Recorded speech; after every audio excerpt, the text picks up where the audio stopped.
Welcome back to Worlds of Proththea audiobooks. And if this is your first time, be warned. Once you step into Proththea, you'll never want to leave. With beasts who will stop at nothing to protect the women they love, and women who are only just finding out what a real man can be, you'll lose yourself in the dark romance of these fantasy stories. To bring you these free full audiobooks, we have to listen to this platform's guidelines, and they say that Proththea's steamiest scenes aren't allowed. But you can still get them from the unabridged version of any Proththean audiobook. All you have to do is go to worldsofproththea.com. With promo code YouTube30, we're offering you the opportunity to get 30% off of any audiobook, ebook, or bundle. We appreciate you subscribing to the channel, as it makes bringing these free full audiobooks to you possible. Don't forget to like and comment to let us know what you think. Proththea's magic is eternal, and this story is just the beginning.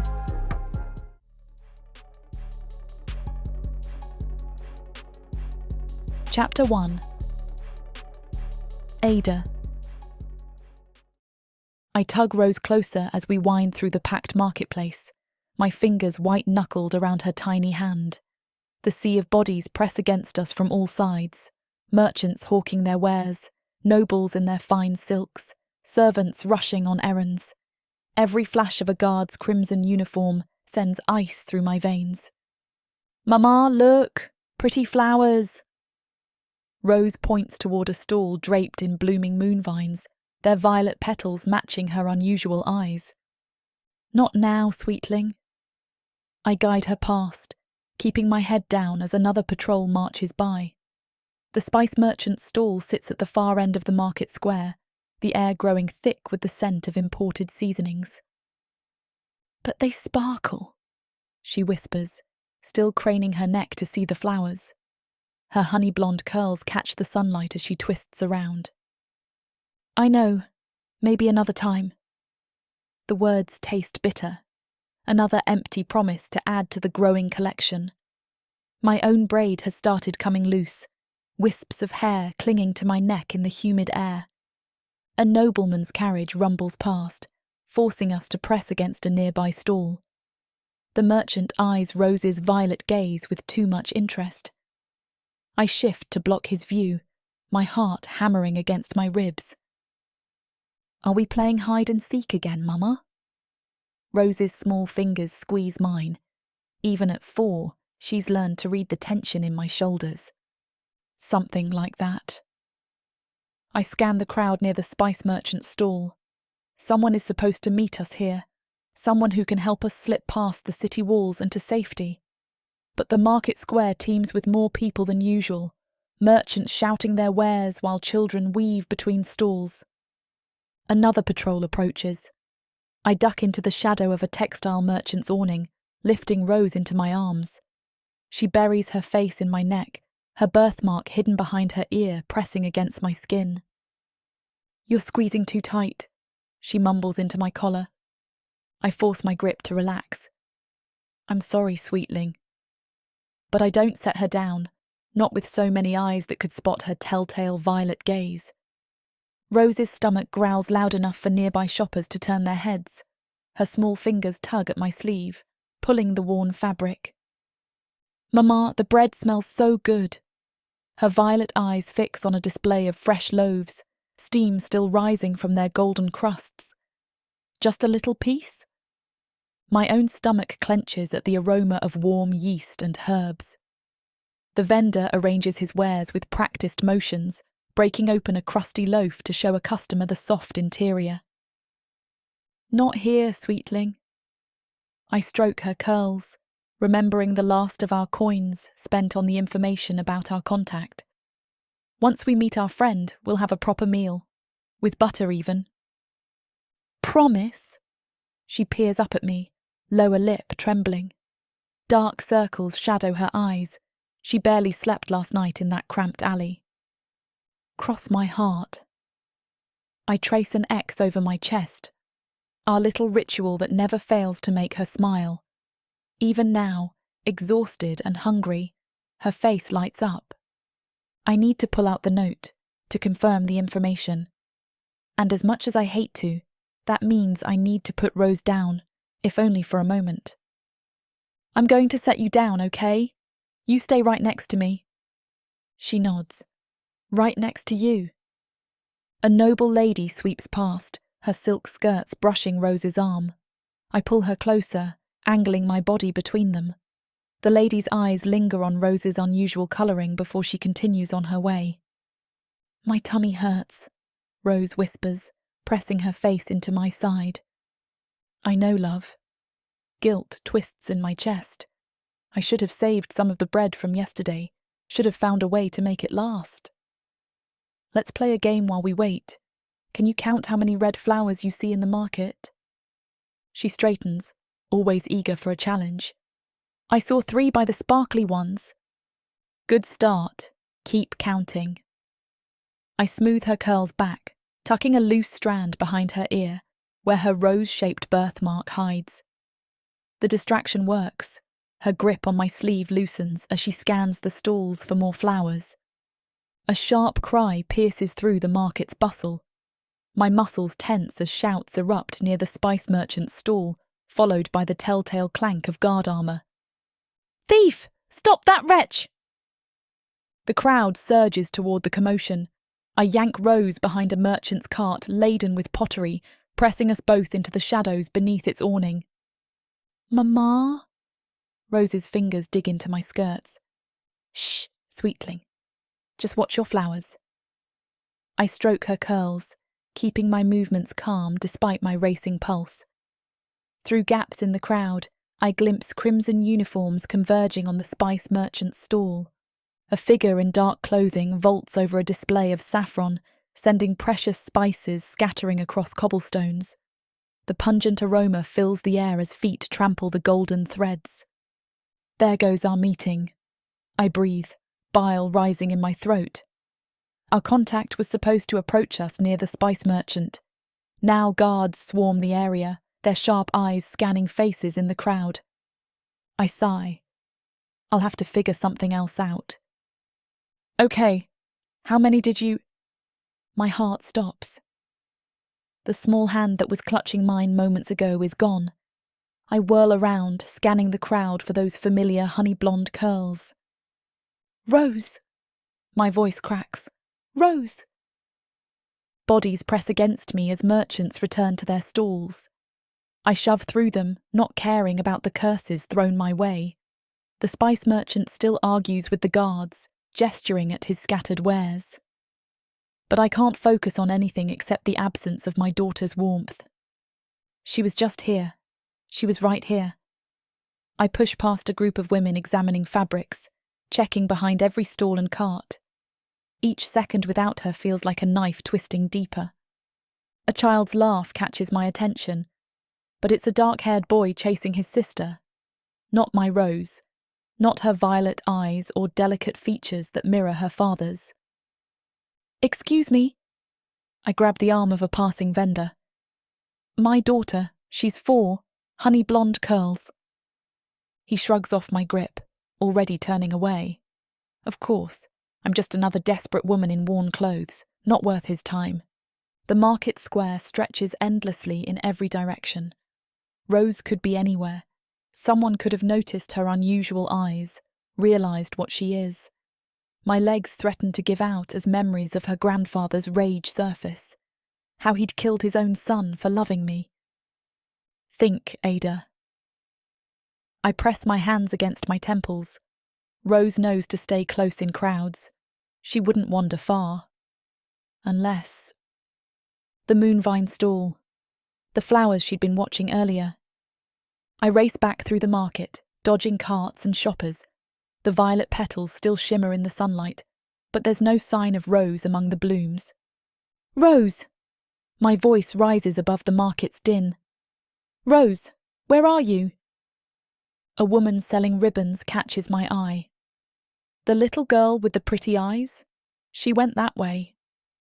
She points toward an alley between 2 buildings. Seemed in quite a hurry. My blood runs cold. Rose knows better than to go into alleys alone. Someone must have led her there. I sprint toward the narrow passage, my heart thundering against my ribs. Please, I whisper to whatever gods might listen. Please let her be safe. I shove through the crowd, my voice hoarse from calling Rose's name. Every second without her feels like drowning. The risk of drawing attention doesn't matter. Nothing matters except finding her. A flash of blue fabric near the guard station sends ice through my veins. My legs nearly give out as I spot a small figure in a dress the same shade as Rose's, standing beside a guard in crimson uniform. No, no, no. The words spill from my lips as I push past a group of merchants. If they've discovered who she is, please no. Chapter 2. Dezoth. The market bustles with its usual chaos. Merchants hawking wares, patrons haggling prices, the occasional pickpocket testing my patience. I scan the crowd from my position near the fountain, marking potential troublemakers while my guard patrol circles the perimeter. A small impact against my legs breaks my concentration. I look down, shocked that anyone would slam into me. But then I see tiny hands steady themselves against my leather boots, and I freeze at the sight of brilliant violet eyes gazing up at me with unbridled curiosity. Demon eyes on a human child. Her dark curls frame a cherubic face, and she shows not a trace of the terror most humans display in my presence. My insignia catches the sunlight, drawing her attention. Before I can react, she reaches up with pudgy fingers toward the silver badge marking my rank. Pretty. Is it magic? Her voice rings clear as bells, head tilted back so far, her crown nearly touches her spine to meet my gaze. I crouch down, bringing myself closer to her level, while maintaining enough distance to not appear threatening. It marks my position as captain of the guard. Where is your mother, little one? She ignores my question, focused entirely on the gleaming metal. Does it make sparkles like my magic? The casual mention of magic catches me off guard. A half-demon child, then. Rare enough to be noteworthy, especially one so young. Especially with everything that is going on. Her complete lack of fear speaks to a loving upbringing, despite what must have been difficult circumstances. Rose! Get away from him! A woman's panicked voice cuts through the market noise. The child, Rose, turns toward the sound but doesn't move from her spot. But Mama, look! His badge is shiny like my sparkles! I catch movement at the edges of my vision, my guards shifting their attention to the commotion. Their hands drift toward weapons, trained to view any disruption as a potential threat. In one fluid motion, I lift Rose into my arms, positioning myself between her and my overzealous patrol. Stand down, I command, my voice cutting through the market noise. The guards snap to attention but remain tense, eyes fixed on the approaching woman. Rose settles against my chest without hesitation, small fingers tracing the silver cord binding my hair. Mama's scared again, she whispers, her violet eyes dimming. But you're nice. You make people listen. The woman, clearly Rose's mother, pushes through the last of the crowd. Her honey blonde hair matches Rose's curls, though fear has blanched her face white. She stops short at the sight of her daughter perched comfortably in my arms, conflict warring across her features. Please, she manages, voice barely steady. My daughter is perfectly safe. I keep my tone neutral, noting how she positions herself for a quick escape. Her clothes are well made but travel-worn, suggesting someone used to running. I'm Captain Dezoth of the City Guard. Your daughter was admiring my insignia. It makes sparkles like me, Rose announces proudly, oblivious to the tension. She waves her hands, and tiny motes of light dance between her fingers. Her mother flinches at the display. Rose, don't. An impressive talent, I interrupt, drawing the mother's attention back to me. Something in her stance shifts as she realizes I'm not reacting with shock or disgust to Rose's abilities. Perhaps we should discuss this somewhere less public. Rose claps her hands. Can we have tea? My mom makes the best tea when we're not running. The word running confirms my suspicions. The mother's eyes dart toward the market exits, but she must see something in my expression that gives her pause. She straightens her spine, chin lifting in defiance. We should go. I'm not even sure why, but I know I can't let that happen. Maybe it's because I know how unsafe the city is for a half-demon child. Maybe it's because something in me cracks at seeing how desperate she is. Either way, the words come out before I can even think. I'm afraid I can't let that happen. By order of the city guard, you're both detained for questioning. My voice carries the weight of authority, designed to brook no argument. The woman's face drains of color, her fingers twisting in her skirts. Rose peers up at me, still tracing patterns on my insignia. What's detained mean? It means we're going on a little walk. I shift my stance, blocking the view of my patrol from Rose's telltale eyes. The last thing we need is more attention drawn to her unique heritage. Lieutenant, maintain market patrol. I'll handle this personally. Sir. One of my guards steps forward, but I silence him with a look. It's a simple detention of a human woman and child. Surely you don't think I need assistance. I let my lip curl, injecting just enough disdain into my tone. The guard backs down immediately. Of course not, Captain. Rose waves at the guards as I guide her mother down a side street with my free hand. The woman's shoulders are rigid under my touch, but she doesn't pull away. The detention center is... She starts. Not where we're going.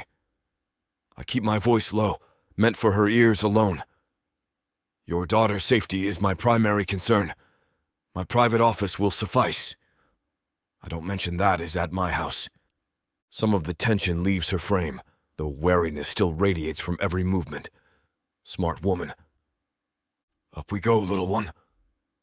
I adjust Rose in my arms as we navigate the quieter streets. She's created a small constellation of sparkles that dance around my head, giggling each time I pretend to catch one. You're good with her, her mother murmurs, surprise coloring her tone. Children are rare treasures. The words slip out before I can stop them. Memories of another child, one that never drew breath, threatening to surface. I push them aside, especially ones with such remarkable gifts. I lead them through winding alleyways, choosing paths that offer multiple escape routes should we encounter trouble. Rose hums softly against my chest, still completely at ease despite her mother's obvious distress. The weight of her tiny form stirs memories I'd rather keep buried. Your sparkles are getting better, Rose declares, creating another shower of light that dances around my head. Those are your sparkles, little one. I duck beneath a low-hanging sign, angling my body to shield her from the rough edges. No, yours, see! She points to where her magic reflects off my insignia, creating scattered patterns across the alley walls. They dance with mine. Her mother's sharp intake of breath draws my attention. She's keeping pace but maintaining careful distance, her steps light and ready to bolt at the first sign of danger. Her eyes never leave her daughter, even as she tracks our surroundings with practiced vigilance. We're nearly there. I gesture toward a less-traveled side street. This route ensures privacy. Why should we trust you? Her voice carries steel beneath the fear. Because I haven't summoned the rest of the guard. I meet her gaze steadily. And because your daughter's eyes mark her as someone who needs protection, not persecution. Rose tugs at my hair cord, completely absorbed in her own world. Your hair is pretty, like nighttime. Thank you, little one. I adjust her weight as we round another corner. Though I believe your mother's is far lovelier. Mama's is like sunshine, Rose agrees enthusiastically. And mine is both. She says that my papa said. She cuts off abruptly as her mother makes a pained sound. The silence that follows feels heavy with unspoken grief. I recognize that particular weight all too well. Once we finally make it to the edge of the city, I guide them through the back entrance of my home, ensuring no prying eyes follow our arrival. The door seals shut with a whisper of protective magic, and some of the tension leaves my shoulders. Here, at least, we can speak freely. You're safe for now. I set Rose down gently, though she keeps hold of my sleeve. No one followed us, and my wards will alert me to any unwanted visitors. The woman positions herself between Rose and me, her movements fluid but purposeful. Up close, I can see the exhaustion etched into her face, the way her simple dress hangs loose on her frame. She's been running for longer than anyone should have to. I'm Captain Dezoth Blackwood, but you can call me Dezoth. I step back, giving her space while keeping my posture open. And you are? Adah. She lifts her chin, brown eyes sharp despite her obvious fatigue. Adah Pierce, and you've met Rose. Rose peeks around her mother's skirts, violet eyes bright. Your house feels warm, like blankets. That's the protection wards. I find myself smiling despite the gravity of the situation. They keep the bad things out. Like the men following us? Rose asks innocently. Adah's fingers curl into fists. Rose, hush. The protective instinct that sparked in the market roars to life. How long have you been running? Why do you care? Adah's voice could cut steel.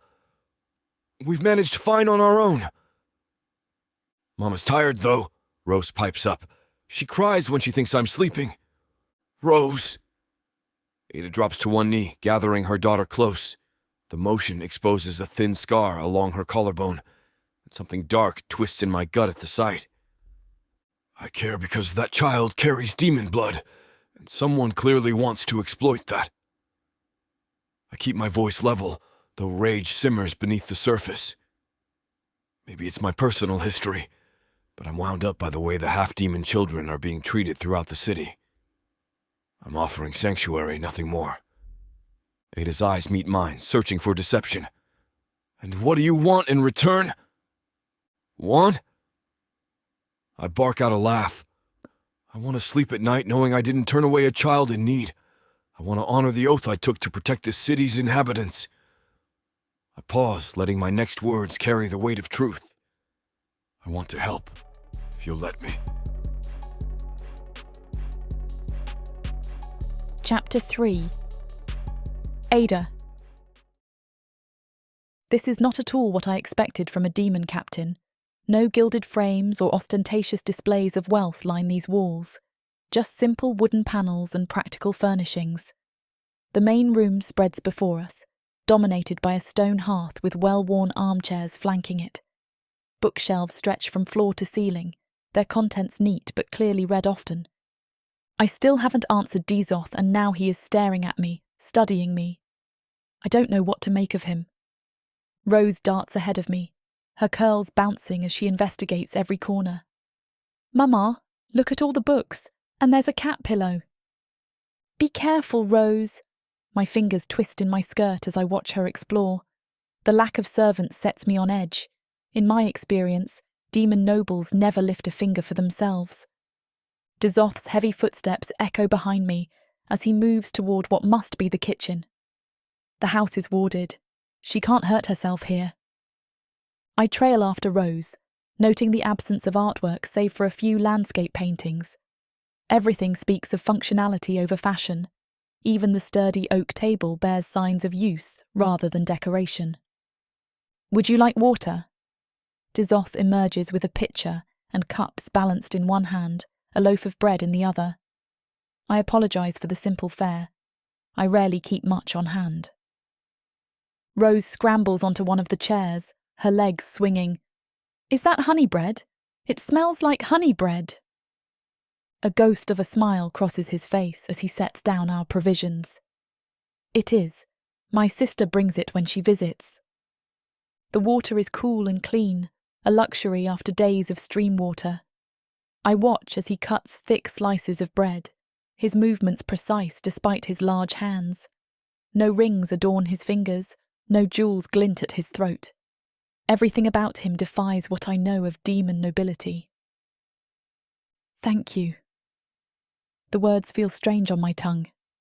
Gratitude toward a demon. Rose has already claimed her slice, honeycrumbs dotting her chin. This is the best bread ever, even better than the bread at... Rose... My sharp tone stops her before she can reveal too much about our past. She ducks her head, but continues eating with undiminished enthusiasm. Dezoth's golden eyes flick between us, but he says nothing about my interruption. Instead, he pushes the bread closer to me. Eat. You look ready to fall over. I'm tentative, but I can't turn it away. So I nibble on the bread and he peeks his head as he watches me. What if we make an arrangement? I swallow hard, and the bread settles in my stomach as Dezoth leans against the counter, arms crossed. His presence fills the kitchen despite his casual stance. What do you mean? I live alone by choice, he says. No staff means privacy, which you clearly need. The house requires upkeep, cleaning, cooking, tending the herb garden out back. I'll offer you a safe place to stay in exchange for your services around the house. My fingers tighten around the cup. And what else would you expect from this arrangement? His jaw clenches. I'm not offering charity, but I'm not a monster either. You'd have your own quarters with Rose. Lock the door if it makes you feel safer. I'm rarely home during daylight hours due to my duties. Rose pipes up between bites. We can stay here? With the books and the Batlaz pillow? If your mother agrees...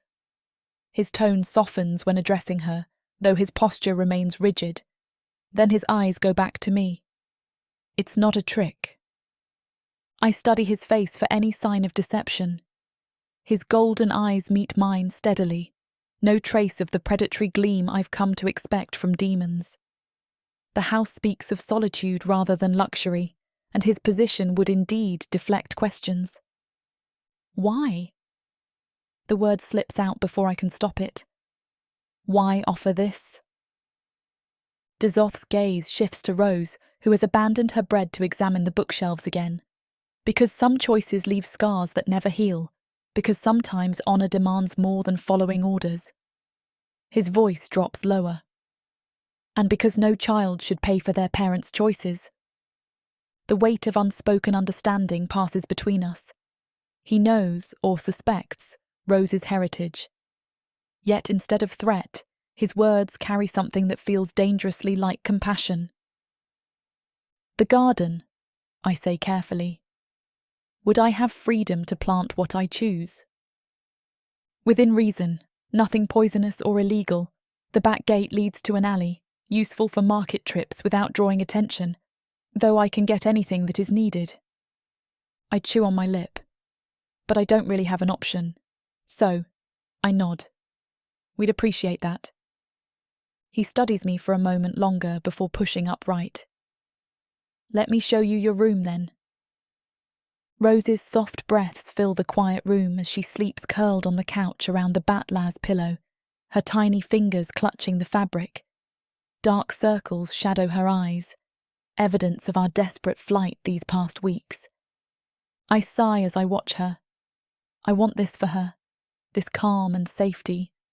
But I need to finish talking to Dezoth before I can decide this is what's best for us, where little ears cannot hear. I make my way to the kitchen, relieved and nervous when I find him still up. I cooked dinner tonight, and I was surprised when he joined me and Rose at the table. He keeps surprising me, and I don't do well with that. He towers over the wooden table, but takes care to keep his distance as we sit. His movements are measured, deliberate, like he's conscious of how intimidating his presence could be. I need to know exactly what you expect. I fold my hands in my lap to hide their trembling. No vague terms or implied obligations. You tend the garden and keep the house.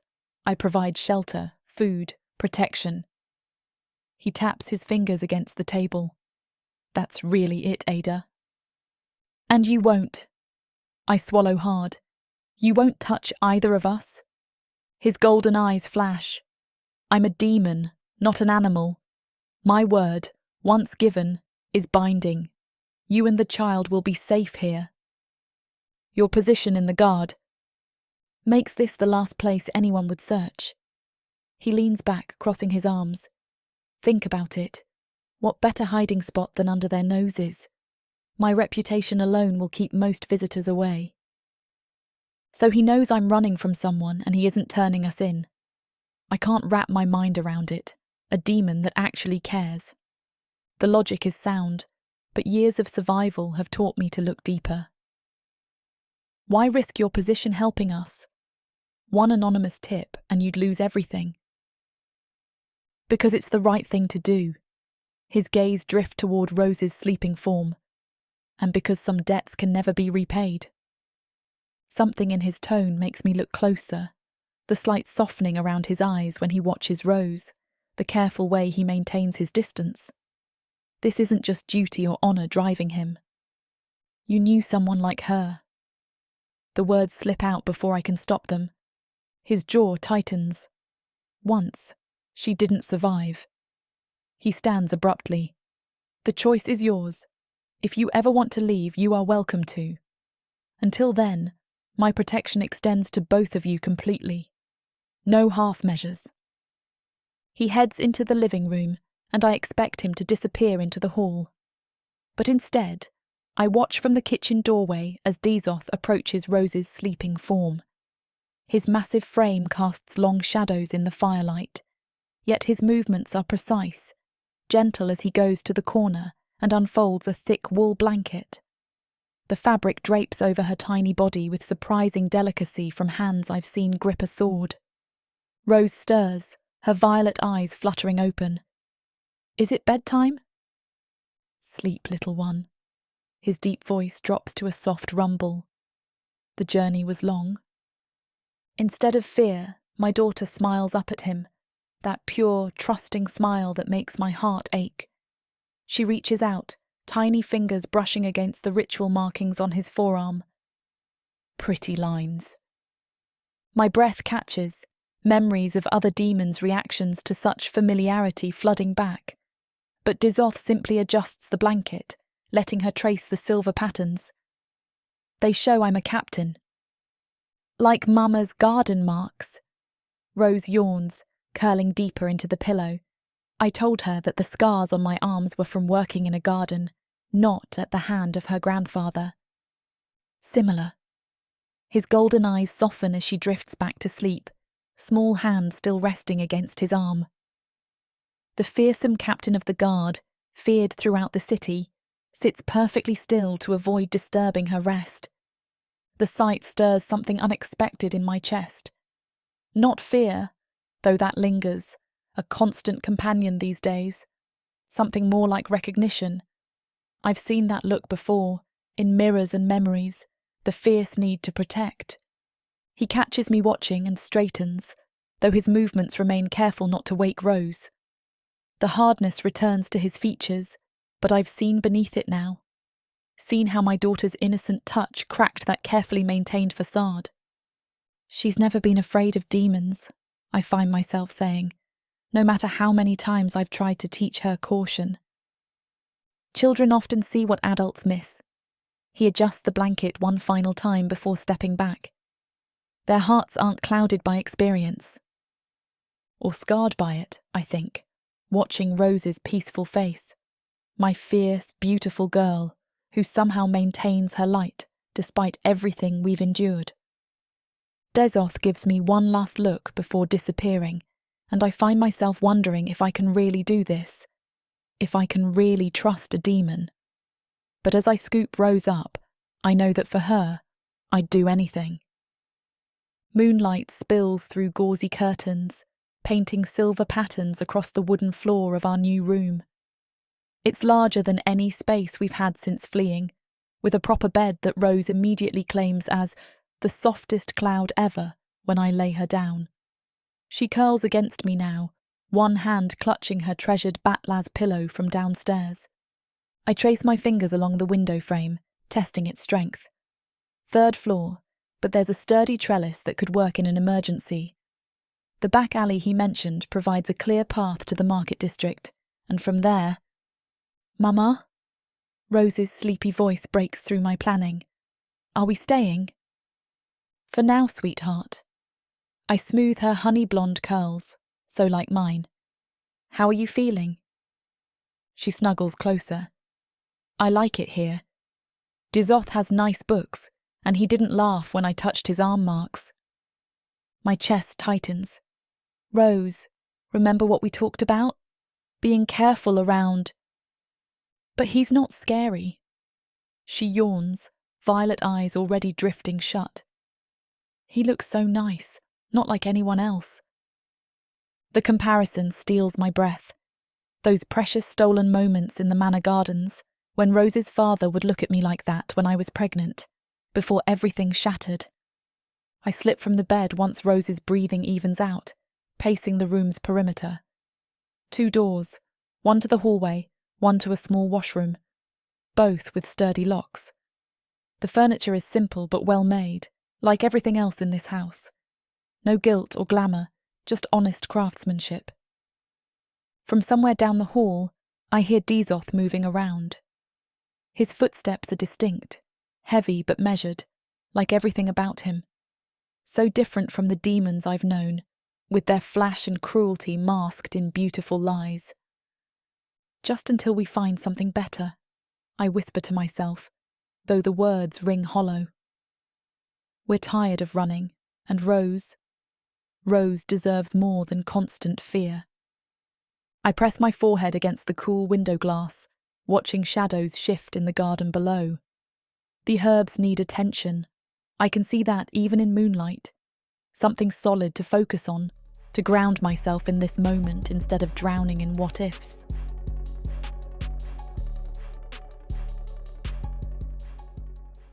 Escape this world and step into one where romance and magic intertwine across realms, with stories that are not just standalone tales, but part of a vast, interconnected universe. Imagine not just one, but 100 stories where characters, destinies, and legends cross paths in unexpected ways. 100 books from the Romantasy 100-book bundle. These aren't just isolated stories. They share themes, worlds, and threads that make every journey feel part of something grander. Fated lovers, ancient prophecies, and the delicate balance between power and passion.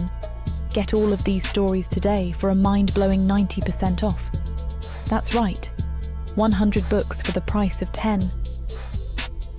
400 hours of reading where these alpha males prove just how puny the human men of proththea are. 12 complete series where they show their human women what they've been missing, and more. One-time purchase, lifetime access to a universe of interconnected magic and romance. Prothea's magic is eternal. With the Romantasy 100 book bundle, your pleasure will be too.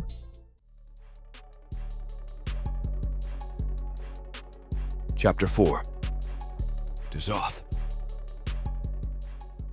Through the window of my study, morning light casts long shadows across the garden where Adah and Rose explore their new surroundings. Adah's movements are precise, calculated, each step measured as if testing for traps. Her honey-blonde braid swings with each careful movement while she examines the herb garden. Rose, on the other hand, bounds from plant to plant with unrestrained joy. Her violet eyes sparkle as she discovers new flowers. Is so much like what I'd imagined. I clench my jaw, forcing the thought away. Mama, look. These ones make sparkles. Rose's delighted squeal carries through the glass as she points to the shimmer bloom flowers. Adah tenses, scanning the garden walls before responding. Don't touch anything yet, sweetheart. We need to make sure they're safe first. I drum my fingers against my desk, the silver rings clicking against the polished wood. The way Rose fearlessly approaches everything demon-made strikes a familiar chord. Raina had been the same way. No hesitation, no ingrained prejudice, just pure acceptance. Until she couldn't look at me anymore. Then there was no more acceptance. But they're pretty, Rose protests, her tiny hands already reaching for the iridescent petals. Rose. Adah's voice carries a warning edge that makes the child pause. My chest tightens as I watch Rose's shoulders slump in disappointment. She reminds me so much of the daughter I'll never know. The one whose nursery I'd started crafting before everything fell apart. I traced the ritual markings on my forearm, focusing on the raised patterns to ground myself in the present. The shimmer bloom is harmless, I call out through the open window, making Adah jump. It's used in children's magic lessons. The sparkles help them visualize energy flow.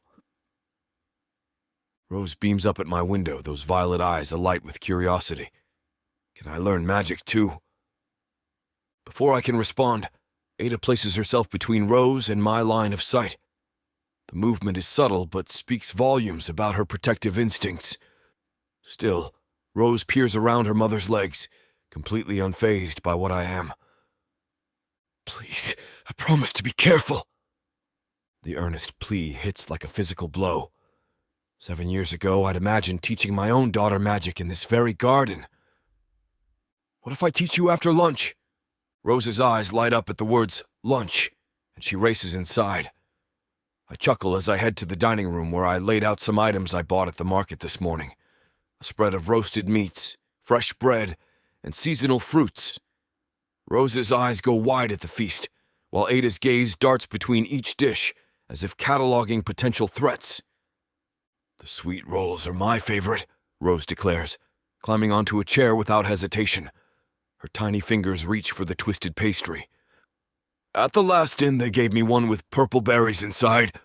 Adah remains standing, her hands clasped tightly in front of her. Rose, wait. Please. Sit. I gesture to the chair, keeping my movements slow and deliberate. The food is meant to be enjoyed. When Adah finally settles into her seat, her spine remains rigid as a sword. She cuts Rose's food into small pieces, testing each morsel before allowing her daughter to eat. These are better than the purple ones, Rose announces through a mouthful of sweet roll. Mama, you have to try it. Small bites, sweetheart. Adah's voice carries forced lightness, though her eyes never stop scanning the room. I pour water into their glasses, noting how Adah flinches when my hand comes near. I went to the market this morning. If there's anything you want, I'm sure I can find it. Do they have those little cakes with stars on top? Rose bounces in her seat. The ones at grandfather's. Rose. Adah's sharp tone cuts through the air. The child's mouth snaps shut, but not before I catch the flash of pain across Adah's features. The silence stretches, broken only by the clink of silverware. I find myself searching for words to ease the tension, but years of command have left me better suited to giving orders than offering comfort. The garden has a section for edible plants, I say finally. You're welcome to use anything you find there. I noticed your knowledge of herbs earlier. Adah's eyes meet mine for the first time since sitting down. Thank you, she whispers, the words barely audible. Rose, oblivious to the undercurrent of tension, launches into a detailed description of her favorite herbs and how her mother uses them to make magic tea that helps her sleep. A sharp knock at the door interrupts Rose's enthusiastic herb lecture. Kestrel, one of my most trusted guards, stands at attention in the hallway. His expression tells me everything before he opens his mouth. Captain, another report. I rise from the table, my appetite gone. Excuse me. Please, continue your meal. Adah's fork freezes halfway to her mouth, her eyes tracking my movements as I follow Kestrel into the hall. Once the door closes, he hands me a sealed scroll. Fourth one this month, sir. Half-demon child, only 3. Taken from the merchant district last night. My fingers tighten on the parchment until it crackles. Search pattern? Teams are already sweeping the area. No traces of magic residue this time. I scan the report, memorizing details while plotting search coordinates in my head. We should set more wards. Have the lieutenant get on that. And I want every guard watching for suspicious movement near families with mixed-blood children. Oh, yes, sir. Kestrel starts to leave, but I stop him. Kestrel. He looks back at me. I do not think I need to remind you that what happens in my home is private business. He doesn't even blink. Of course not, Captain. I nod, dismissing him. I suspected that would be the answer I received, but I needed to make it clear anyway. When I return to the dining room, Adah's posture has shifted from merely tense to coiled spring. Her eyes lock onto me, searching for threats in my expression. The easy atmosphere from moments ago has evaporated. Is everything all right? She keeps her tone light, likely for Rose's benefit, but I catch the tremor underneath. Guard business. I settle back into my chair, noting how she angles herself between me and Rose. Nothing that concerns you. But her gaze doesn't waver, and I recognize the calculation behind it. The same look she wore when first examining my garden. Every action categorized as either threat or sanctuary. One wrong move could shatter this fragile piece we've built. Rose chatters on about a thalavern she spotted earlier, unaware of the silent exchange between adults. Her innocent joy only heightens my resolve to solve these disappearances before they can touch this household. More sweet roll? I offer, pushing the plate toward them. Adah's eyes narrow slightly at my deflection. Her fingers drum once against the table before she forces them still. Perhaps later, Rose.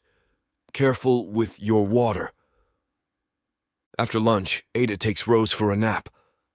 I have to promise to make lots of sparkles when she gets up to get her to go since she was looking forward to our lesson. And honestly, I was too.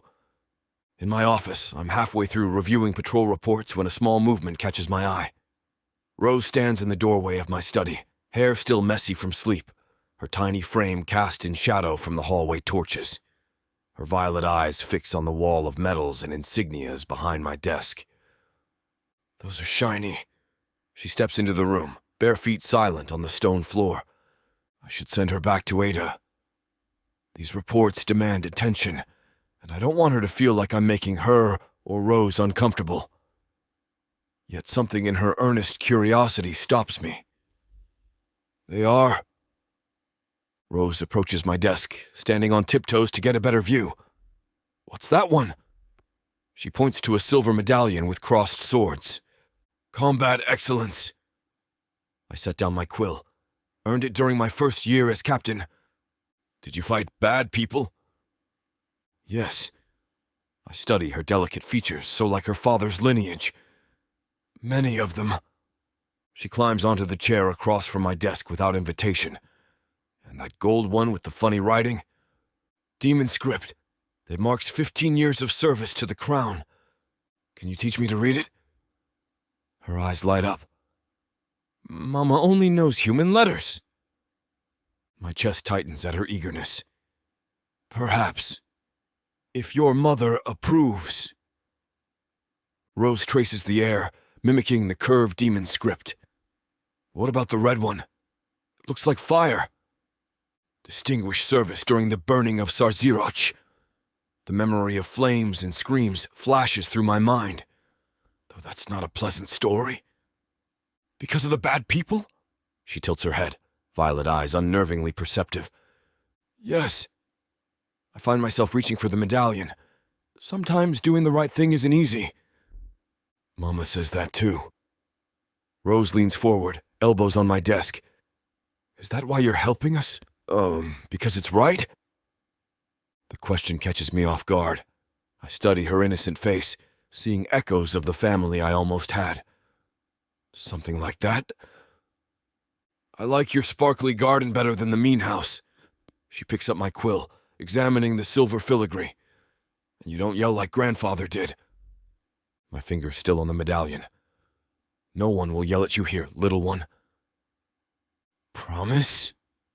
She holds out her pinky finger, a gesture so childlike it almost breaks my carefully maintained composure. I wrap my much larger finger around hers. Promise. A soft melody drifts through the stone walls as I organize patrol schedules at my desk. The sound freezes my quill mid-stroke. Notes float through the air, carried on Adah's clear voice. My chest constricts. Mother used to sing those same words back when Vashti and I were small enough to believe her promises of safety, before we learned what the world truly was. I set down my quill, the patrol routes forgotten. Raina had hummed this same lullaby while decorating the nursery, her hands resting on her swollen belly. She'd painted stars on the ceiling, insisted our daughter would need something beautiful to dream about. "I like the part about the flowers," Rose murmurs. "I used to sing this to you when you were tiny." Ada's voice carries a warmth I haven't heard before. "Your father loved it too." The silence that follows weighs heavy with unspoken grief. I trace the ritual markings on my forearm, remembering how Raina used to run her fingers along the raised patterns while we planned our future. A future that shattered like glass when we lost. "Tell me about Papa." Rose's question pulls me from the memory. Ada's pause stretches long enough that I think she won't answer. "He had eyes just like yours, and he loved you more than anything in this world. Even more than sparkly flowers! Even more than sparkly flowers!" Ada's laugh catches on something that might be a sob. I press my palms flat against the desk, fighting the urge to drown myself in work until these echoes of the past fade. But the lullaby continues, Ada's voice growing softer as Rose drifts toward sleep, and I find myself unable to move until the final notes fade into silence. Chapter 5. Adah.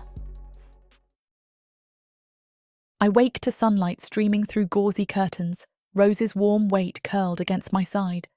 The familiar panic seizes my chest before I remember where we are. Dezoth's home. Safe for now. A soft knock draws my attention.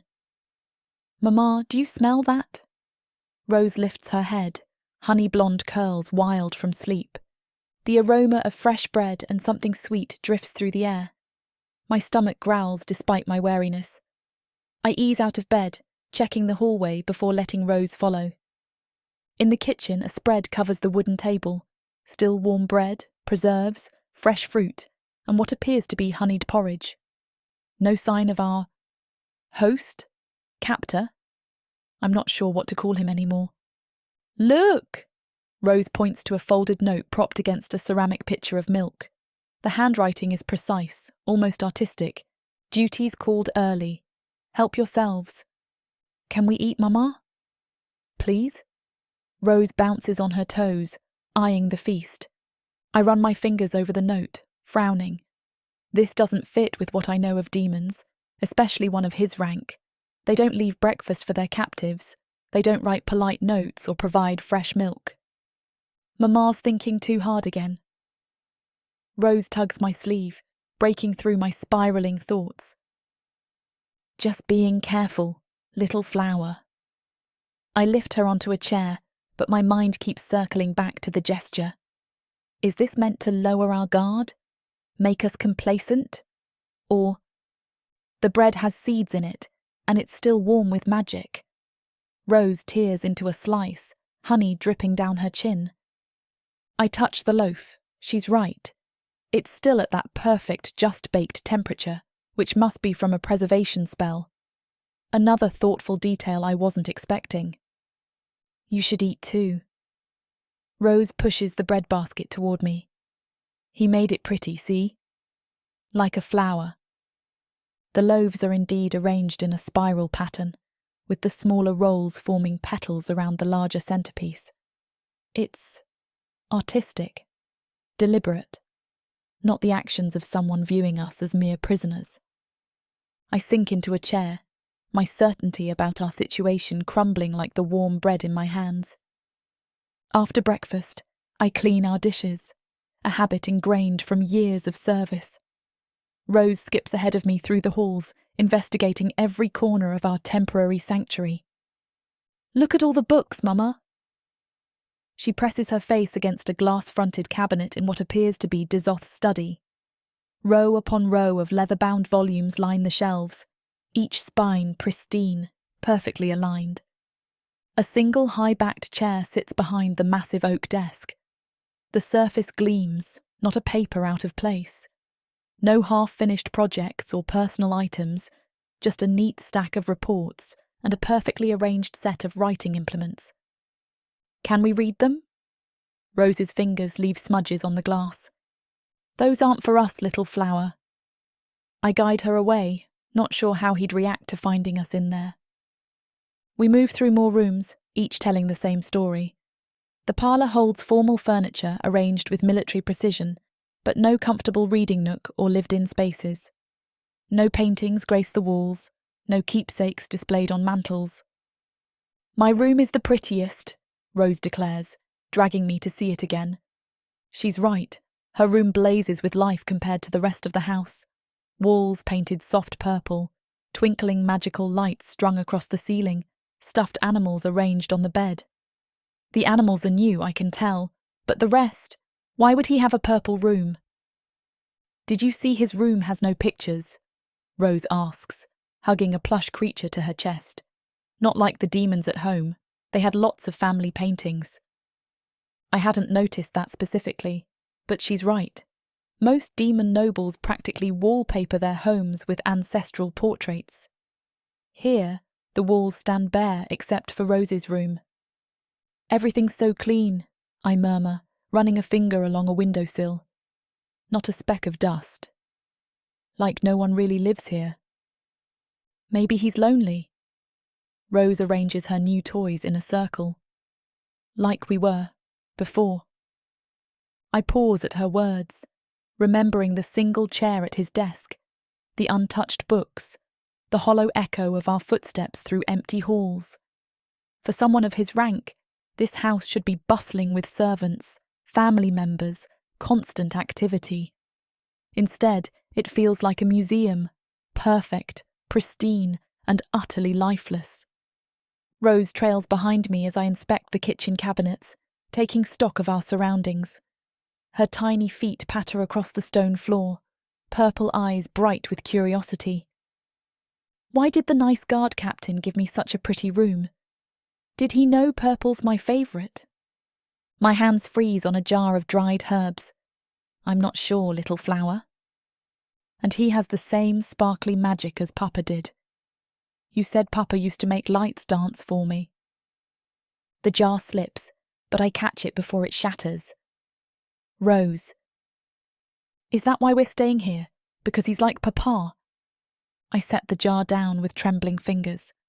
No, sweetheart. We're here because we were caught. Because I failed to keep us hidden. Because I had no choice. Do you think he'll teach me magic? You always said I'd learn when I was bigger. She twirls, making her dress flutter. I'm bigger now. Rose, please. The words catch in my throat. How do I explain that we can't trust anyone, even someone who seems kind? That her father's death taught me that lesson in blood? She stops twirling, head tilted. Are you sad, Mama? Is it because we had to leave our garden? I kneel before her, smoothing her wild curls. I'm sad because I wish things were different for you. You deserve a real home, not running and hiding. But we're not running now. She touches my cheek with sticky fingers. And this demon, Captain Dezoth. She nods. Captain Dezoth. She tries, but the words are very garbled. Has a garden too. Can we plant flowers like at home? My chest tightens at her innocent hope. This isn't home. It can't be. But how do I tell her that without breaking her heart again? Maybe we should explore the rest of the house first, I deflect, rising to my feet. Make sure we know all the exits. I catch myself. All the rooms. Like hide and seek? She claps her hands. I'm good at that game. Yes, too good. Because for years our lives depended on it. The front door's heavy latch clicks. Rose freezes mid-question about the garden, her violet eyes widening. Captain Dezoth! I can barely decipher what she says, and Dezoth looks a little confused too. She bounces on her toes as Dezoth's tall frame fills the doorway, his dark uniform stark against the afternoon light. I tense, stepping closer to Rose, but she darts forward before I can stop her. Did you catch any bad guys today? Dezoth sets his sword belt on a hook with careful precision. The intimidating captain of the guard somehow transforms as he crouches to Rose's level, his golden eyes softening. A few troublemakers in the market district. His deep voice gentles. Nothing too exciting. Did you use magic? Rose spreads her fingers, mimicking sparkles. I bet bad guys don't like sparkles. He smiles, and it's so soft and genuine that it fills me with a pang. How could I think so poorly of someone who looks at my daughter like that? Some tracking spells. Would you like to see? She nods eagerly. He holds out his palm, and golden light swirls above it, forming the shape of footprints that walk across his hand. Rose gasps in delight, and I stare at it in shock. How well does that track? Dezoth's eyes flick up to mine, and he adds, I'm particularly masterful at that one. Most demons are not. It doesn't quite assuage my worries. Can you teach me? Rose tugs his sleeve, seemingly oblivious to the tension. Mama said my papa was going to teach me, but he's not here. Can you teach me? Something flashes across Dezoth's face. Pain. Understanding. It's gone before I can name it. He adjusts his posture, and despite his massive frame, he appears almost gentle. Magic requires patience and practice. He creates another light, this one forming a tiny thalivern that lands on Rose's nose. But perhaps we can start with something simple. Rose giggles, crossing her eyes to watch the thalivern. Mama, look, it tickles. I watch this feared demon captain, known for hunting down the most dangerous criminals, patiently showing my daughter how to cup her hands to catch magical light. His severe expression melts when she manages to hold the thalivern for a few seconds before it dissipates. Again, she asks, and he obliges without hesitation. They spend the rest of the afternoon doing that, and I try to tell my stupid heart it doesn't matter. I can't trust a demon. I should know that by now. The evening settles around us like a heavy blanket. Rose's magical lessons left her buzzing with excitement, but now exhaustion catches up. She clutches her new storybook, eyelids drooping as she watches Dezoth from across the room. I settle into a corner chair, pretending to mend a tear in Rose's dress while observing our host. He sits rigid in his high-back chair, golden eyes scanning reports with military efficiency.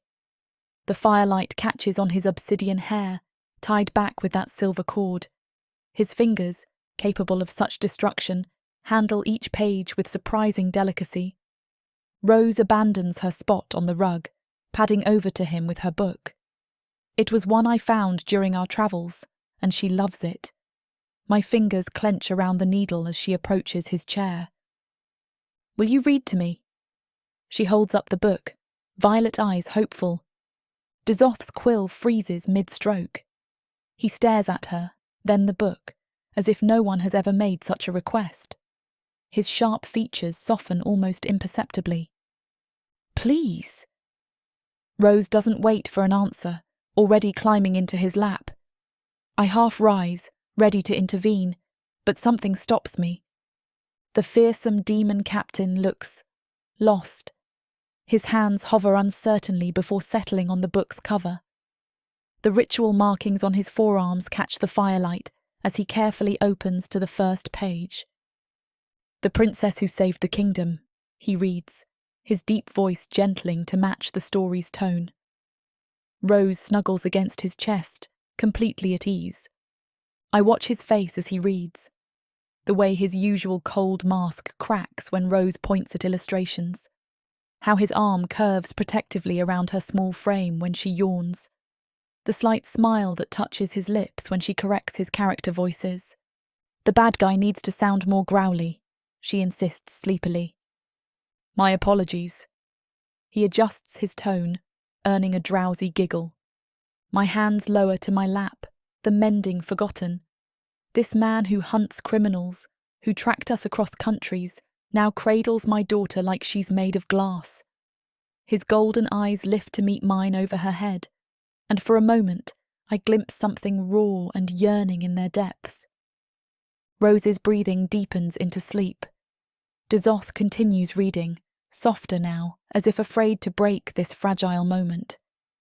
The knot of fear in my chest loosens, just slightly. Perhaps we're safer than I thought.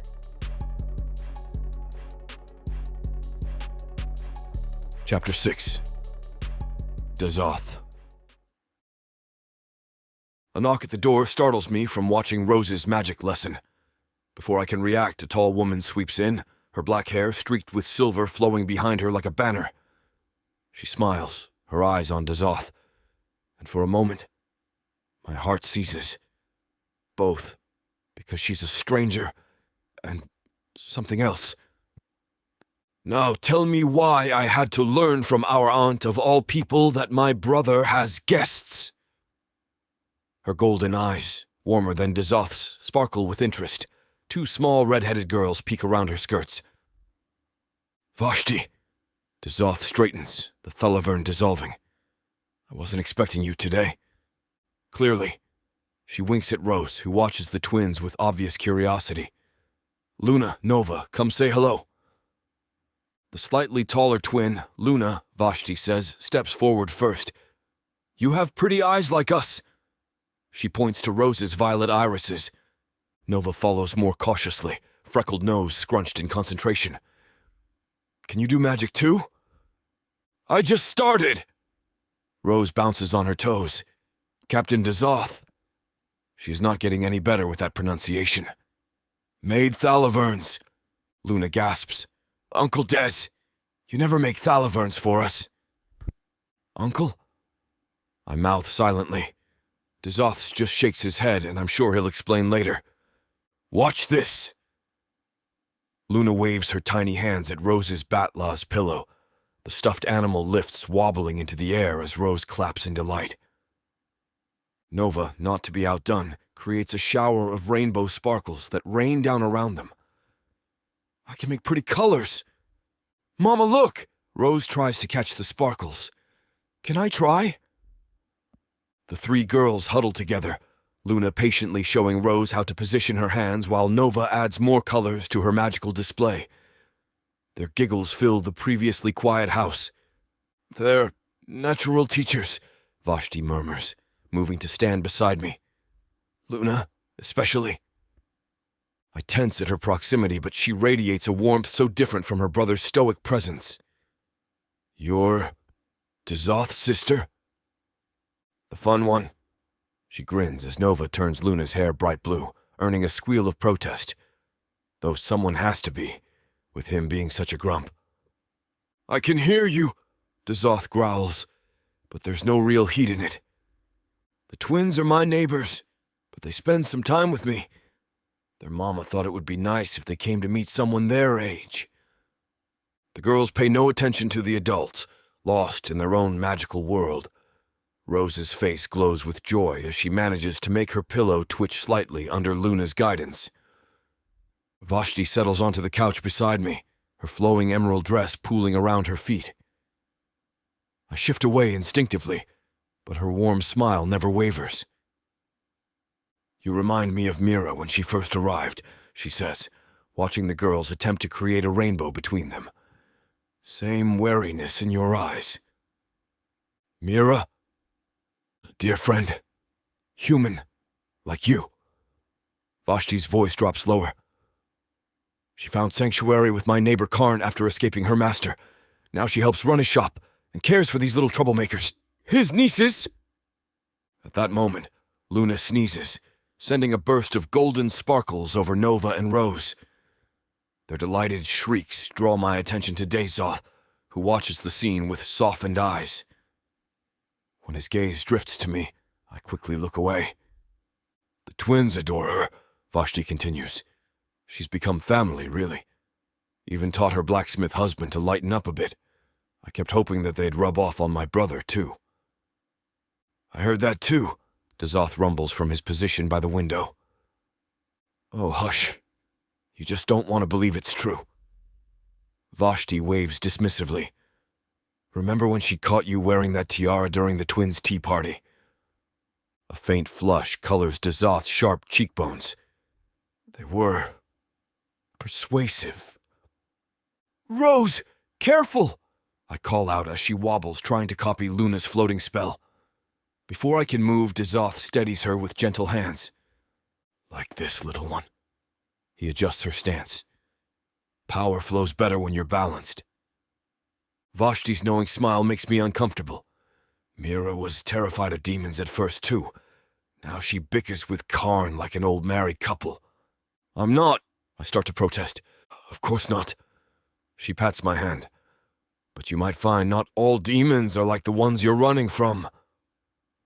My eyes drift back to Dezoth as he kneels beside the girls, his massive frame somehow less intimidating as Nova decorates his horns with illusory flowers. Rose's laughter rings pure and bright, and for the first time in years, I feel something in my chest loosen just slightly. The girls' magical display continues as Vashti leads me to the kitchen, pulling out delicate cups with practiced grace. "Tea." She measures leaves into a pot. I know Dezoth drinks at least 3 cups a day, and he hoards the good stuff, but I doubt there are any tea biscuits. My brother probably ate them all before they even got in the house. He has no self-control with those things. I glance toward the other room where Rose's excited voice mingles with the twins.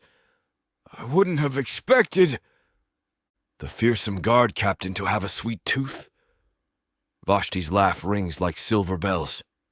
"Oh, you should have seen him when we were children. He'd sneak extra honey cakes from the kitchen and always blamed it on me." I peek my head, watching her. I never really thought about Dezoth as anything but the captain, but now I'm seeing him as so much more. Steam curls from the spout as she pours. Her voice lowers. "He wouldn't tell you this, but he needed life back in his home. He's been alone since Reyna left, and he doesn't handle it well." Reyna. I can't help but wonder who Reyna is. He'll act all tough, but he's really a big softy. She slides a cup toward me. Used to braid my hair every morning before school because I couldn't reach the back properly. Even learned to sew so he could mend my dresses. Through the doorway, I catch Dezoth creating tiny light orbs for the girls to chase. His severe features soften as Rose tugs his sleeve, pointing at a particularly bright one. "Don't look so shocked." Vashti's eyes sparkle over her cup. "That gruff exterior is mostly for show, though I'll deny saying that if he asks. After everything I've seen, not all demons are monsters." She reaches across the table but stops short of touching me. "Some of us actually care about more than power and pride, Dezoth especially. He'd die protecting those he considers his to guard. Like the twins? Like anyone who needs him." Her knowing look makes me shift uncomfortably. The sounds of magical practice fade into giggles, as Nova apparently turns Luna's hair another wild color. Dezoth's deep voice rumbles something that makes all 3 girls burst into fresh laughter. "He deserves his own family," Vashti says softly. "Someone to show him it's okay to let that guard down sometimes." I stare into my tea, trying to reconcile this new image of Dezoth with my ingrained fears. I don't know if I can. "No one's asking you to do anything." She smiles gently. "Just keep an open mind." The girls play for a while longer, but the magic seems to drain them. I watch Rose nestle between Luna and Nova on the plush rug as they throw sparkles, eyes drooping, their copper and honey curls mingling as Dezoth's deep voice weaves a tale about a brave warrior princess. His massive frame seems at odds with the way he perches in the armchair, book balanced carefully in his scarred hands. "And the princess called all the magic in the land." He breaks off as Rose's head droops against Luna's shoulder. Nova's already curled into a tight ball, thumb tucked against her lips. 3 for 3. Vashti rises silently from beside me. "He has that effect on children. Something about that growly voice." I can't help but notice how Dezoth's golden eyes soften as he looks at the sleeping girls. His fingers twitch like he wants to reach out and brush Rose's hair from her face, but he holds back. The longing in his expression mirrors the ache in my chest, the wish for Rose to have peaceful moments like this always. "They look like angels when they sleep," he murmurs, then catches himself, "until they wake and turn my guard's hair purple again." "You loved every minute of that chaos." Vashti smirks, "especially when Luna made your horns sparkle." "I tolerated it." "Please, brother, I saw that smile." She glances between us. "You know, the twins could use more playmates their age, and Rose clearly has a talent for magic that needs nurturing." Dezoth's jaw tightens. "Vashti, I'm just saying." She holds up her hands innocently. "I might need to make more visits, that's all." Vashti makes more tea and we migrate to the kitchen while the girls sleep. For the next hour, I mostly listen, entertained by seeing Dezoth as a big brother, teased by his relentless sister. It makes him all the more endearing. Once the girls are up, Vashti rounds them up. Their mother will be wondering where they are if we're not back soon, but we'll have to visit again soon. The twins would be heartbroken if their new friend disappeared. I'm still nervous, but I nod. "That would be nice. And you could come by the bakery sometime if you like. I make excellent honey cakes, and my garden's perfect for magical practice. Plenty of space and cushioning spells for when things go wrong."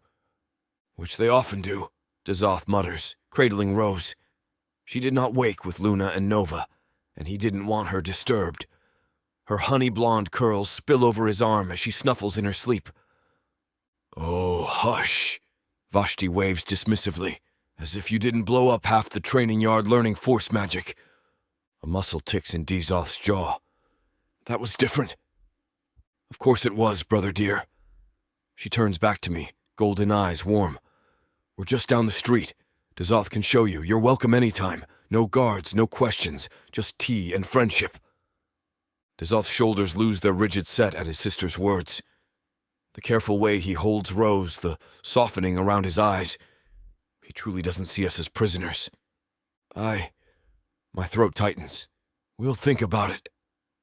"Wonderful." Vashti claps softly, mindful of the sleeping children. "Swing by any time, though the twins are most manageable after breakfast." "They're never manageable," Dezoth grumbles, but there's fondness in his tone. I watch him transfer Rose to my arms with surprising gentleness. Her weight settles against me, familiar and precious. She doesn't stir. "The offer stands regardless of when you choose to accept it." Vashti's voice carries no pressure, only sincerity. "My door is always open to friends, and I know Mira will never turn down a playdate." The word friends echoes in my mind as we make our way back to our room so I can lay her down. She's not used to so much exertion with magic. Behind us, I hear Vashti's melodic voice. "Well, brother, that went better than expected, didn't it?" His rumbled response is too low to catch, but something in his tone makes Vashti laugh like silver bells. And I think that maybe not all demons are so bad. Chapter 7. Adah. I lean back against the cushions, watching Rose attempt another spell with the twins. Her small face scrunches in concentration, honey-blonde curls falling into her eyes as she mimics Luna's graceful hand movements. The doll twitches, rises an inch, then plops back down. "Almost." Luna claps her tiny hands. "You just need more sparkles. Everything's better with sparkles." "That's not how magic works," Nova points out, adjusting her flour-dusted sleeve. "Uncle Des says it's about focus." Rose's violet eyes light up. "Like when you made the rainbow." "Here." Nova takes Rose's hands in hers. "Think about happy things. That helps me with colours." A soft purple glow emanates from their joined fingers. Rose gasps as tiny stars appear, dancing around their heads. "You did it!" the twins chorus. My throat tightens. In 4 years of running, I've never seen Rose so free. No tension in her small shoulders, no watchful glances at windows and doors. Just pure childhood joy as she creates more stars with her new friends. They're good for her. Vashti's voice pulls me from my thoughts. Children need other children. We haven't stayed anywhere long enough. I trail off, watching Luna show Rose how to change the stars' colours. Look, Mama. Rose spins in place, stars swirling around her. I'm making constellations, I supply helpfully. Those. The stars shift to soft gold, matching Rose's curls. Luna adds her own silver sparkles to the mix, while Nova crafts a gentle backdrop of blues and purples. My daughter stands in the middle of their impromptu galaxy, giggling as starlight dances across her skin. She's a natural, Dezoth observes quietly. Just needed the right teachers. I watch as Rose catches a star in her palm, her face glowing with wonder. For the first time since we fled, she looks her age, not a hunted child, but a little girl playing with friends. Again, she begs as the magic fades. Please. The twins share a grin before creating new constellations, teaching Rose how to weave light between her fingers. Their laughter echoes off the walls, 3 voices blending in perfect harmony. The next morning, I'm gathering herbs from the small garden when unfamiliar footsteps approach. My fingers tighten around the shears before I spot the twins' copper curls. A woman I haven't met follows behind them, her long dark hair pulled back in a practical braid. She moves with the same careful grace I recognize in myself, the kind learned from years of avoiding notice. Mama, this is Miss Mira. Rose bounces over. She makes the best cookies. And teaches us songs, Luna adds, tugging on Mira's sleeve. When we're good, Nova amends with a solemn nod. Mira's green eyes meet mine with quiet understanding. Vashti told me how much the girls have been loving coming over here. I hope we're not interrupting. Not at all. I set down my shears, noting how she keeps a careful distance. Another habit I know well. Would you like some tea? While the girls race to the tree, Mira helps me harvest mint leaves. Her sleeve shifts, revealing a familiar brand on her wrist. She catches me looking and doesn't hide it. I used to be a slave, until I ran from my master, she says softly. I ended up stumbling into Khan's shop and he offered me a job, watching the girls. And you trusted him? Just like that? Gods no. A small smile plays at her lips. I was certain he was going to sell me out. The mental image startles a laugh from me. What changed? The twins, actually. They were chaotic, more than they are now, but they were so happy to be around me. They'd follow after me everywhere, offering toys and hugs. Mira's eyes soften watching them show Rose how to reach the lowest branch as they climb outside. It's hard to fear someone who spends his evenings wearing fairy wings because his nieces insist. I understand what you mean.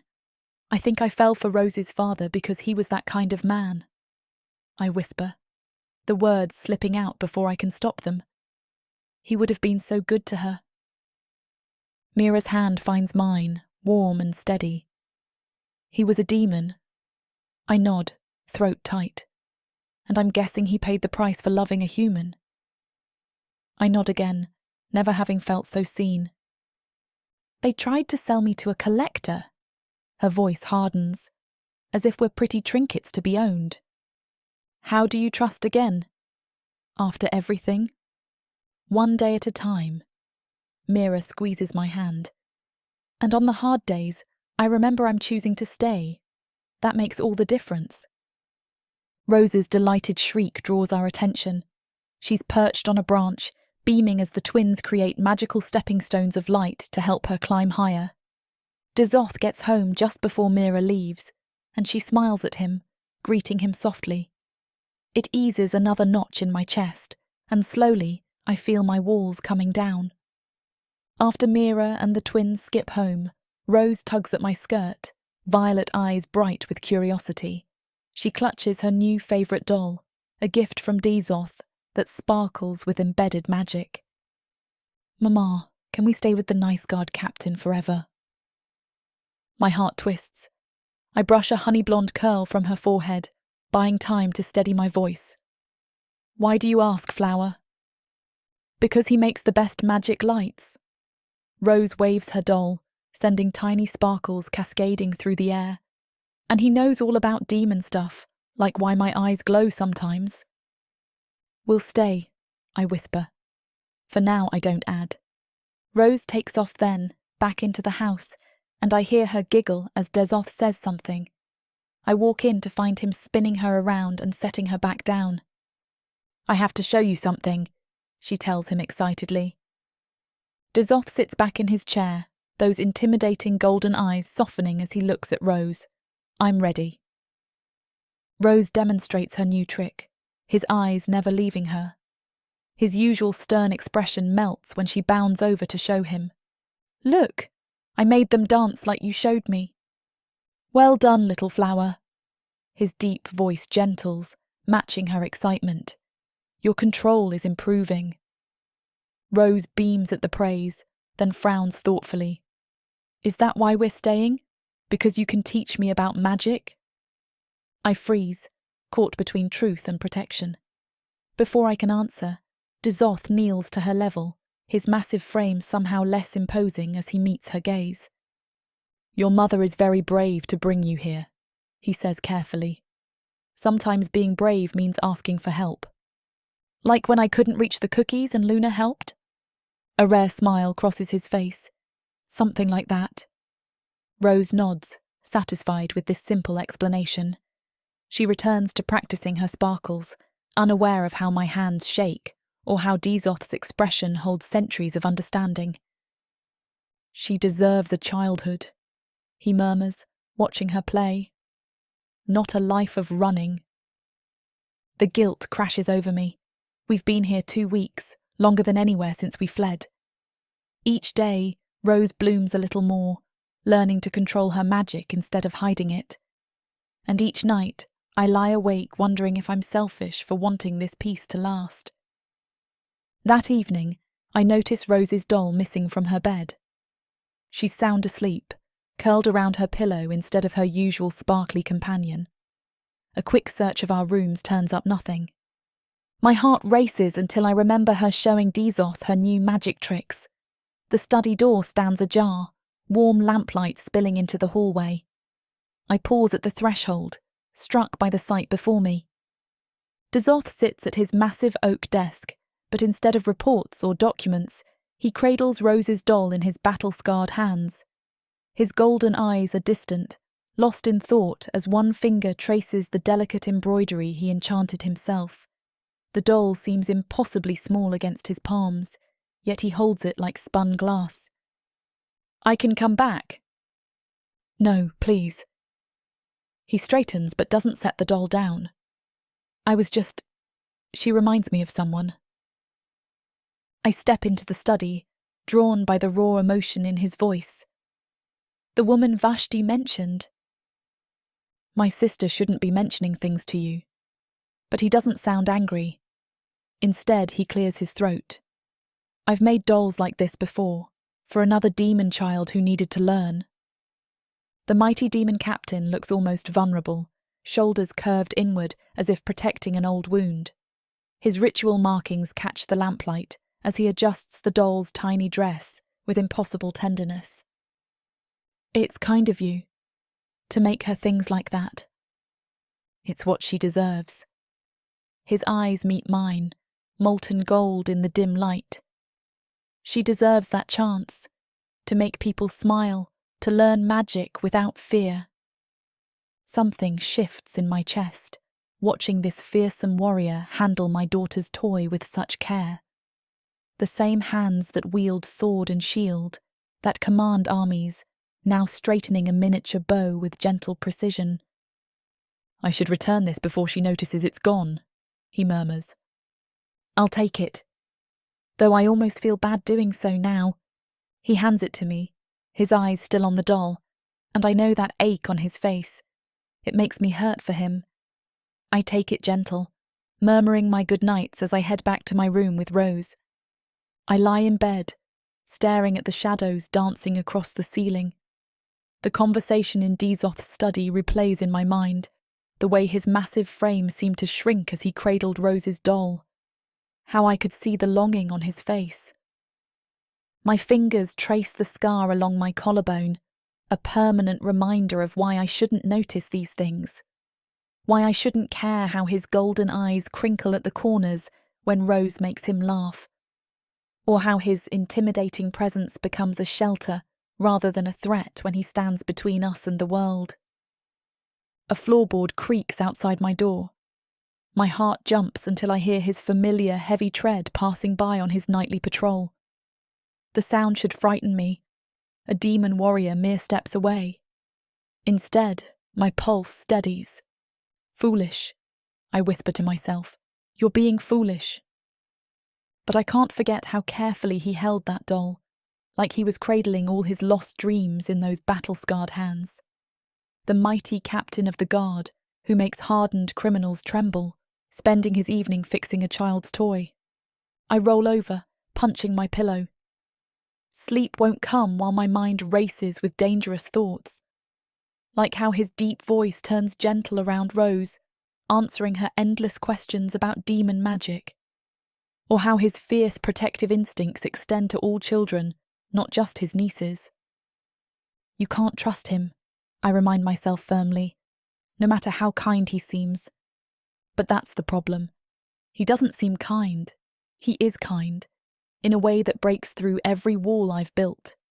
His gruff exterior can't hide how his eyes soften watching Rose play, or how patiently he teaches her to control her magic.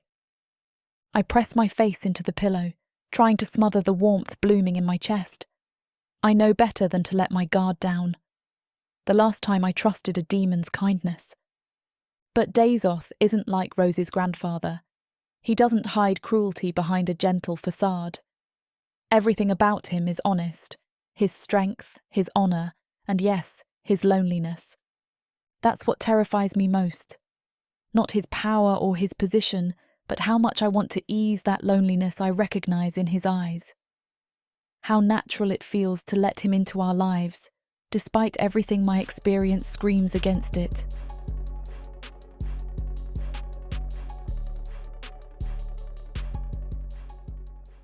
This huge orc brings out the animal in me.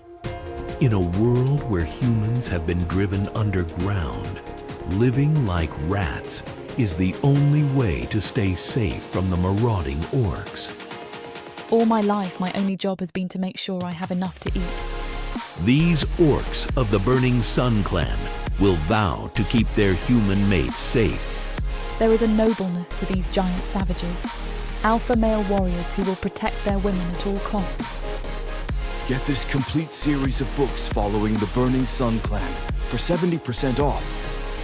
Each book is a full-length monster romance that features a giant orc with eyes for his beloved, curvy human. Happily ever after guaranteed.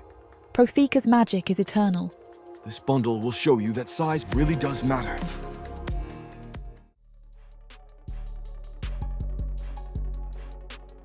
Chapter 8. Dezoth. I stand at my study window watching shadows lengthen across the polished floor. A sharp knock breaks the silence. Enter! I'm not surprised when Rolfo enters. He's my closest friend, another captain, and the only one helping me with the missing children. His heavy boots cross the threshold. His silver eyes hold that particular grimness I've come to recognize. Bad news. There was another one. He drops into the leather chair across from my desk. Half-demon girl. Couldn't have been more than 6. Ice spreads through my veins. How far? 3 streets from the city walls. They're getting bolder. Rolfo runs a hand through his jet-black hair. I still can't discern a pattern or figure out how they are finding them. It's like whoever this is wants to make sure there are no children with human and demon heritage. My fingers curl into fists. Collectors? Has to be. Too precise to be random hate crimes. He leans forward. Dezoth, that's 4 in the past month. Whatever they're planning. A burst of high-pitched giggles floats through the window. Rose's voice carries from the garden below, pure joy in every note. Both of us freeze. Rolfo moves to stand beside me. Through the glass, we watch Rose chase Thalaverns across the grass, her honey-blonde curls bouncing with each step. Her tiny form seems impossibly fragile against the backdrop of my dark garden. She's the right age. Rolfo's voice drops lower. I told him about Rose and Adah, but he hasn't met them. I don't want anyone near Rose, even if I have no right to be possessive. And you said the mother's been running. I know. The words scrape my throat. The guard patrols won't be enough anymore. Not with them this close. Another peal of laughter rings out as Rose spins in circles, arms spread wide. Her violet eyes shine with innocent delight, completely unaware of the darkness closing in around her tiny world. They won't touch her. My voice carries the edge of a growl. I've tripled the ward since she arrived, added blood magic to the perimeter. And when she wants to leave these walls, you can't keep her caged forever. I don't have an answer for him. It's a question that's been plaguing with me. It's still lingering in the back of my mind when I join them for dinner. I watch Adah's hands shake as she carefully cuts Rose's meat into tiny, manageable pieces. Her movements are precise despite the tremors, a mother's practiced care warring with lingering fear. Mama, can I have more juice? Rose bounces in her seat, violet eyes bright with enthusiasm. Of course, sweetheart. Adah reaches for the pitcher, but her fingers fumble. I catch it before it can spill. Allow me. Adah's warm brown eyes meet mine for a brief moment before darting away. She draws back, pressing her hands flat against her simple brown skirt. The gesture strikes something deep in my chest. This instinctive retreat, this careful dance of maintaining distance. Thank you, she murmurs. I pour Rose's juice, noting how the child shows no such hesitation. She beams up at me, tiny fangs peeking out as she grins. Your garden has the prettiest flowers, Captain Deez. I smile at the way she shortens my name like the twins. Maybe she should just call me Diaz because Captain is a struggle. Can we plant some pink ones next? If your mother approves. I set the pitcher down, fighting the urge to smooth her wild honey curls. Adah methodically cuts her own food, though she's barely touched it. Her braid has started to come loose, wisps of blonde hair framing her face. The simple motion of serving dinner seems to drain what little energy she has left after today's market incident. My fingers itch to reach across the table to still those trembling hands, to offer comfort, protection, something more tangible than just shelter within these walls. But I recognize the careful boundaries she's drawn. Each slight flinch when I move too quickly, each measured step to keep space between us. So I remain in my chair, cutting my own meat with precise movements, and pretend not to notice when she jumps at the sound of branches scratching against windows in the evening breeze. After dinner, I go back to my study. Sitting with Rose, watching her play, only makes me that more adamant to protect the children that are being hunted. Children like her. A muffled cry pierces the late-night silence. I'm on my feet before conscious thought takes hold, stalking through dark hallways toward Rose's room. The sound of soft singing stops me at her doorway. Adah perches on the edge of Rose's bed, her honey-blonde hair loose around her shoulders. Moonlight streams through the window, casting mother and daughter in silver. Rose's tiny fingers clutch her mother's sleeve. Tear tracks glisten on her cheeks. The bad men were chasing us again. Shh. Adah strokes Rose's curls. We're safe here. No one can hurt you. My chest constricts. The same lullaby Raina used to hum, planning for a future we never got to have. I can almost feel the phantom weight of tiny kicks against my palm as we lay in bed, dreaming of our child. But what if they find us? Rose's violet eyes shine with tears in the darkness. Then Captain Dezoth will protect us. Adah's words surprise me. Remember how the day you met him? He protected you then. Rose nods, hiccuping slightly. He's really big and strong. That's right. Adah tucks the blanket around Rose's shoulders. Her hands tremble less when she's focused on her daughter. Now, close your eyes, little flower. Dream of thalaverns and pink roses. But her eyes slide from her mother and straight to me. She stares at me in a way that feels like it's tearing my soul out. Will you both stay? Rose's voice quivers. Just until I fall asleep. I hesitate at the doorway, but those violet eyes pierce straight through my defenses. Of course, little one. Adah turns to see me, her wariness a little lighter as I move into the room. The oversized reading chair in the corner barely fits my frame, yet Rose's hopeful expression has me settling into it. Adah pauses, uncertainty flickering across her features. There's room, I murmur, keeping my voice low and steady. She perches on the edge, trying to maintain space between us. The chair has other ideas. With each breath, she slides incrementally closer until our thighs press together. The warmth of her seeps through my clothes. Rose burrows deeper under her blankets, a tiny smile playing at her lips. Can you sing the star song again, Mama? Adah's sweet voice fills the room once more. I close my eyes, letting the melody wash over me. Her shoulder relaxes against mine as the song continues. When she shivers, the night air carries a chill. I resist the urge to wrap an arm around her. Her hair brushes my chest as she shifts, finding a more comfortable position. The scent of herbs and sunshine clings to her. She must have spent the afternoon in the garden. My fingers twitch with the desire to run through those golden strands. Rose's breathing evens out, but neither of us move. The quiet feels sacred somehow, this bubble of peace in a world determined to tear apart everything beautiful. Adah's head droops, exhaustion finally claiming her. She fits perfectly against my side, as if carved from the same stone. We sit in companionable silence, pretending this moment isn't shattering every careful boundary we've built, pretending my heart doesn't race at her proximity, pretending her fingers haven't curled into the fabric of my shirt. The quiet creak of floorboards breaks our peaceful silence as Adah slides away from me, her warmth leaving a ghost of sensation as she straightens. Rose's tiny snores fill the room. I unfold from the chair, my muscles protesting the awkward position. Adah's fingers brush her daughter's forehead before she turns toward the door. I follow, closing it with practiced care. The hallway stretches before us, moonlight filtering through arched windows. Adah wraps her arms around herself, her honey-blonde hair gleaming silver in the darkness. The space between us crackles with unspoken words. Thank you, her voice barely carries above a whisper, for staying and for coming at all. I shake my head. Adah, I don't need to know what happened in your past, but I want you to know that I don't want anything to happen to you or Rose.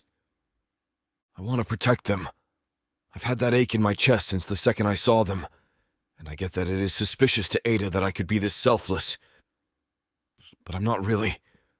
I'm doing this for my own shattered heart, to keep Rose from being another child gone missing, than anything else. Her eyes finally meet mine, warm brown, searching golden. Something shifts in her expression, recognition, perhaps, that I'm not the man she's running from. I know, she murmurs. She moves to step past me, but hesitates. Her fingers reach out, brushing against mine lightly. The contact sends electricity racing up my arm. Good night, Dezoth.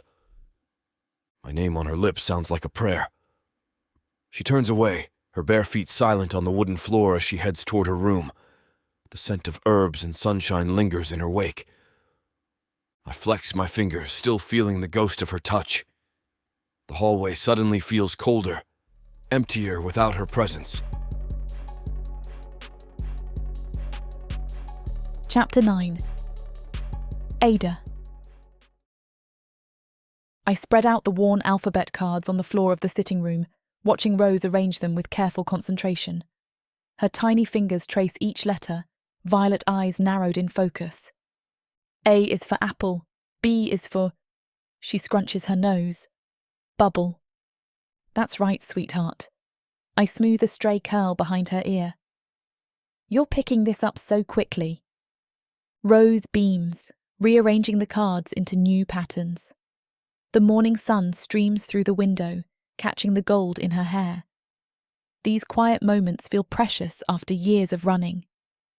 Mama, look! I can spell my name! She points to the cards she's lined up. R-O-S. Almost. I guide her hand to the E card. Don't forget this one at the end. R-O-S-E. Her face lights up. Rose, that's me. Movement catches my eye. Dezoth stands in his study doorway, arms crossed, but expression softer than usual. His intimidating height is somewhat diminished by the way he leans against the frame, watching Rose with unveiled interest. Would you like to see what I learned? Rose scrambles up, gathering her cards. She practically bounces over to him, unafraid of his imposing presence. Show me. His deep voice carries across the room but lacks its usual edge. Rose spreads the cards at his feet. This one's A, like apple, and this is B, like bubble, and these spell my name. Her small fingers point to each letter with pride. Impressive. Dezoth crouches down, bringing himself closer to her level, and I try to ignore how my heart flips at his soft smile. You've learned all these already. Mama's a good teacher. Rose picks up the R card, holding it up. This one's my favourite because it starts my name. I watch them interact, struck by how gentle the demon captain becomes around her. His golden eyes catch mine for a moment, and I quickly look away, focusing on gathering the remaining cards. My fingers tremble slightly, old fears warring with the reality before me. Perhaps tomorrow we can practice writing them, Dezoth suggests, his attention back on Rose. Can we use the sparkly ink? Rose clasps her hands together hopefully.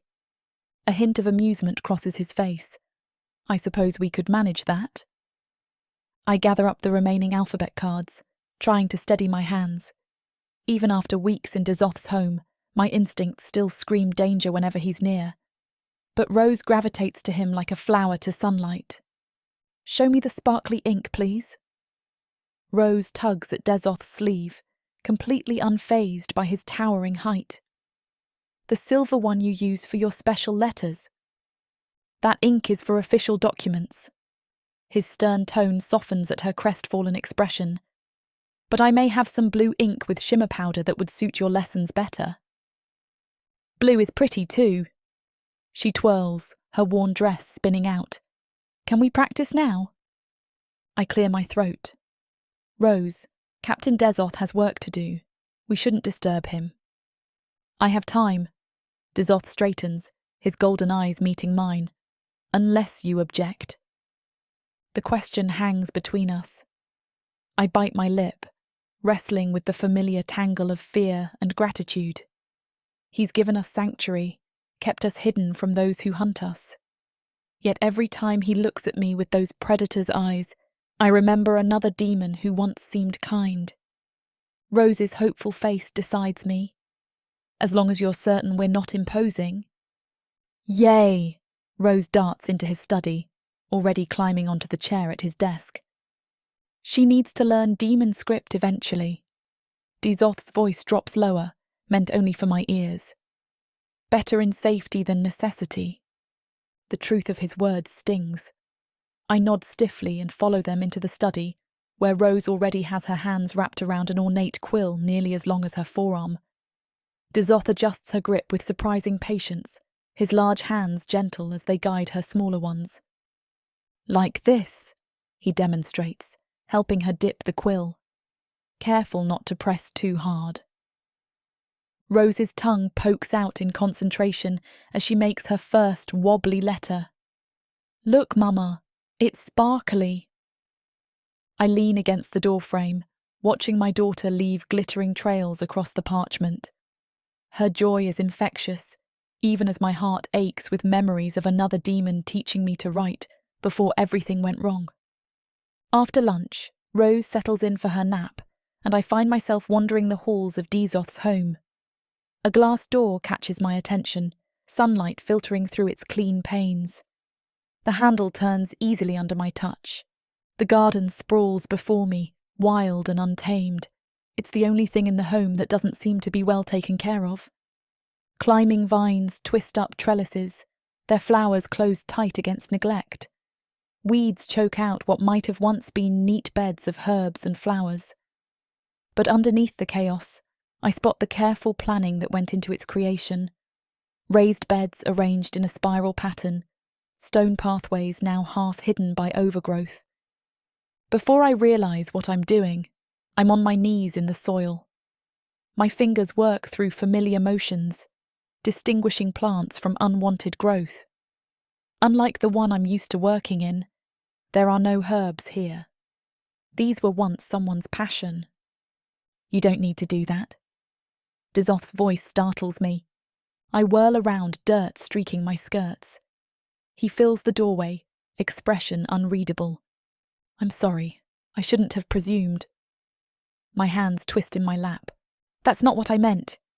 He steps into the garden, boots crunching on the gravel path. This place hasn't seen proper care since. He trails off, jaw tightening. It was someone else's project, a long time ago. Longing hangs heavy in the air as he says it, and I'm not sure how to interpret that, or the way it makes my heart sink a little. I return to pulling weeds, giving my hands something to do. Gardens need tending. Like people, they thrive on care. Well, these aren't herbs. He moves closer, examining the plants I've uncovered. I like flowers all the same. I separate the useful plants from the weeds. Sometimes it's nice to just see beauty thriving. Keep it then. His words come quick, almost harsh. The garden. Make what you will of it. I look up, surprised by the offer. The sun catches his obsidian hair, highlighting the strands of until they look more deep blue than black. His golden eyes avoid mine. Thank you, I say softly, turning back to the tangled plants. My fingers find their purpose in the soil, and for a moment I feel grounded in a way I haven't since we started running. I work until it's time for Rose to get up. I decide not to take her into that garden, not yet. Instead, we spend the afternoon in the herb garden, me teaching her everything I know. I can't help wanting to savour being outside, soaking in the warmth until the sun goes down. Dezoth joins us for dinner, entertaining Rose's many questions. And I realise that tonight, I don't tremble near him. I just watch them, noting how good he is with her. It makes me wonder, when he looks at her with that sad smile, what he's thinking, why he's so keen on helping her.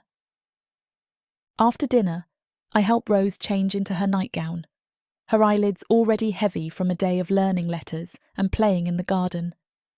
She clutches her battler's pillow, of which there are now 3 thanks to Dezoth, close as I tuck her into bed. Mama, did you see how pretty my letters were? All blue and shiny.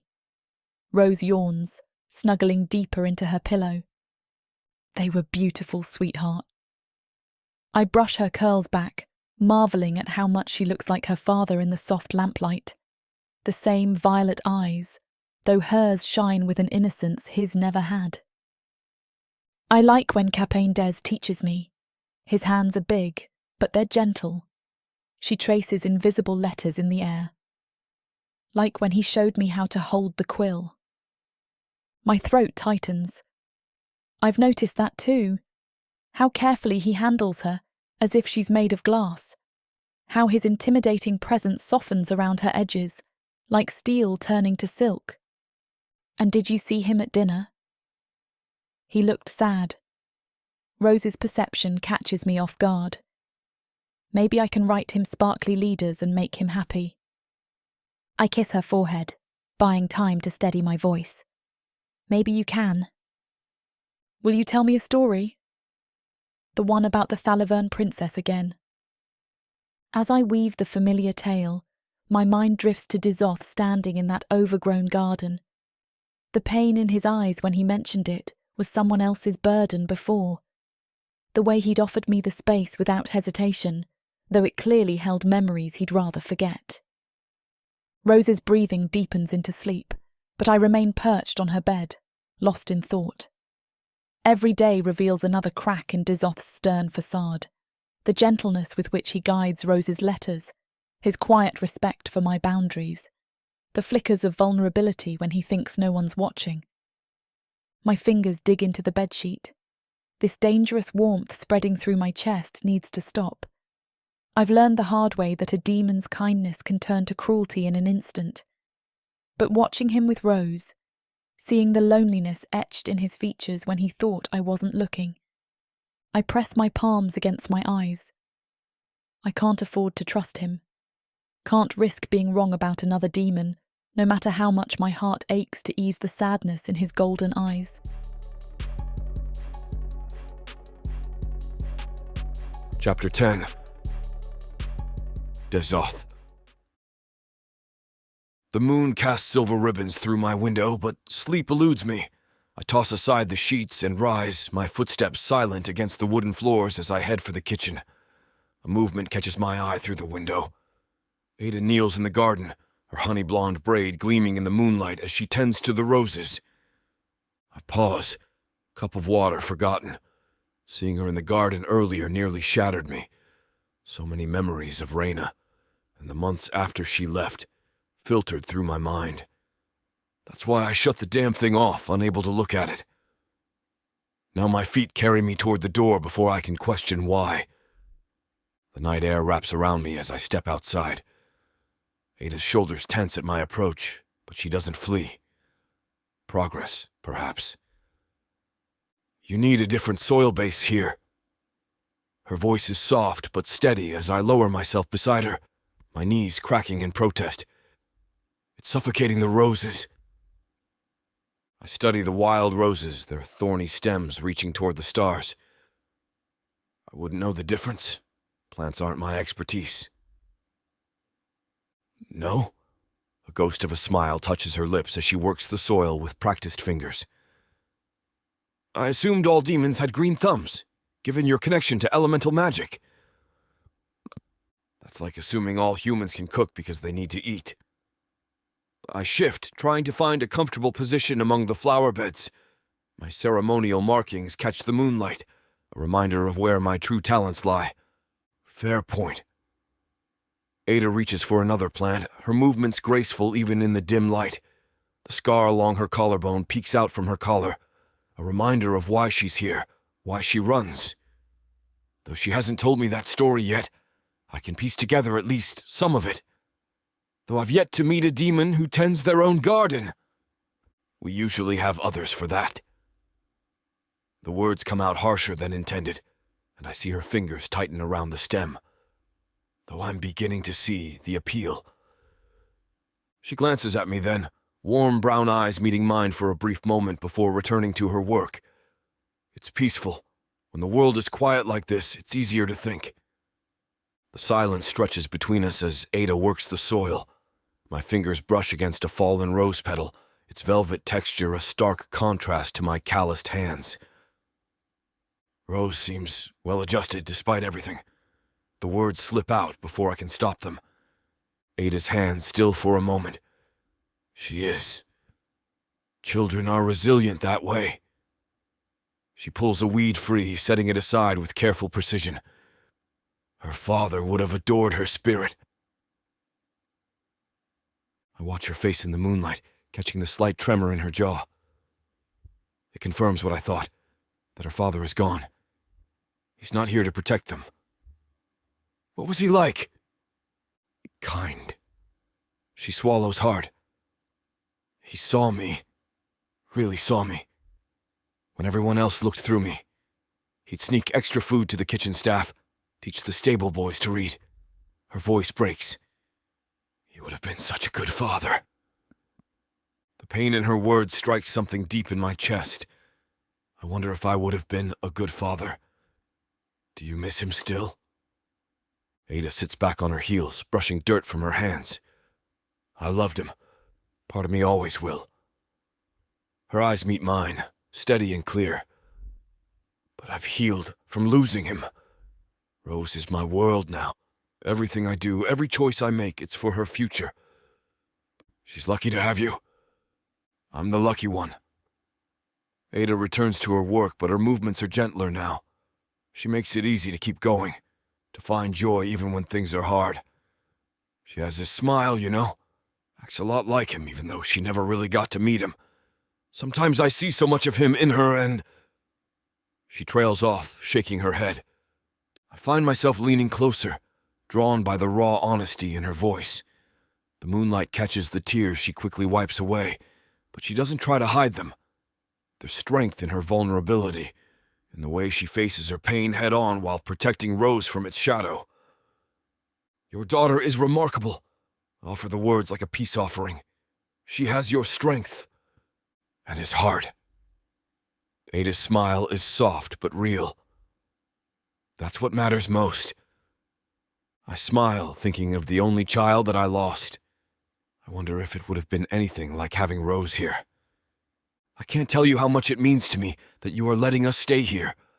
Adah's fingers trace the edge of a rose petal, her movements delicate yet purposeful. Having a safe place to rest. She takes a shaky breath. I can't remember the last time Rose slept through the night before coming here. The weight of her words settles in my chest. I've seen the shadows under Rose's eyes slowly fade these past weeks, watched her shoulders relax as she explores the garden without constantly looking over her shoulder. Every child deserves safety. My voice comes out rougher than intended. It's not a privilege. It's a right. Still, we really appreciate it. Adah turns to face me fully, moonlight catching the unshed tears in her eyes. 4 years of running, of never knowing if we'd wake up to... She wraps her arms around herself. Rose stopped asking for bedtime stories because she was afraid her voice would give us away. My hands clench, claws digging into my palms. The thought of that bright child silencing herself, of Adah having to teach her daughter to hide even her joy. And now, she's singing in the garden again. A real smile breaks across Adah's face, transforming her features. Yesterday, she asked if she could plant her own flowers. She's never... Her voice catches. She's never felt secure enough to put down roots before. This is your home for as long as you need it. The words come without thought, driven by something deeper than duty or honor. Something that has memories of my own daughter flickering in the back of my mind, making me wish I could have just held her once. Both of you. Adah's eyes meet mine, and for once she doesn't look away. Thank you, Dezoth. Not just for the shelter, but for... She gestures to the garden, to the house beyond, for giving Rose a chance at childhood again. The genuine gratitude in her voice stirs something protective in my chest. Here in the moonlight, with her guard lowered and her hands still covered in garden soil, she looks less like a woman on the run, and more like someone finally finding her footing. Her tears catch the moonlight like diamonds, and before I can think better of it, my thumb brushes them away. Adah freezes at my touch, but doesn't pull back. The delicate skin beneath my calloused fingers reminds me how fragile humans are, how easily they break. Yet Adah's spirit remains unbroken despite everything she's endured. I'm sorry. She starts to turn away, but I catch her chin with gentle pressure. Don't apologize for feeling. My voice comes out rougher than intended. Up close, I can see the flecks of gold in her brown eyes, the way exhaustion has carved subtle lines around her mouth. Demons must think humans are terribly weak, crying over gardens and bedtime stories. Her attempt at lightness falls flat, betrayed by the tremor in her voice. Strength isn't measured by how well you hide your pain. My thumb traces the path of another tear. Sometimes it's found in letting yourself feel it. Ada's eyes search mine, looking past the intimidating golden glow that makes most humans flinch. You sound like you speak from experience. The observation hits closer to home than I care to admit. My own losses press against my chest. Dreams of tiny hands and a family that never came to be. Perhaps I do. She doesn't press, but understanding softens her features. For a moment, we're just two souls who've known loss, finding unexpected comfort in the midnight garden. Your eyes... Adah tilts her head, studying me with newfound curiosity. They're not as cold as you pretend they are. The observation catches me off guard, making me drop my hand from her face. But Adah doesn't retreat. Instead, she reaches up, hesitating just shy of touching my cheek. There's kindness there, she whispers, behind all those careful walls you've built. A small voice pipes down from above. Mama? Captain Diaz, why are you playing in the garden without me? I look up to see Rose's tiny frame in the doorway, her violet eyes bright even in the darkness. Her honey blonde curls are mussed from sleep, reminding me of her mother's. We're not playing, little one. My gruff tone softens despite myself. Your mother is tending the roses. But it's dark. Rose looks up at the sky as if to accentuate her point. Are the flowers lonely at night? Adah's laugh rings out clear and genuine. No, sweetheart, they're just fine. I couldn't sleep and wanted to check on them. Can I come help? I promise I'll be quiet as a mouse. Back to bed, Rose. I cross my arms, trying to look stern despite the way my lips threaten to curve upward. The garden will still be here in the morning. Rose's lower lip juts out. But you're both awake. And we're both adults, Adah calls. Little girls need their rest to grow big and strong. I'm already strong. Rose flexes her small arms. Strong like Cap Diaz. My hand brushes against Adah's as we both move to stand. Her fingers are cool from the night air, dirt still clinging to her skin. I let mine linger there just for a heartbeat before pulling away. Let's go to bed, Rose. Adah starts toward the door, and I already hate the loss of her. Okay. Rose sighs dramatically. Good night, Captain Dez. Good night, Rose. My voice softens a touch as I stare at the honey blonde hair and warm brown eyes of her mother, wishing I could have knelt in the dirt a little while longer with her. Good night, Adah. She smiles at me so softly, and my heart threatens to stop. Good night, Dezoth. I stay kneeling in that garden far longer than I should after they're gone, staring at the door as if I can still see Adah there. She's slowly chasing away my ghosts, and I wonder how long it will be before she leaves, too. And it's her haunting me instead. Chapter 11. Adah. I watch Rose swing her legs under the table as she shovels another spoonful of stew into her mouth. Her honey blonde curls bounce with each enthusiastic movement, and a small drop of broth trickles down her chin. And then I saw Cappy Dez doing his special moves in the yard. Rose punches the air with her tiny fist. He went whoosh with his sword, and it was so shiny. Dezoth's golden eyes widen, the vertical pupils dilating slightly at the nickname. His long fingers pause around his spoon, and the stern set of his jaw softens. Cappy Dez. The corner of his mouth twitches. My cheeks flush. Well, the twins have been calling you Uncle Dez, so she kind of started to pick that up, and she struggles with the word captain. I do not. Then, Rose beams at him, showing the gap where her front tooth fell out last week. Can you teach me to be a guard too? I want to do the whoosh thing. The whoosh thing takes years of practice, little one. His deep voice carries a gentleness I've never heard before, and those ritual markings on his forearms catch the lamplight as he reaches for his water. I can practice. I'm good at practicing. Mama says so. Rose turns those violet eyes on me, seeking confirmation. My throat constricts at the sight of this towering demon, this elite guard captain, melting under my daughter's charm. The same way her father used to. You do practice very well, sweet pea. I smooth back a stray curl from her forehead. See? Rose bounces in her seat, turning back to Dezoth. Please, Cappy Des. He sets down his spoon, and for a moment, that intimidating presence returns as he considers her request with careful thought. But then those sharp features soften again, and he inclines his head. Perhaps we can start with proper stance tomorrow. The squeal Rose lets out could shatter glass, but Dezoth's pleased expression makes something in my chest tighten painfully.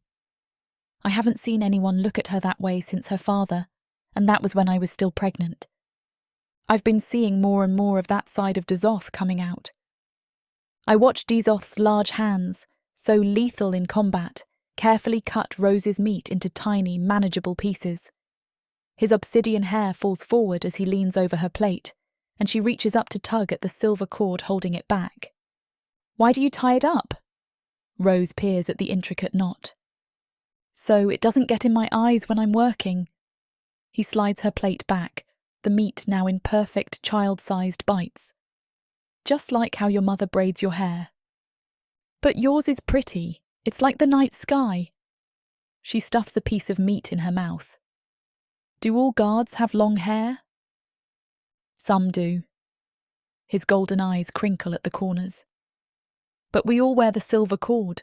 It marks us as city guards. Is that like your arm pictures? She points to his ritual markings. These show I'm a master craftsman. He rolls up his sleeve, revealing more of the intricate designs. Each pattern tells a different story. What story do those tell? Instead of brushing off her questions like most would with a child, he traces one marking with his finger. This spiral means I learned to forge weapons. The flames around it show I passed the trials by fire. My hands shake as I grip my cup.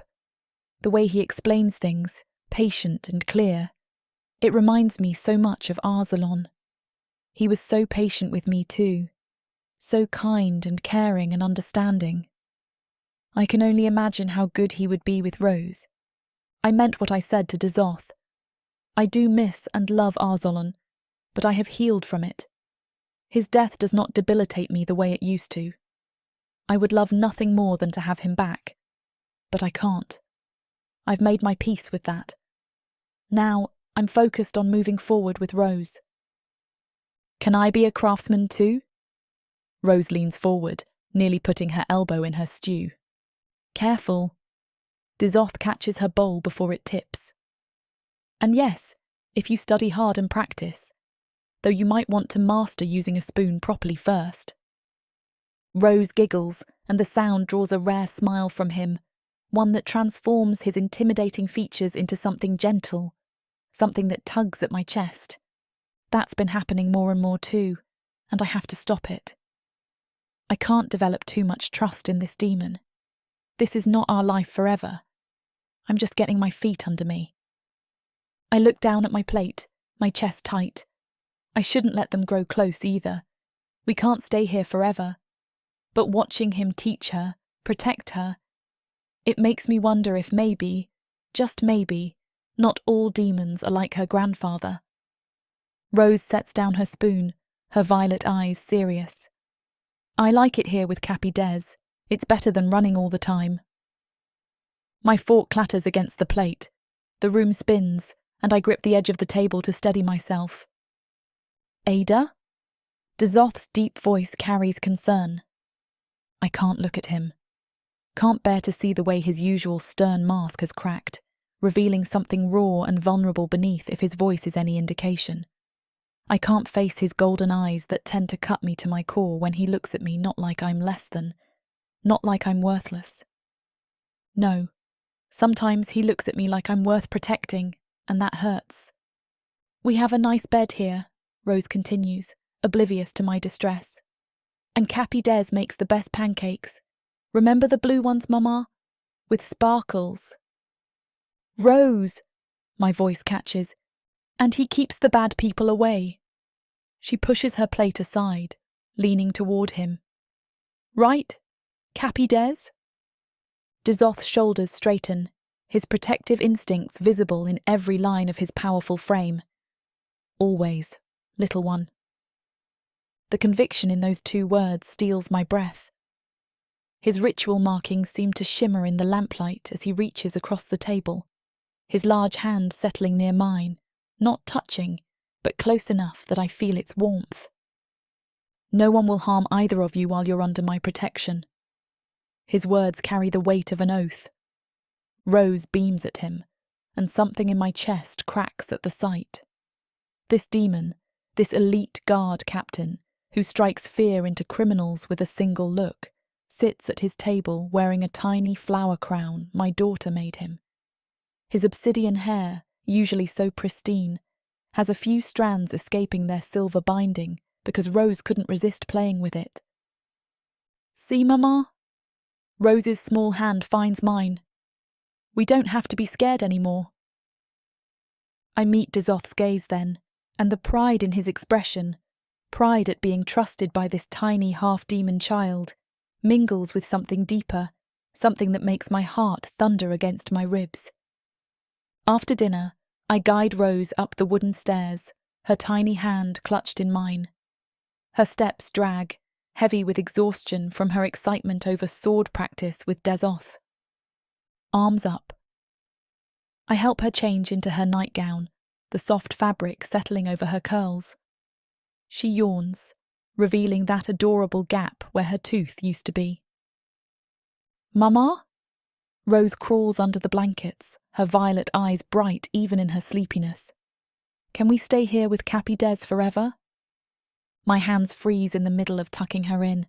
Rose, he's nice. She pulls her stuffed rabbit closer. And he makes you smile, like this morning when he put sparkles in the pancakes just because I asked. Heat creeps up my neck as I remember Dezoth's satisfied expression when Rose squealed over the magical shimmer in her breakfast. How his usual stern demeanour melted away as she insisted on helping him clean up, even though she mostly just spread the mess further. And he reads stories better than anyone? Rose continues, fighting another yawn. He does all the voices like you said Papa used to. My chest tightens at the comparison.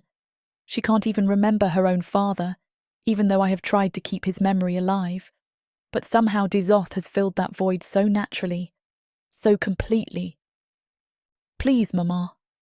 Her small fingers find mine. I like having a home again, and Cappy Des keeps us safe.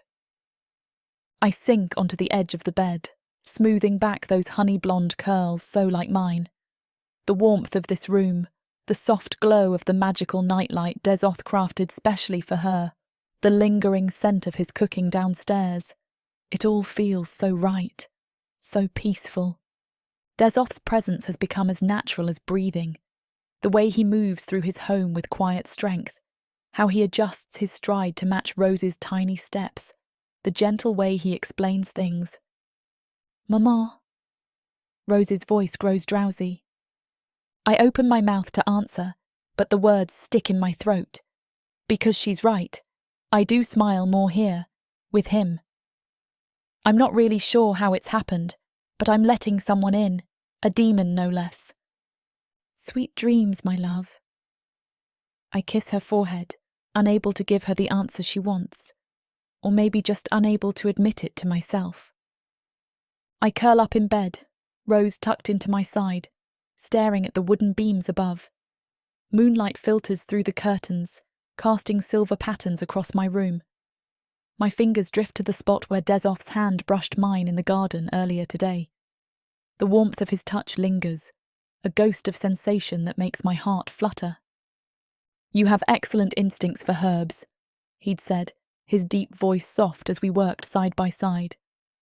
Those ritual markings on his forearms caught the sunlight as he reached past me for a spade. These will make fine healing potions. I'm lucky I found you. Now, I press my palm to my chest, remembering how he moved with such careful grace despite his intimidating size. How those golden eyes tracked my every movement, not with suspicion or possession, but with something that made my cheeks flush. The way he is with Rose. I roll onto my side, pulling the blanket tighter. Just months ago, I would have run at the first sign of a demon's interest. But Dezoth isn't like the others. He doesn't demand or take. He offers, protects, teaches. I don't know how to handle it, and I'm terrified to trust it. This morning, I found him in the kitchen covered in flour because Rose wanted to help make breakfast. His obsidian hair had white streaks in it, and that silver cord was hanging loose. But instead of anger, his eyes crinkled with amusement as she giggled. "Your daughter," he'd said, catching my gaze, "has quite the talent for chaos." The pride in his voice, the way he included me in the moment rather than trying to replace me, it struck something deep inside that I thought had died with Arzelon. I touch my collarbone where the scar marks my escape. Dezoth has never asked about it, never pushed for details of our past. He simply offers his strength, his home, his heart. My fingers tremble at the thought. Am I brave enough to reach for happiness again? To trust that this demon with his rare smiles and gentle hands won't shatter everything like Arzelon's father did? The memory of dinner floods back. How naturally Dezoth fit into our little family. How right it felt to watch him care for Rose. Not because he has to, but because he wants to. I'm so scared to be wrong again. Chapter 12. Dezoth. I've just gotten to my office at the guard station, actually leaving my house for once, when I take in the stack waiting for me. But the morning patrol reports sit untouched on my desk when Rolfo bursts through my office door without knocking. His silver eyes gleam with an intensity that makes my muscles tense. Another one? Rolfo's jaw clenches as he spreads a map across my desk, scattering the reports. His finger jabs at a spot marked in red ink. 4 streets from your sister's house. Ice forms in my veins. 4 streets from where the twins live. Then, anger heats my veins. When? Last night. Half-demon girl, age 7. Mother found the bedroom window shattered, traces of sleeping powder on the sill. Rolfo runs a hand through his jet-black hair. That makes 6 in just as many weeks. I rise from my chair, my full height forcing Rolfo to look up. They're moving in a pattern, and we still can't figure out who they are or what they want with the kids. They're either enslaving, trafficking, or killing them. Most likely all 3, and I can't stomach the thought of any of it. He gives me a look that tells me we both know what they are doing. Most demons do not take kindly to humans being anything more than slaves. I heard that there's a demand for mixed-blood children in the dark market now. The thought of Rose with her violet eyes and innocent trust makes my body tense with violence. These hunters are circling closer to what's mine to protect. I trace the pattern of abductions on the map, my ritual marking stark against the parchment. Have you told anyone else? Not yet. Came straight to you. Rolfo's expression darkens, but you know how it is. If they aren't from a prominent family, then no one cares. That's exactly what these people are banking on, I'm sure. After Rolfo leaves to look more into the disappearance of the most recent victim, I decide to go home. I need to see Rose and Adah. Need to know they are all right. I stride into the dining room, my thoughts still churning with the morning's dark revelations, when a tiny blur of honey-blonde curls launches at my legs. Cappy Diaz! Rose beams up at me, her violet eyes sparkling. You came for lunch!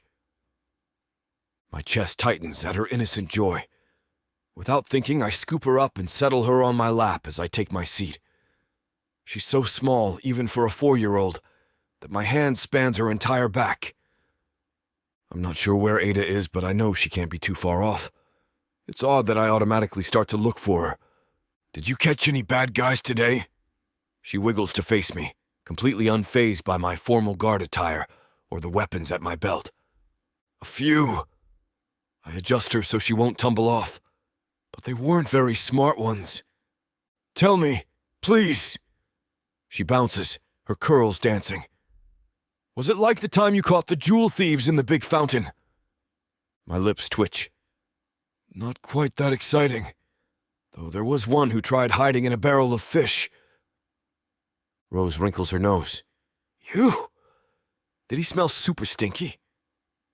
Worse than those veggies you hated last week. Her giggle lights up the room. She leans against my chest, tiny fingers tracing the silver cord holding back my hair. I like when you tell stories. You never say I'm too little to hear. I thought you were big and strong. You're in training after all. I catch her hand before she can tug the cord loose. But perhaps we should eat first? Only if you tell me about the fish barrel man while we eat. She gives me that look that could melt stone. Pretty please, Cappy. The nickname, so innocent and trusting, warms something deep in me. My arms tighten around her instinctively, knowing what dangers lurk beyond these walls. But here, in this moment, I can keep her safe. Can be the protector she sees me as. Very well, little flower. But you have to eat all your vegetables. Even the purple ones? Especially the purple ones. Adah comes in then, holding a platter, and she stops when she sees me and Rose. I wait to see if her eyes narrow, but her expression softens and she smiles at me. Home for lunch? I nod, hesitant to set her off. If that's all right. She shrugs as she sets down the platter and takes a seat. It is your home. I try to ignore the way my heart sinks at that response. It's progress, I know, but I want to hear that she wants me here. Rose chatters through lunch about her morning adventures with a little suru she saw in the garden, but my attention keeps drifting to the windows. Mine and Rolfo's conversation burns in my mind. I don't live far from my sister, and now kids are going missing just a few streets away. I shift in my chair, angling myself between Rose and the large bay window. The movement catches her attention. Are you looking for birds again? She peers over her shoulder. I saw a big blue one earlier. Just keeping watch, little one. I scan the tree line beyond my property. Nothing moves except shadows cast by branches. For bad guys? Her voice drops to a whisper, violet eyes wide. Something like that. I tap her plate. Finish your meal. I don't leave after lunch. Adah takes Rose for her nap, and I consider seeking her out. But I don't want to worry her. I'll find whoever is taking these children before anyone gets too close to Rose. Through my study window, movement in the garden catches my eye. The setting sun casts long shadows across the flower beds where Adah kneels beside Rose, demonstrating how to break free from a grip on her wrist. Remember, sweetheart, twist toward the thumb. That's the weak point. Adah's voice carries clearly in the evening air. She gently holds Rose's tiny wrist, showing her the motion. Like this. Rose twists with more force than necessary, nearly toppling herself. Careful. Adah steadies her. You don't need that much power. It's about the direction, not strength. I slip outside, my footsteps silent on the garden path. Adah's showing Rose how to stomp on an attacker's foot when I speak. Aim for the arch, not the toes. Adah startles, but Rose beams. Cappy Dees, will you help teach me too? Instead of the wariness I expect, Adah meets my gaze with determined focus. You probably know more effective techniques than I do. Some. I crouch beside them, my ceremonial guard markings catching the fading light. But you've got the basics right. Show me that wrist escape again, Rose. Rose demonstrates, her honey blonde curls bouncing with concentration. Her grip is clumsy, but the movement is correct. Good. I glance at Adah. Have you shown her pressure points? Not yet. I wasn't sure which ones would be safe to practice. I hold out my arm. Here. The nerve cluster in the forearm is perfect for small hands. I guide Rose's fingers to the spot. Press here, little flower. Not too hard. Rose giggles when my fingers twitch involuntarily. It made your hand jump. Exactly. I shift to show Adah the precise location. Even a child's strength can be effective there. Our fingers brush as she finds the pressure point. Her touch is hesitant but precise, betraying years of careful movement around demons. But there's steel in her warm brown eyes when she meets mine. Thank you. Her voice is soft but steady. For teaching her. For everything. I nod, understanding all she isn't saying. We both know why a 4-year-old needs these lessons. Why Adah's hand shakes slightly as she guides Rose through another practice motion. And I am more than willing to help them with anything that will keep them safe. Again, I tell Rose, settling in to watch them practice. This time, show me how you'd combine the wrist escape with the pressure point. We practice until it's dark, then we have dinner together. Adah seems even more relaxed around me today, as if, little by little, I'm chipping away at her defenses. I return to my office to pore over maps and reports, trying to pinpoint who exactly could be behind these abductions. There are no clues anywhere, though, and it's driving me mad. Eventually, I have to take a break, deciding to go make some tea. Light spills from the kitchen doorway. I find Adah at the counter, crushing herbs with methodical precision. Her braid has come loose, honey-blonde strands falling around her face. My hands ache to touch it, but I keep them at my side. It's been hitting me more and more how beautiful she is, like with every piece of her walls that come down. I get to see more of her, and I'm savoring it. I shouldn't be. I know she's going to leave me, but I can't stop myself. You should rest, I say, keeping my distance to avoid startling her. Her hands pause, but she doesn't look up. So should you. I prefer knowing my house is secure. If it helps, I just checked everything. All the exits are locked. No one's lurking outside. She sets down the mortar and pestle. I'm sure you could sense if something was off with your wards. She's right. But that doesn't ease my restlessness. I move closer. You're thorough. I have to be. Her fingers trace patterns in spilled herbs. Had to learn to be, after everything. Something in her voice makes me step closer. You know, if you ever want to talk about what you've been through, I'm here. It can't be easy to never have anyone to rely on. Adah's shoulders tense, then drop. His name was Arzalon. He was kind, gentle, everything his father wasn't. Her laugh holds no humor. I thought we were so clever keeping our love secret. But demons always smell lies, don't they? My chest tightens at the pain in her voice. I know that he has passed, but it doesn't seem to be something that was unavoidable. What happened? I was technically his father's servant, which meant he could do whatever he wanted with me. And when his father found out about Rose the day after she was born, he found where Arzalon had hidden me away on their property. Her violet eyes set him off. She swallows hard. He killed his own son in front of me. Said no son of his would taint their bloodline with human filth. But Arzalon bought me enough time to take Rose and run. My hands fist. He's who you are running from. For 4 years. She finally meets my gaze, and the steel in her brown eyes reminds me why she survived this long. The day in the market, I was supposed to be getting away from this continent, but my contact fell through. I'm always scared he'll find us, that someone will tell him. Her words cut off on a choked sob. I can't let him near my daughter. Adah! I step closer, close enough to catch her scent of herbs and quiet strength. Why didn't you tell me? Because the last demon I trusted with my heart got killed for it. Her voice cracks. And I can't. I won't let Rose lose anyone else she loves. Or put her at risk. It crushes me to see her look so shaken, and suddenly, everything about her demeanor makes sense. I reach out for her hesitantly, and she lets me wrap an arm around her, leaning against me. I brush the hair out of her face, letting my large frame block out everything else.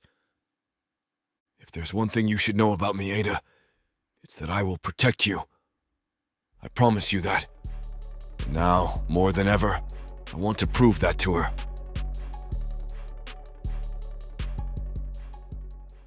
From the depths of the darkness of proththea Or clawing up from the realms of fantasy.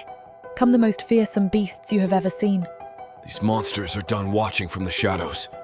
Now, as they step into the light, something unexpected grips them. Something even they can't fight off. Love, Vampires. demons, Dark elves. gods. Minotaurs. Creatures of light and dark. They will protect their mates. Do whatever needs to be done. Morally grey heroes who will burn the world to protect the women who love them.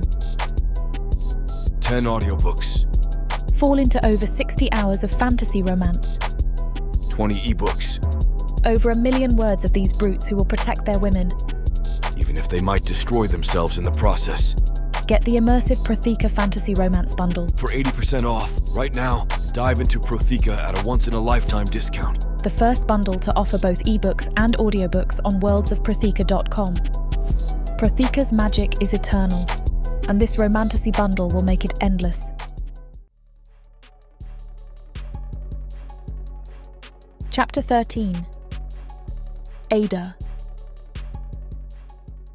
The late afternoon sun streams through the library's tall windows, casting long shadows across the shelves. Rose's soft snores drift from the reading nook where she curled up with her favourite blanket after lunch. I've tucked her in, but now face a different challenge: finding the book about magical creatures she begged to read tonight. My fingers brush the spine of what might be the right volume, but it sits just beyond my reach on the top shelf. Even on tiptoe, I can't quite grasp it. A wooden ladder leans against the far wall, but before I can retrieve it, warmth radiates against my back. "Allow me." Dezoth's deep voice sends a shiver down my spine. His chest nearly touches my shoulder blades as he reaches up, easily plucking the leather-bound tome from its perch. The scent of forge fire and night air surrounds me. It's been a few days since that night in the kitchen, and there's been a new tension between us. I no longer feel nervous around him. I'm not ready to let down all my walls, but I'm not so worried about keeping distance between us. Which poses a new problem. I've known the whole time that Dezoth is attractive. It's hard to miss. But I was more focused on not being able to trust him to let that get to me. But over the last few days, we've shared little touches, small moments that are filled with tension. Now, I'm not sure what to think. Except that I am lonely. I have been for 4 years, and he is so handsome that it's hard to ignore it. I step sideways, putting space between us. I could have managed. With the ladder, perhaps. His golden eyes catch the sunlight as he examines the cover. The Complete Guide to Magical Creatures. Rose's choice. She wants to know if sparkle mints really exist. I accept the book, careful not to let our fingers brush.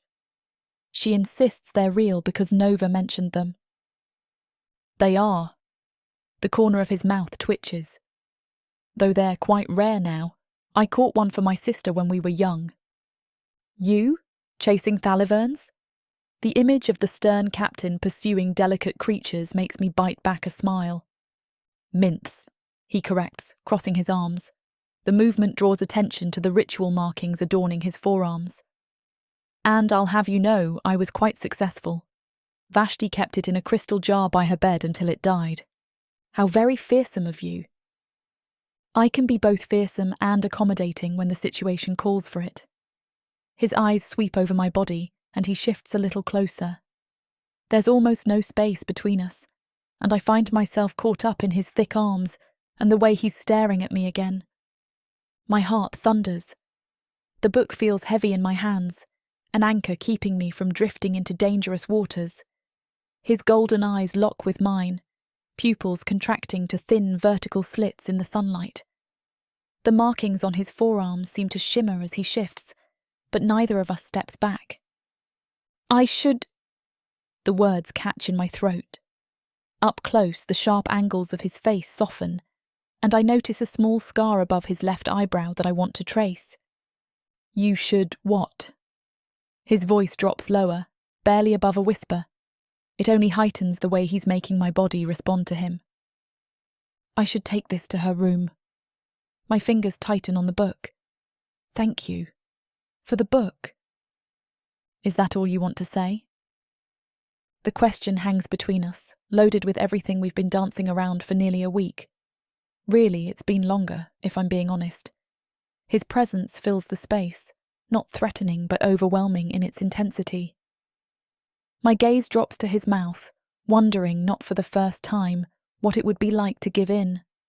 I might not fully trust him, but I think Dezoth would handle me the way I need, at least alleviate this pressure and loneliness a little. Dezoth. A strand of his obsidian hair has escaped its silver cord, falling across his face. Before I can stop myself, I reach up to brush it back. His skin burns against my fingertips, and I snatch my hand away as if scalded. Don't. He catches my wrist, his grip gentle despite the strength I know lies in those hands. Don't pull away, not this time. The book presses against my chest, a barrier between us. My honey blonde braid falls forward as I shake my head, but I don't try to free my wrist. We can't? Or won't? His thumb traces circles on my pulse point, each touch sending sparks through my veins. His hand cups my cheek with surprising gentleness, thumb tracing my jawline. Despite every instinct screaming to run, I find myself leaning into his touch. If you don't want this, I need you to say that. His voice is a deep rumble, his eyes searching mine. But I can't pretend I don't want you.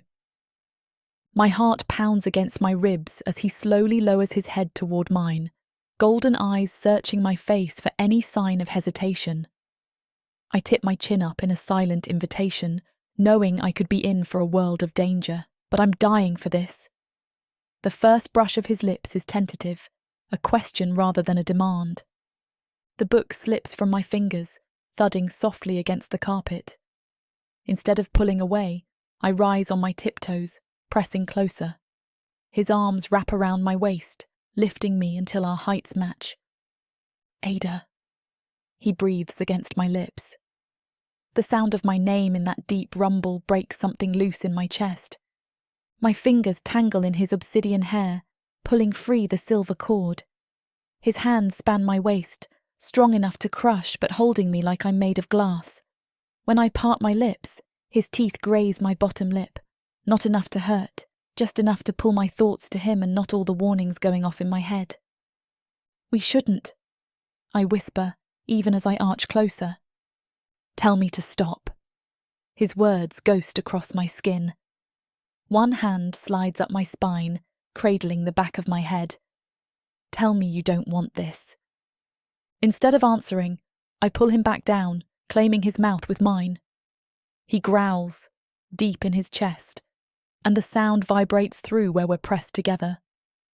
His kiss turns fierce, possessive, yet still careful, like he's afraid I'll shatter if he pushes too hard. My practical earth-toned dress rustles as he lifts me higher, and I cling to him. The last rational part of my mind notes how easily he holds me, how naturally I fit against him. His ritual markings warm against my skin where my hands have slipped to his forearms. His lips break from mine, his breathing ragged. Dezoth's golden eyes search mine, pupils dilated, his expression torn between hunger and restraint. My body still hums from the kiss, but the weight of what just happened crashes over me as he sets me back on the floor. I back away, my fingers trembling as they brush my swollen lips. He doesn't reach for me, though his hands flex at his sides like he's fighting the urge. Adah. His voice is rough, like gravel, and something in it makes my chest tighten. Tell me what you're thinking. I wrap my arms around myself, trying to steady the storm inside me. I don't know. I want to trust you, Dezoth. I really do. But every time I start to, I hear that voice in my head telling me to run, that I'll only get hurt again. He steps closer, but stops when I flinch. His jaw tightens, the muscles working as he studies me. Then, slowly, like he's approaching a skittish animal, he kneels in front of me.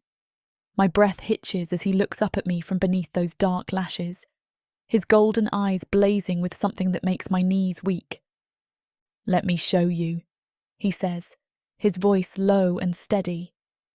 "Let me prove you can trust me, that I'd never hurt you." I swallow hard, my heart pounding. "How?" His hands slide up my thighs, the heat of his palms searing through the fabric of my dress. He doesn't rush, doesn't push. He waits, watching me, giving me every chance to stop him. When I don't, he leans in, pressing a soft kiss to the inside of my knee.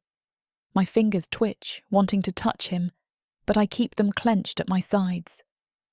"Let me show you how well I can treat you, Adah," he murmurs against my skin, his breath warm. I nod, though my throat feels too tight to speak. His lips move higher, trailing slow, deliberate kisses up my leg. My dress bunches in his hands as he lifts it, exposing more of me to the cool air of the library. His gaze flicks up to mine, searching for permission. I bite my lip, then nod again, my heart racing. He doesn't speak, doesn't make promises he might not keep.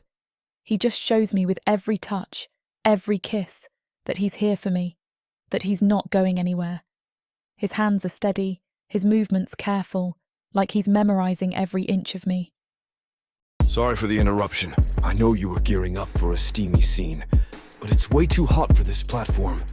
If we want to keep sharing our stories for free, we have to abide by this platform's guidelines. To get the full unabridged audiobook, go to worldsofproththea.com. Browse through unabridged audiobooks, countless ebooks and bundles offered at a discount. If the thought of me whispering all the dirty details into your ear isn't enticing enough, use discount code YouTube30 to get 30% off of all digital products. Story after story, audiobook after audiobook, the worlds of proththea are waiting for you. Prothea's magic is eternal. But unabridged, it's unforgettable.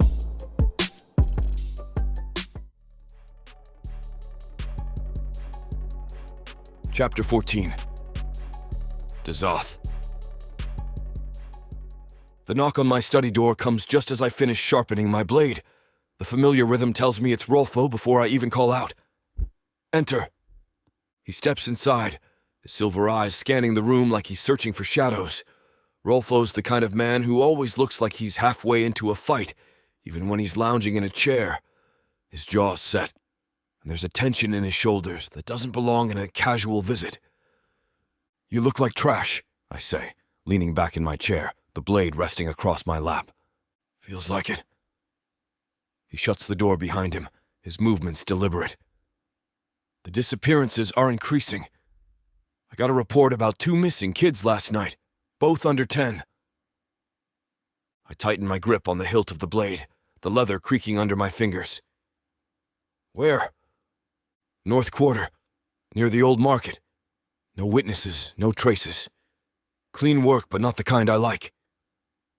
His voice drops like he's afraid the walls might hear. "We're running out of time, Diaz. Whoever's behind this, they're moving faster, and soon there will be no kids left to protect." I shake my head. Maybe we need to send out a mandated curfew. Increase patrols at night, just until we know who it is. It's a shock the city isn't in an uproar. They would be if it were full-blooded demon children. That sends an ache through me thinking that. Maybe we need to send guards to check each house and inform anyone with a mixed blood child. I don't want to scare them, but he might be right. I already know what he's going to say next before he says it. Rolfo's got that look. The one that means he's about to tell me something I don't want to hear. "You need to tell Adah." I push away from the desk, the chair scraping against the stone floor. "I can't, Rolfo. She doesn't need to know about this." I just got her to calm down, to stop feeling like she has to run. "She's smart. If she doesn't hear it from you, she could hear it from someone else.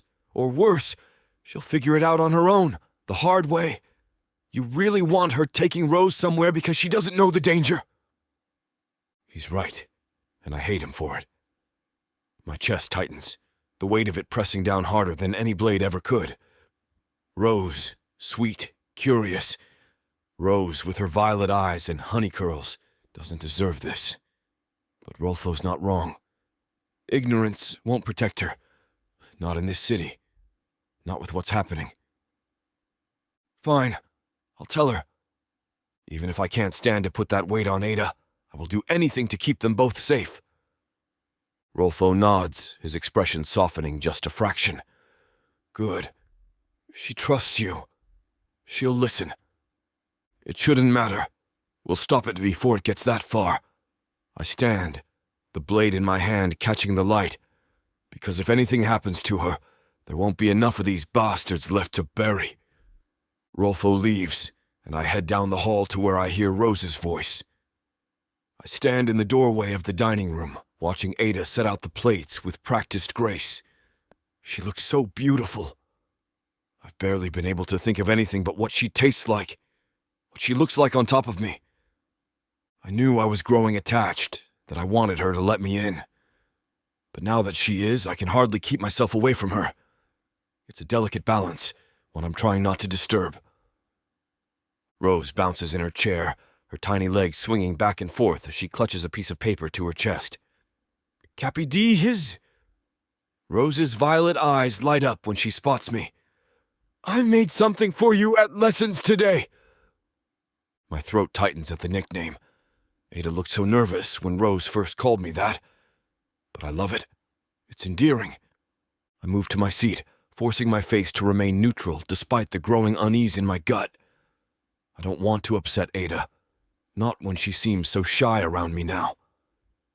It's been a few days, and every time I get her alone, I find reasons to touch her. She doesn't pull away, but she flushes, and I know that I don't need to push her just yet. I hope this doesn't break that. Did you now? I settle into my chair as Adah places a bowl of steaming soup in front of me. Our fingers brush, and her warm brown eyes meet mine for a brief moment before darting away, that beautiful blush creeping up her cheeks. Rose thrusts the paper across the table. It's you! See? I drew your special marks. Her small finger points to scribbled lines representing the ritual markings on my forearms. The drawing shows a stick figure twice as tall as the others, colored in black and silver, my usual colors. Next to it stands two smaller figures, one with yellow curls like sunshine, the other with a long braid. My chest constricts at the sight of us drawn as a family. That's very detailed, Rose. Adah smiles at her daughter, and my chest tightens at that smile. She's finally starting to look relaxed. Remember to eat your soup before it gets cold. I watch Rose dip her spoon into the bowl, managing to get most of it in her mouth rather than on her dress. The ordinary moment feels fragile, like glass about to shatter. The weight of what I need to tell Adah presses against my ribs. I'm tempted to ask her for one more taste before I taint everything, but it would be wrong. I know that. Cappy Des, you're making your scary face. Rose tilts her head, purple eyes too perceptive. Is it because the soup's too hot? Adah's hand freezes halfway to her mouth, her gaze sharp on my face. She's learned to read my expressions too well these past months. I'm hoping that Adah won't see the tension I'm trying to suppress, but the glances she throws me the rest of dinner tells me I fail at that. But I hold it together through the meal at least. After helping tuck Rose into bed with her favorite Batlaz pillow, I lead Adah down the torch-lit corridor to my study. My steps echo against stone, each one feeling heavier than the last. Adah's bare feet make no sound, a habit from her years of service that she hasn't broken, I've gathered. I unlock the heavy wooden door, gesturing for her to enter first. She glides past me, her braids swinging with the movement. Even now, after months of safety, she carries herself like she's ready to bolt at any moment. The fire crackles in the hearth as I close the door behind us. Adah perches on the edge of the leather chair, her fingers twisting in her lap. I remain standing, unable to keep still with the weight of what I need to tell her. There's something you need to know. My voice comes out rougher than intended. I don't want to scare you, but I think you deserve to know. She nods, studying me. What is it? When I offered you in Rose Sanctuary, it wasn't because I knew someone was hunting you.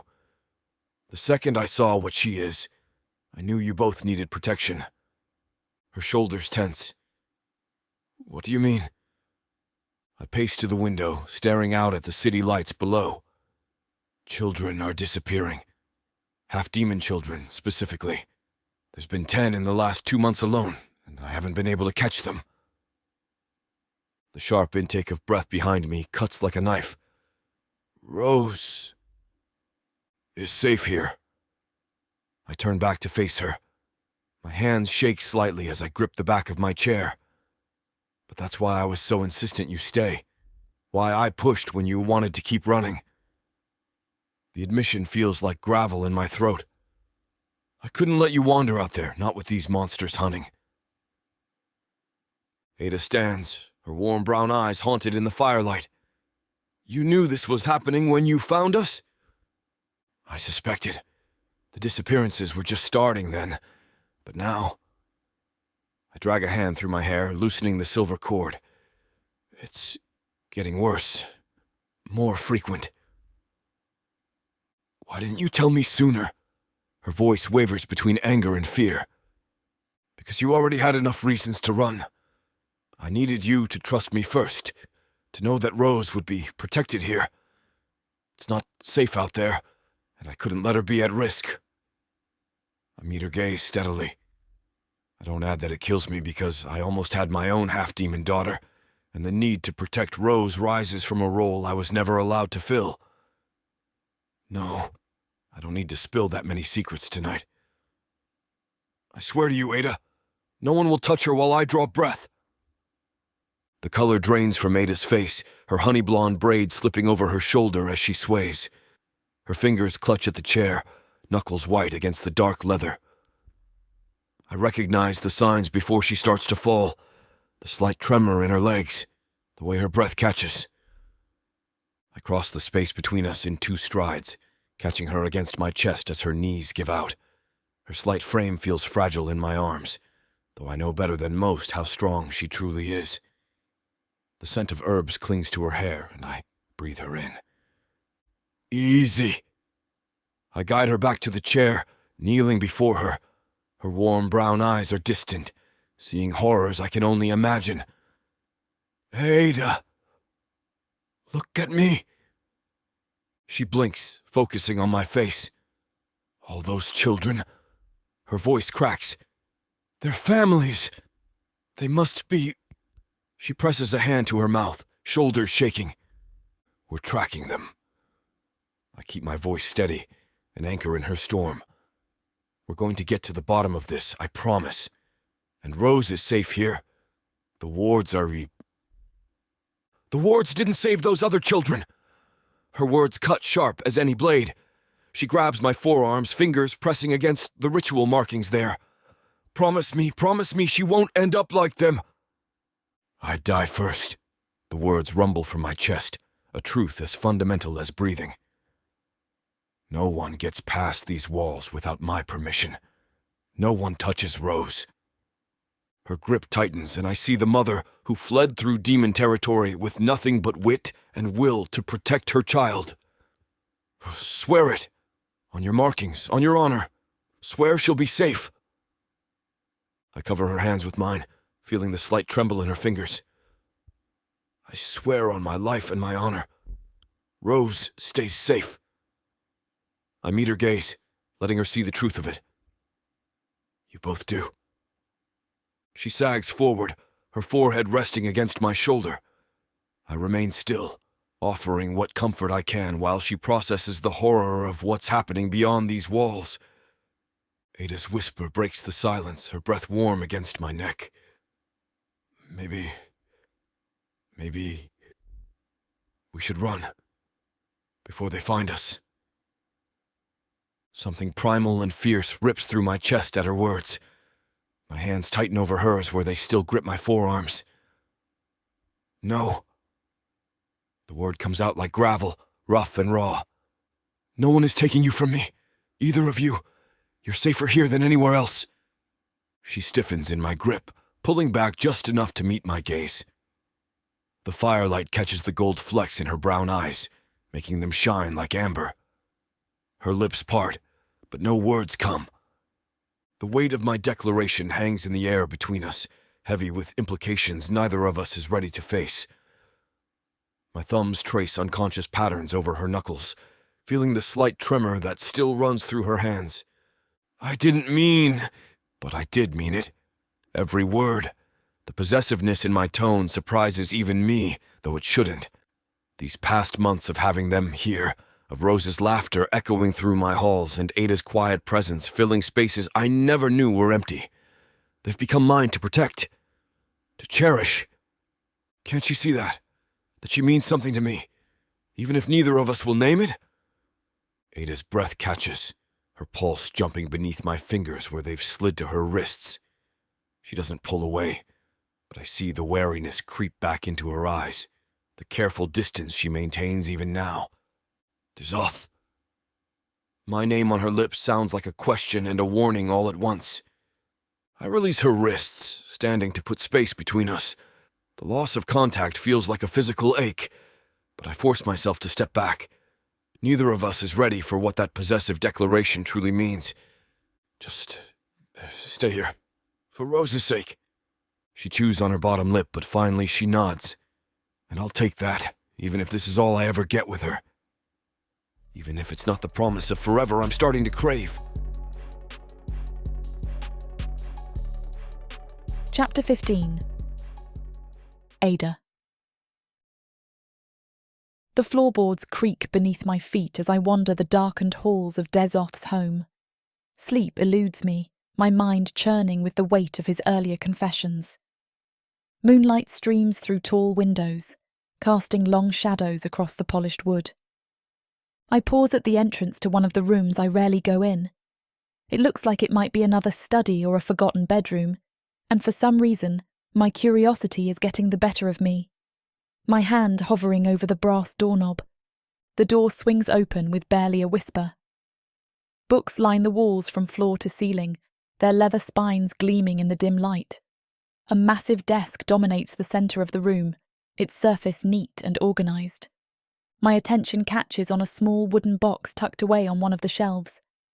The craftsmanship is exquisite. Delicate carvings of roses and vines wind across its surface. Something pulls me toward it, though I know I shouldn't pry.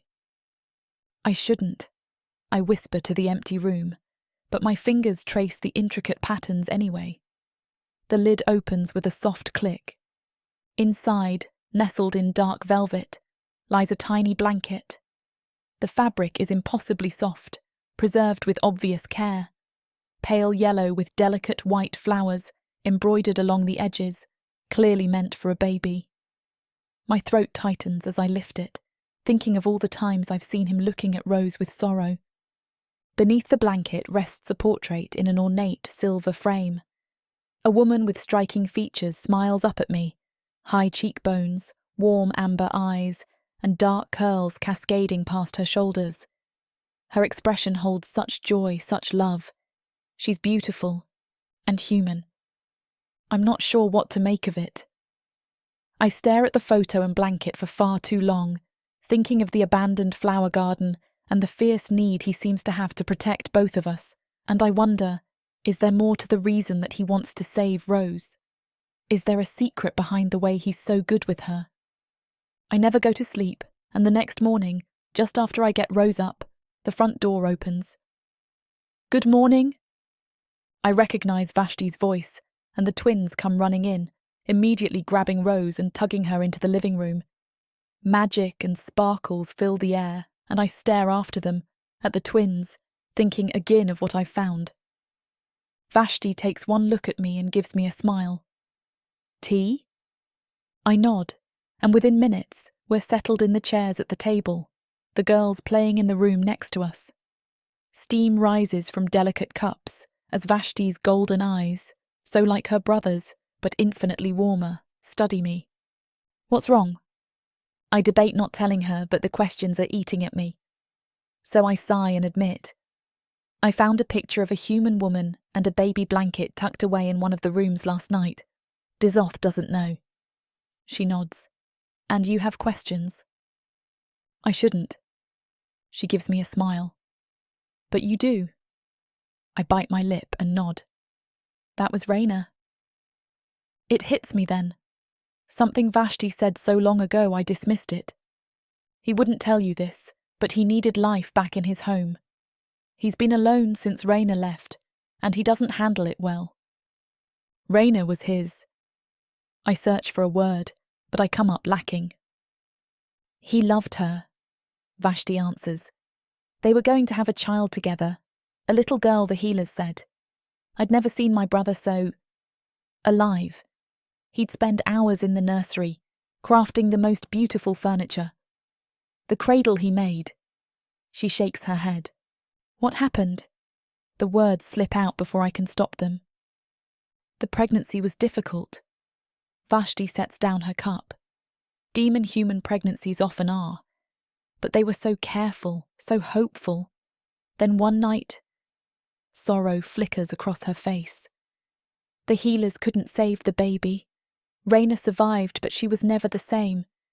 The light in her just died. My heart shatters then. He was going to have a daughter. I think of the yellow blanket, the purple room, the way he looks at Rose sometimes like his heart is breaking, and he's enraptured with her at the same time.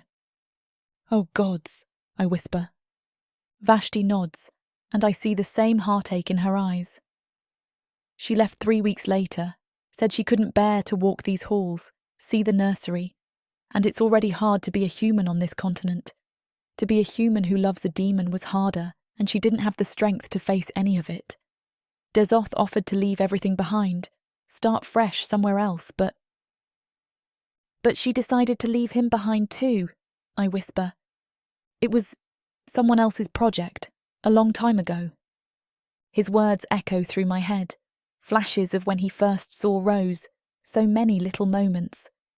The whole time I thought I had my walls up, but I get it now. He did too. I'm scared to trust a demon. He's afraid to fall for someone and lose them again. And the way he reacted to those hunters possibly targeting Rose.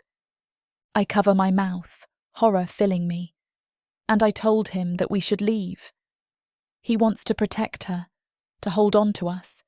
And I told him we needed to go. No wonder he reacted the way he did. Vashti reaches for my hand. He doesn't talk about her, about any of it. Just be gentle with him. I nod, feeling the last of my walls crumble at this new revelation. I follow Rose and Dezoth into the kitchen, studying him in a different light. He was busy with work all day yesterday, not coming home until after Rose was in bed. But this morning, he was up to have breakfast with us. Morning light streams through tall windows, catching the silver threads in his dark hair as he helps Rose climb onto her chair. Can you make them extra thin today? Rose bounces in her seat, violet eyes bright with excitement. Like paper, as my lady commands. A ghost of a smile crosses his face as he slices the bread with precise movements. The knife looks tiny in his large hands, yet he handles it with surprising delicacy. And triangles! No, wait, rectangles. Both. His golden eyes soften as he glances at her. Softness and sorrow, like he is looking at what he once could have had and is afraid to get attached again. Yes, all the shapes. Rose claps her hands. Did you know I had a dream about a purple dragon? He was teaching me magic, but he kept sneezing sparkles everywhere. Dezoth arranges the toast strips with meticulous care, creating a pattern that makes Rose gasp in delight. Sneezing sparkles. That sounds rather inconvenient for a dragon. It was pretty, though. She picks up a perfectly cut rectangle, like stars falling down. My chest tightens as I watch him. Every gentle movement, every patient response. It's like watching someone press on a bruise. The joy in his expression can't quite mask the shadow of grief behind it. Each interaction with Rose is both balm and blade. healing and reopening old wounds I never knew he carried. "Mama, look! Cappy Des made a castle!" Rose points to her plate where the toast strips now form towers and walls. "I see, sweetheart." My voice catches as Dezoth adds a final piece with careful precision. His hands linger for just a moment too long, and I recognise the look in his eyes, the same one I sometimes catch in the mirror when Rose does something that reminds me of her father. I find Dezoth in the garden a little while late as Rose naps, his tall frame motionless among the blooming flowers. His golden eyes stare unseeing at the horizon, shoulders rigid with tension. The silver cord in his hair catches the sunlight, a stark contrast against the obsidian strands. Without a word, I step beside him and slide my hand into his. His skin is warm against mine, and I lean into him. His fingers tighten around my smaller ones, anchoring himself to the present moment. "I found the box." My voice comes out barely above a whisper. "Vashti told me about what happened. I don't want to hurt him, but he should know." His jaw clenches. "I should have told you. I should have learned when you were ready. But I wanted you to know, and I understand now." Silence stretches between us, broken only by the rustle of leaves in the breeze. When he speaks again, his voice is rougher than usual. We had everything planned. The nursery, her name, Anthea. Even picked out which stories I'd read to her first. His free hand clenches into a fist. 7 months of dreams, gone in a single night. I squeeze his hand, thinking of Rose asleep upstairs. What happened? The bleeding started at midnight. By dawn, he swallows hard. The healers said mixing demon and human blood was too much strain. Raina survived, but our daughter. I rub the back of his hand, leaning into him. He's worked so hard to earn my trust, and I want him to see he's not alone either. I understand why she left. The grief was destroying her. But losing Anthea, his voice breaks. That's what haunts me. I held her just once. I never got to see her open her eyes. Raina was too far along and had to give birth. He drops his head. She never even cried. Just a perfect tiny form, still and silent as stone. The pain in his voice mirrors an old ache in my chest. I move closer, wrapping my free arm around his to give him a squeeze. His fingers tremble against mine. It ripped us apart. I thought Raina was going to be my mate, and then I lost them both. I survived our relationship, but Anthea... He looks down at me, golden eyes swimming with so much pain that I desperately want to erase. How do you mourn someone you never truly got to meet? I shake my head, wishing I could do something to take away what he's feeling.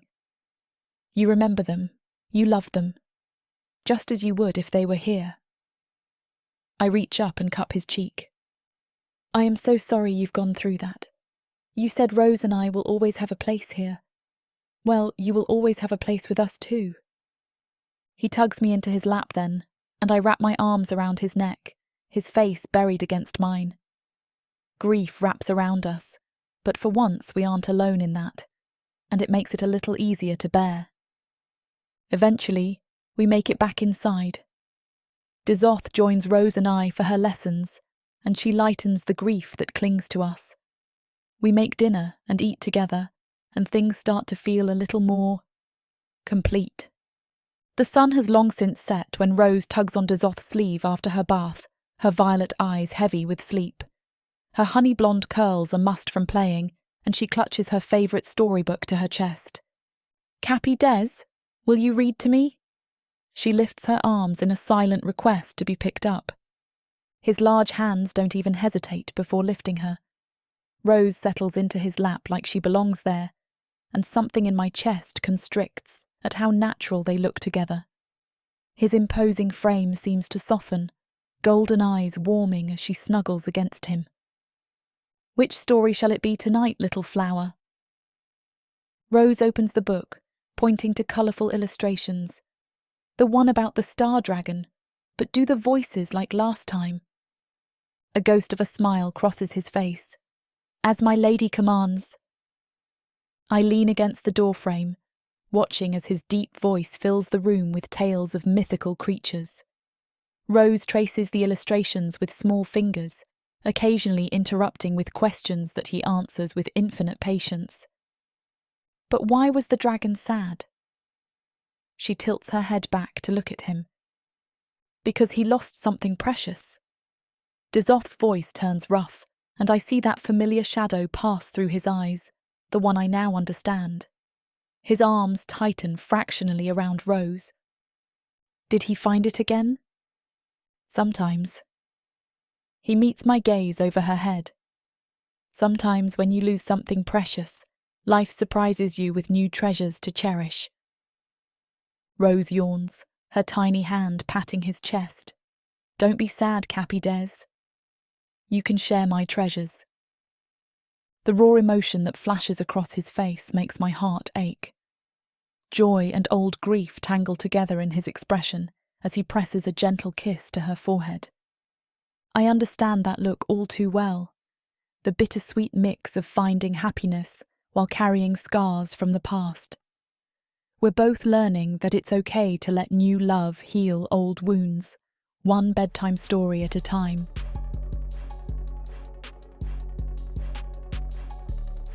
Chapter 16. Dezoth. The front door bursts open with a familiar chaos as the twins barrel into my home like twin whirlwinds of copper curls and magical sparkles.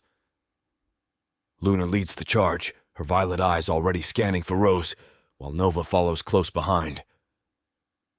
Uncle Diaz! They squeal in unison, pausing just long enough to wrap themselves around my legs before darting toward Rose, who rushes forward with a bright smile. Your house is still standing, I see. Karn steps through the doorway, his broad frame filling it completely. The girls have decided to coordinate a weekly dinner for us, and I try not to let myself let this affect me too much. This is not my family like it is for Karn, I have to remind myself. Barely. I cross my arms watching as Mira slips in behind him, her movements fluid and precise even while carrying a covered dish. The little girls converge in the center of my sitting room, their excited chatter filling the space. Luna's already conjuring tiny sparkles that float around them like fireflies, while Nova attempts to change the color of Rose's dress from brown to purple. Girls, careful with the magic. Adah's voice carries a gentle authority that has all three looking up at her with wide eyes. She kneels down, her braid falling over one shoulder. Why don't we save the sparkles for after dinner? Luna, those are beautiful colors you're making. Luna beams at the praise, the sparkles fading as she nods. Can we have a tea party later? Only if Cappy Diaz joins, Rose adds, shooting me a hopeful look that makes my chest tight. Yes, Uncle Daz and Uncle Karn, Luna agrees. Mira chuckles behind us, knowing that we are not getting out of this.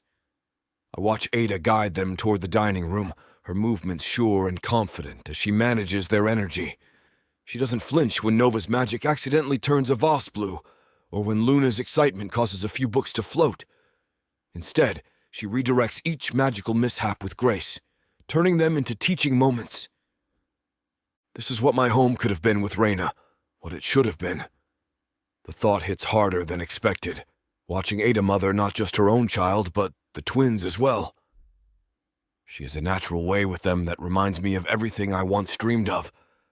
And looking at three children that all share demon and human heritage only rubs at the wound that is not healed.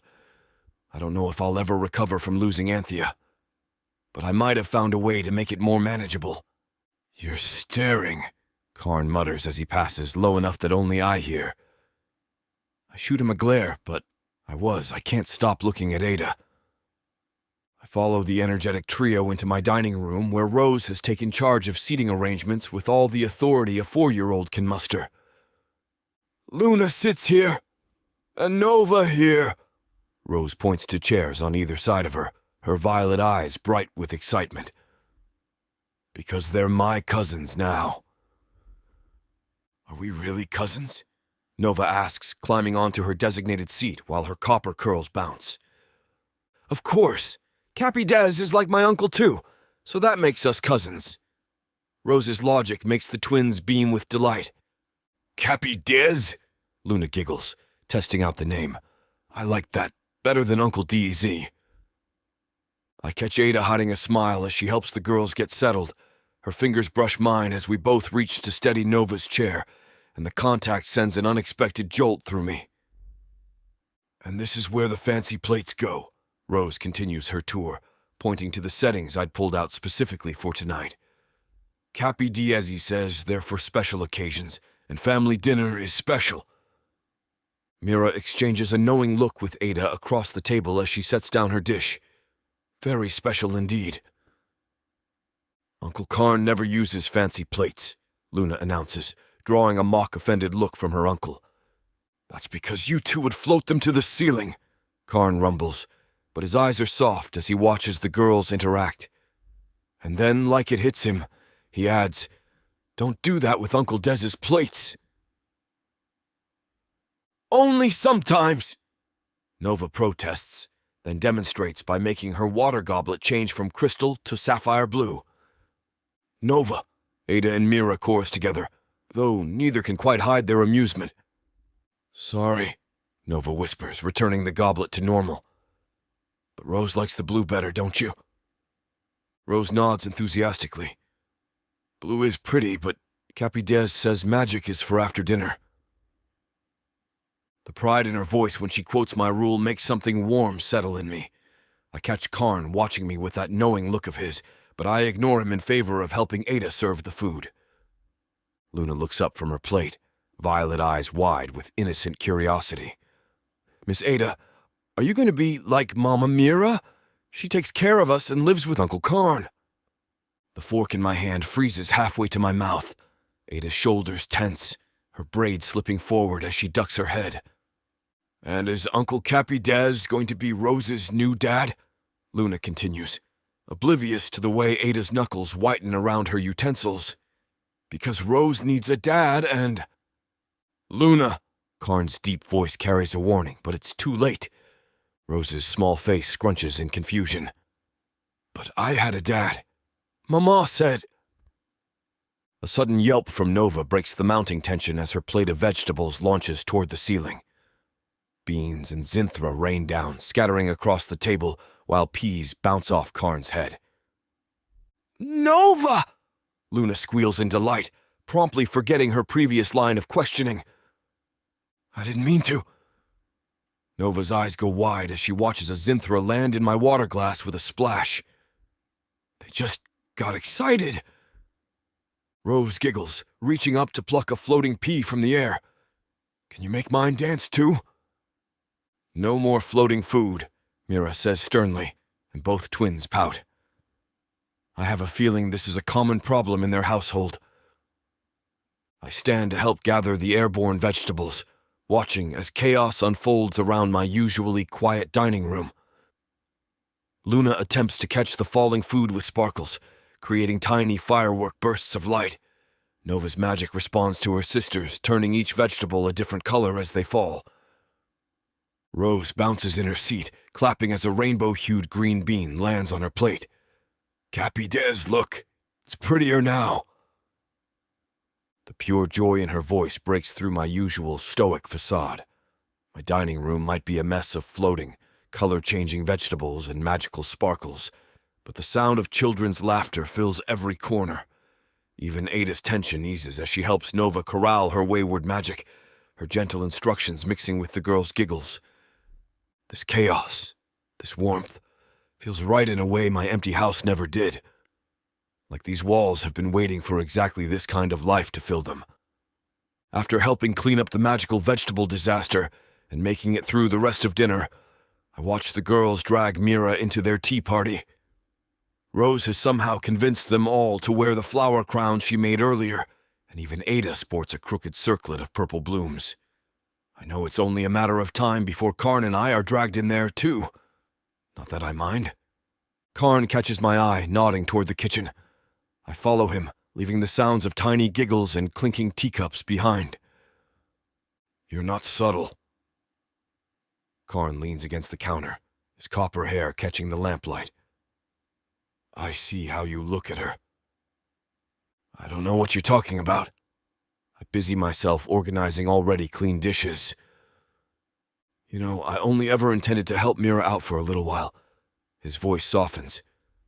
When she first showed up at my shop, covered in dirt and terrified, all I saw was someone who needed help. But watching her with the twins... He trails off, a fond smile playing at his lips. Sometimes family finds you when you least expect it. I set down the plate I'm holding harder than necessary. Adah's situation is different. Is it? Karn raises an eyebrow. A human woman on the run, protecting someone precious, finding shelter with a demon who never thought he'd have a family. He chuckles. Sounds familiar to me. Through the doorway I catch sight of Adah helping Rose pour tea for her stuffed animals. Her braid has come loose, honey blonde strands framing her face as she laughs at something Nova says. Sometimes she looks so beautiful it hurts. It's been pulling feelings out of me that I thought were long gone. The more I'm around her, the more I wonder if Reyna ever should have been my mate.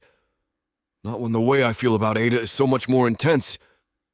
If she leaves, I'm not sure I'll recover. Especially when I'll lose Rose, too. That's what I need to figure out, how to stop getting so attached. She doesn't trust demons, I mutter. Can't blame her after what happened. Mira didn't trust anyone when she first came to me. Karn's violet eyes hold mine. Trust takes time. But those girls in there, they're already family. And Adah... He glances toward the sitting room. She's starting to see it, too. I watch as Adah catches Rose trying to add real sparkles to the tea. Instead of scolding, she gets Nova to show her how to make the sparkles dance above the cups instead, her warm brown eyes bright with affection. Just don't wait too long. Karn pushes off the counter. Some things are worth the risk. His words stay with me as we head to the living room to watch the kids play. It's only when they start to yawn, the three of them obviously drooping, that Karn scoops up the twins and they tell us goodnight. Adah picks Rose up after they're gone, and she's already mostly asleep as she carries her down the hall. I follow after her, feeling far too attached to this beautiful woman and her sweet daughter. I linger in the doorway, watching as Adah kneels beside Rose's bed. Her fingers move with practiced grace, tucking the blanket around Rose's small form while humming a soft melody. Rose's violet eyes fight to stay open, her honey blonde curls spread across the pillow like a halo. Mama, can you tell me about the sparkles again? Rose's voice comes out sleepy, her tiny hand reaching for Adah's braid. Tomorrow, sweet girl. Adah smooths Rose's hair back, her touch gentle. It's late, and good little girls need their rest. But I'm not tired. Rose's protest ends in a yawn. Can Cappy Diaz teach me more magic tomorrow? Adah grins over her shoulder at me, and my chest constricts. We'll see. First, sleep. He makes the best sparkles. Rose's eyes drift closed. She smiles at her daughter as she brushes a hand over her forehead. Yes, he does. Good night, Cappy Diaz, Rose mumbles. Good night, little flower. Adah kisses Rose's forehead. Good night, sweet girl. I start to turn, not sure if Adah will sleep now, too. But she rises gracefully, pressing a final kiss to Rose's forehead, before moving toward the door. To me. She's getting stronger with her magic. I keep my voice low as Adah approaches. She has remarkable control for her age. Like her father. Adah's words carry no bitterness, just a quiet acceptance. That seems to be getting easier for her. She pauses beside me, close enough that I catch the scent of herbs from her garden. Thank you for teaching her. I know so little about demon magic. The admission clearly costs her, but there's trust in it, fragile and new. Karn's words echo in my mind as I watch her fidget with the end of her braid, a habit I've noticed emerges when she's uncertain. It's my honor, I tell her softly, meaning every word. The sight of them together, mother and daughter, has awakened something fierce and protective in me. Something I thought died with Reyna and our unborn child. I need to start taking chances, stop fearing everything when it comes to her. So, I hold my hand out to her. Tea? Her smile is soft and sweet, and it steals my breath. I'd love to.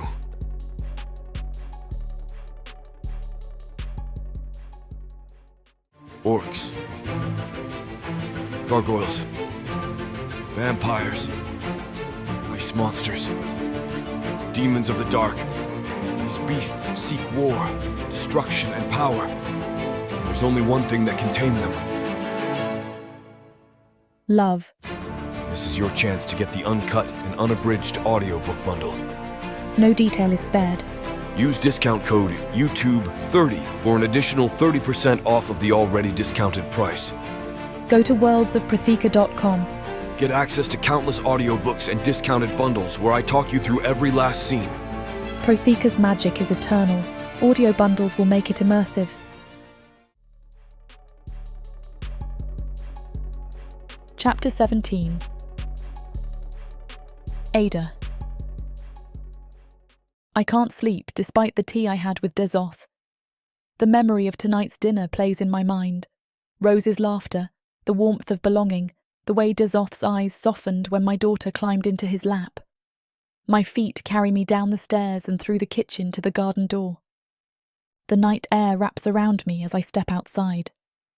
Moonlight bathes the roses in silver, their shapes dark against the trellis. These bushes speak of love, Reyna's love, carefully tended and then abandoned. My fingers brush the velvet petals of a bloom I coaxed back to life. You should be sleeping. Dezoth's deep voice breaks the silence. I turn to find his towering frame silhouetted against the stars, blocking the moonlight. The golden glow of his eyes pierces the darkness. I couldn't. My voice comes out barely above a whisper. Too many thoughts. He moves closer, each step deliberate. About. How right this feels. Being here, with you. The words slip out before I can stop them.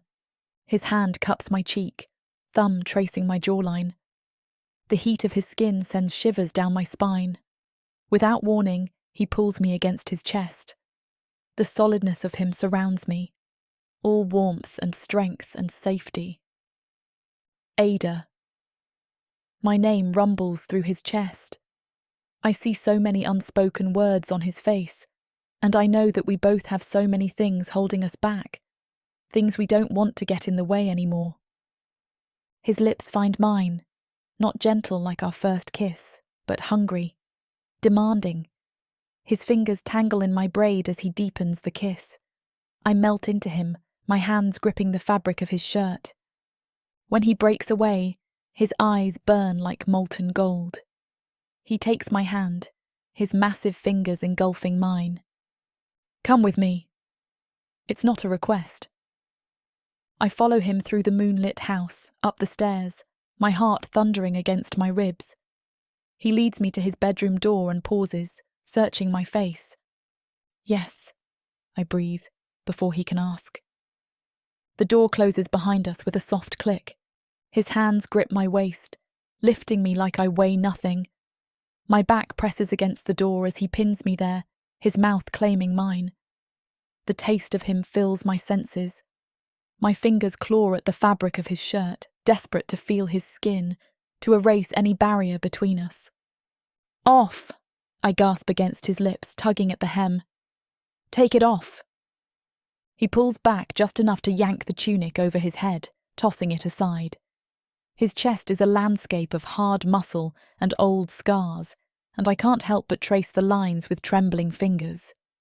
He growls low, a sound that vibrates through me, and his hands are back on me, sliding under my dress. Yours too, he demands, his voice rough, almost feral. I don't hesitate. I pull the simple dress over my head, letting it fall to the floor. The cool air brushes against my skin, no bra beneath it, but his gaze burns hotter, raking over me like he's memorizing every curve. His hands follow his eyes, rough calluses dragging over my hips, my waist, my thighs, leaving fire in their wake. As much as Samara and I want to finish what these two characters have started, it looks like this chapter is about to get too hot for this platform to handle. Unfortunately, we have to pause here because their guidelines won't allow us to reveal the spiciest details. To keep bringing you these free audiobooks, we have to follow their rules. But don't worry. You can experience the full, unabridged version over at worldsofproththea.com, where the boundaries of passion and fantasy collide. Use code YouTube30 for 30% off any of our unabridged audiobooks set in the rich and immersive worlds of Proththea. Proththea's magic is eternal. With these scenes, it will be unforgettable. I start to shift, planning to return to my room, but his arm tightens around my waist. Stay. His voice rumbles through his chest where my head rests. I should check on Rose. She's sleeping soundly. I can hear her breathing from here. His fingers trace patterns on my bare shoulder. I want you here, not just tonight. I prop myself up on an elbow, searching his golden eyes in the darkness. What do you mean? This isn't temporary, Adah. You and Rose, you belong here. With me. His hand cups my face, thumb brushing my cheek. Share my bed. Share my life. My heart stutters.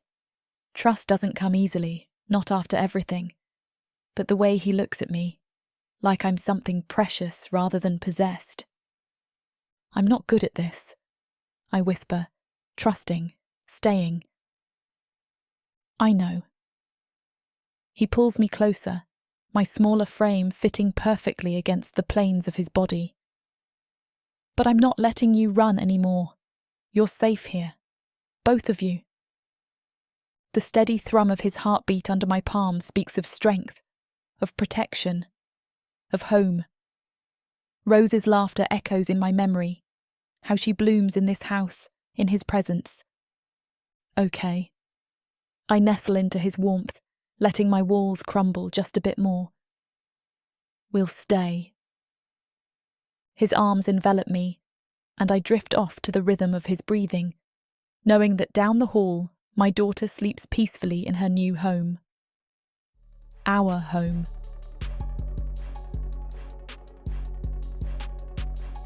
Chapter 18. Dezoth. I wake before the sun, my eyes easily adjusting the pre-dawn shadows. Adah lies curled against my chest, her honey blonde braid trailing across my arm. The gentle rise and fall of her breathing matches the rhythm of my heart. She fits perfectly in the curve of my body, though her delicate frame highlights just how massive I am in comparison. My protective instincts flare at the sight. She seems so fragile, yet I know the steel beneath her surface. A thundering of tiny feet in the hallway gives me just enough warning. The door flies open with a bang. I am grateful I had the forethought to pull my shirt on over a half-asleep Adah and put on a pair of pants before I went to sleep, just in case. Capi Des! Mama! Rose launches herself onto the bed like a small projectile, her violet eyes bright with excitement. Adah jerks awake, clutching the blankets to her chest. Rose! I'm hungry. Can we have breakfast with the purple berries? Rose bounces on her knees, her honey blonde curls wild from sleep. And magic sparkles? Little flower. I catch her mid-bounce with one arm, drawing a delighted squeal. The sun's not even up. But I am! She pats my face with both hands. And you are. And Mama is now, too. Adah tucks the blanket more securely around herself, failing to hide her smile. Give us a moment to dress, Flower. But 2 minutes, I rumble, touching my forehead to Rose's. Count them out. 1. Rose slides off the bed, violet eyes narrowed in concentration. 2. Faster than that. I point to the door. In the hall.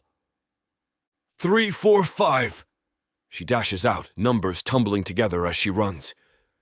Adah presses her face into my shoulder, shoulders shaking with silent laughter. She's impossible. Wonder where she gets that from. I brush my lips across her temple, savoring the warmth of her skin. 20! Rose shouts from the hallway. Ready or not? 120! I call back only to get a grumble. Adah giggles but pushes out of the bed, going in search of her dress from last night, and I marvel at her, at the lightness in my heart. Who knew that taking Karn's advice would bring me such joy? Once we're dressed, I lead Rose and Adah down to the kitchen, watching as Adah immediately moves to help prepare breakfast despite my protests. Her practical nature won't let her sit idle while I work. The purple berries are in the top cabinet, I murmur, reaching around her to grab them. My chest brushes her back, and she stills. The scent of herbs clings to her hair, and now my scent too. That stirs something in me, and I want to pull her into me. I can reach them myself. But she leans back slightly, her warmth seeping into me. I know. My fingers trail down her arm as I set the berries on the counter. Let me help anyway. Rose climbs onto a chair at the wooden table, kicking her feet. Can I have sparkles with breakfast? After you eat properly. Adah moves to get plates, and I catch her hand, running my thumb across her knuckles before letting go. Each touch feels like staking a claim, marking her as mine in the most subtle ways. But Cappy Des makes the best sparkles. Rose props her chin on her hands. They're purple like my eyes. I gather ingredients while continuously finding reasons to be in Adah's space. My hand at the small of her back as I pass. Our fingers brushing as we pass dishes. When she reaches for the kettle, I trap her against the counter for a moment, pressing a kiss to her temple. You're distracting me, Adah whispers, but her lips curve up. Good. I tuck a loose strand of honey blonde hair behind her ear, letting my fingers linger on her neck. More berries, please. Rose holds up her empty bowl, purple juice staining her chin. Adah starts to move, but I keep her in place with a hand on her hip. I've got it, little flower. Each casual touch feels like piecing together something precious. This small family that's somehow become mine. I cherish it, every little touch and smile. We're halfway through breakfast when a sharp knock at the door interrupts our peaceful morning. Rose freezes mid-bite, violet eyes going wide. Adah's spine stiffens, but I squeeze her shoulder as I pass. Stay here. Both of you. I stride to the door, tracking the familiar magical signature before I even open it. Rolfo stands on my doorstep, his silver eyes tight with urgency. His usual easy demeanor is nowhere to be seen. Captain, he gives a short nod. We need to talk, now. I step outside, pulling the door shut behind me. What happened? We caught one. Rolfo's voice drops low. Trying to snatch a half-demon child from the merchant district. Parents fought back hard enough to draw attention. My nails dig into my palms. The child? Safe. But that's not the important part. Rolfo glances at my house. We have the kidnapper in custody. Alive. Finally. A growl rumbles in my chest. After months of near misses and cold trails, we have something concrete. Where? Cells beneath the guard tower. Hasn't said a word yet, but... A predatory smile crosses Rolfo's face. That's why I came to you first. I cast a look back at my house where Rose and Adah wait, where another half-demon child sits unaware of how close this hits to home. Give me an hour to arrange things here. I'll get everything ready for you. Good. I clasp his shoulder. Have them bring in the parents too. If this connects to the other cases, already done. He matches my grip. We'll find who's behind this, DZ. For all of them. I nod sharply. For Rose, for every child targeted for their mixed blood. For Adah, who shouldn't have to live in fear. I return inside to find the kitchen empty. Breakfast dishes already cleared away. Through the window, I spot Adah and Rose in the garden, their matching honey blonde hair catching the morning light. Adah kneels in the herb bed, showing Rose how to properly pull weeds without disturbing the fragrant plants. My study calls, work waiting that can't be delayed. But first, I need to ensure they're safe. I stride through the house, checking each window, each door. My wards pulse strong and steady, but I reinforce them anyway. No one will breach these walls. In my study, a splash of color catches my eye.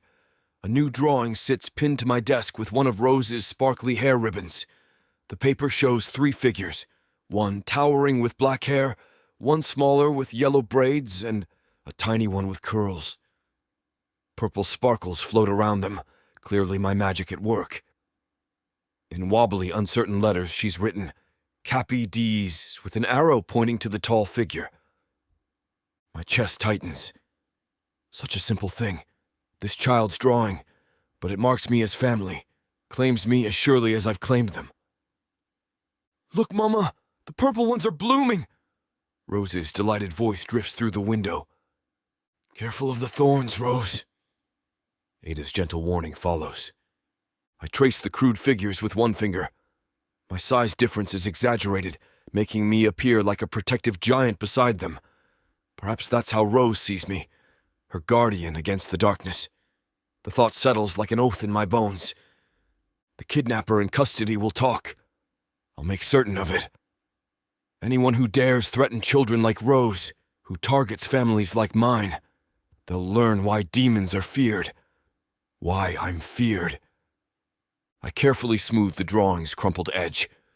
This moment of peace, this precious trust, I'll defend it with everything I am. Chapter 19. Adah. The sharp rap at the door startles me from my book. Rose barely glances up from her sprawl of papers and coloured wax sticks on the floor, lost in her own world of art and imagination.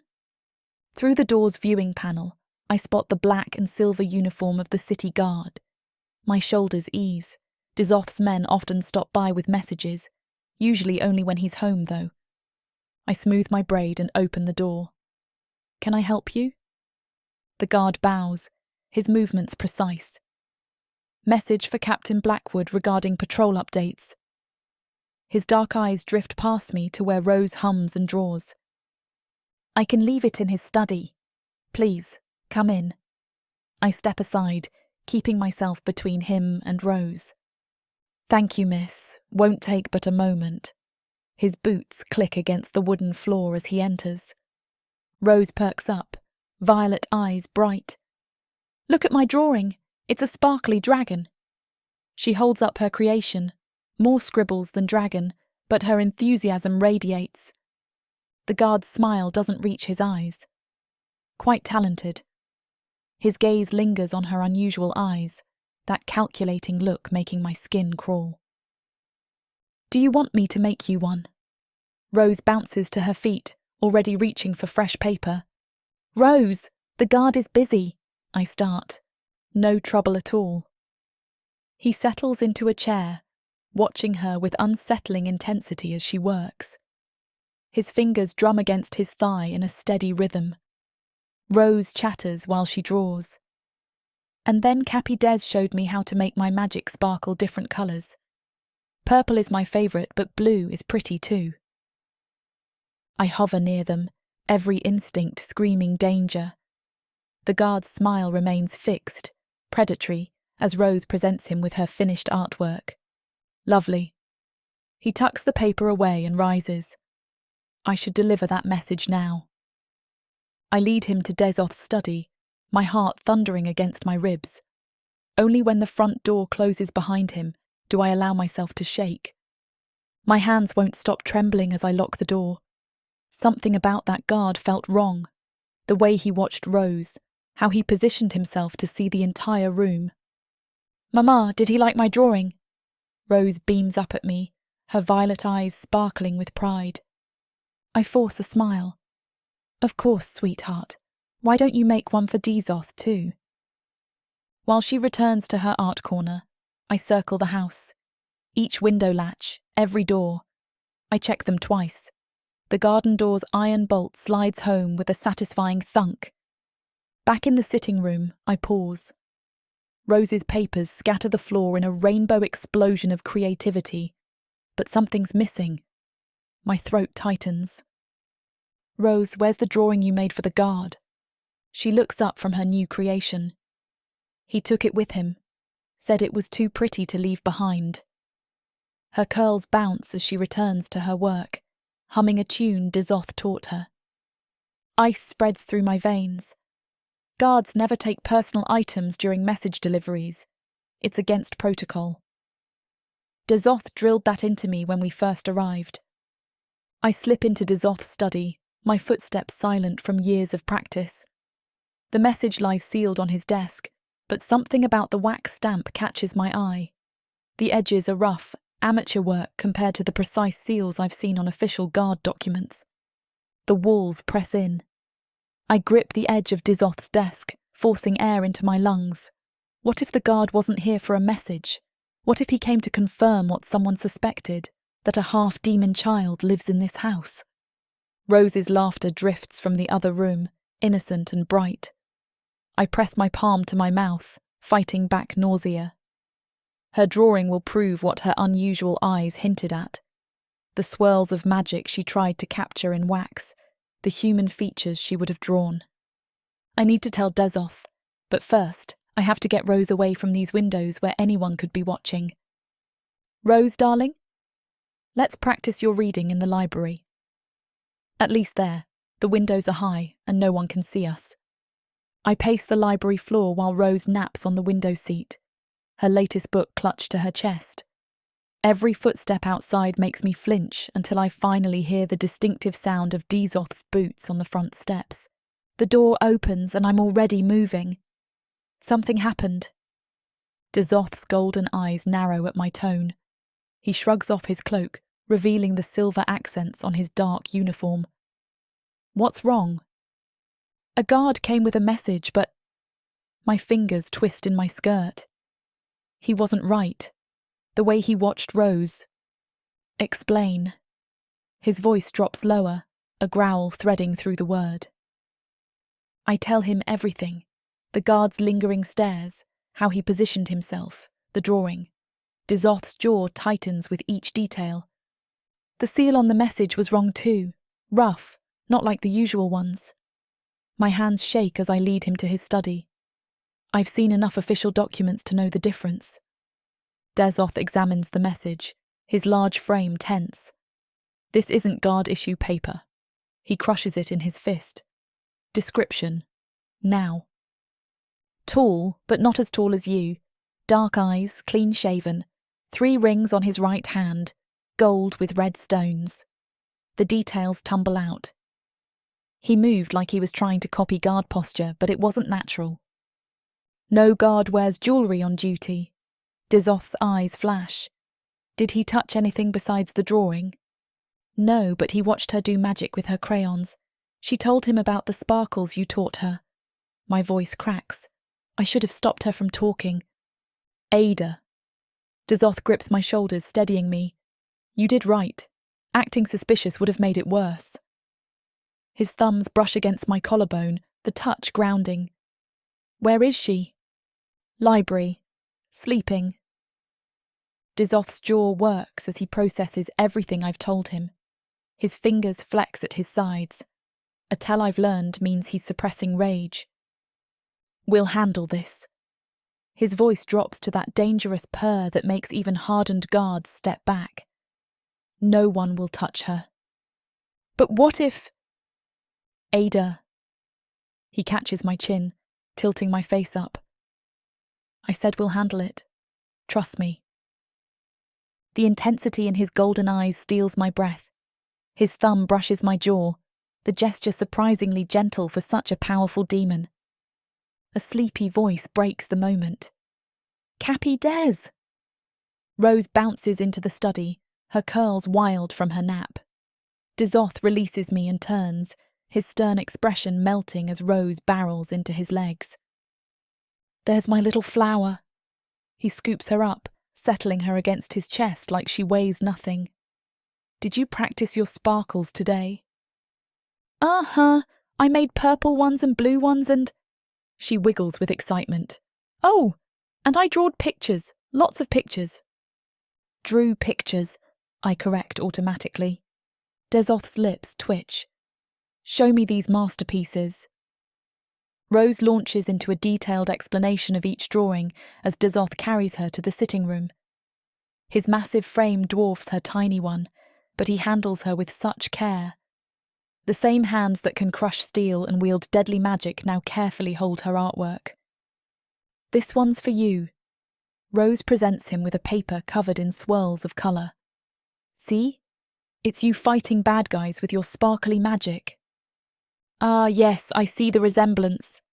He studies it with exaggerated seriousness. Though my horns are a bit larger than that. Rose giggles. They're the biggest horns ever. That's why you're the bestest guard. Something in my chest aches watching them together. Despite the danger lurking outside our door, Rose blooms under his attention like a flower turning toward the sun. The anger still simmers in Dezoth's eyes when he glances my way, but his voice remains gentle as he asks Rose about the other colours she wants to learn. His arm tightens around her just slightly, a promise of protection wrapped in casual affection. Chapter 20. Dezoth. I stride into Rolfo's office, my boots silent on the stone floor despite my size. He glances up from his desk, silver eyes narrowing at my expression. You look like you've got venom in your tea. Rolfo pushes aside the stack of reports. I shut the door with a soft click. Had a visit from the 3rd District Patrol last night. Asked about my household staff. You don't have household staff. Rolfo's shoulders tense, his casual posture evaporating. Exactly. They claimed it was a routine census. I lean against his desk, but their questions focused on whether I employed any humans. Rolfo's jaw tightens, similar to the pattern before the disappearances started. My thoughts exactly. I tap my fingers on the polished wood. Got 3 reports this morning from the Silvermark district. Noble houses reporting guards asking specific questions about their human servants. Times they leave for market. Which exits they use. Damn. Rolfo runs a hand through his jet black hair. They're getting bolder. The Silvermark district is heavily patrolled. These weren't our guards. I pull out my notebook, flipping to the latest entries. Descriptions match. Tall demon, scarred left cheek, speaks with a northern accent. Same one from the 3rd district. Impersonating city guards. Rolfo stands pacing behind his desk. Just like the Westbrook case. Remember those children? Hard to forget. 3 half-demon kids vanished on their way to school. My claws dig into the leather cover of my notebook. Parents said they saw guards escorting them, guards we never assigned.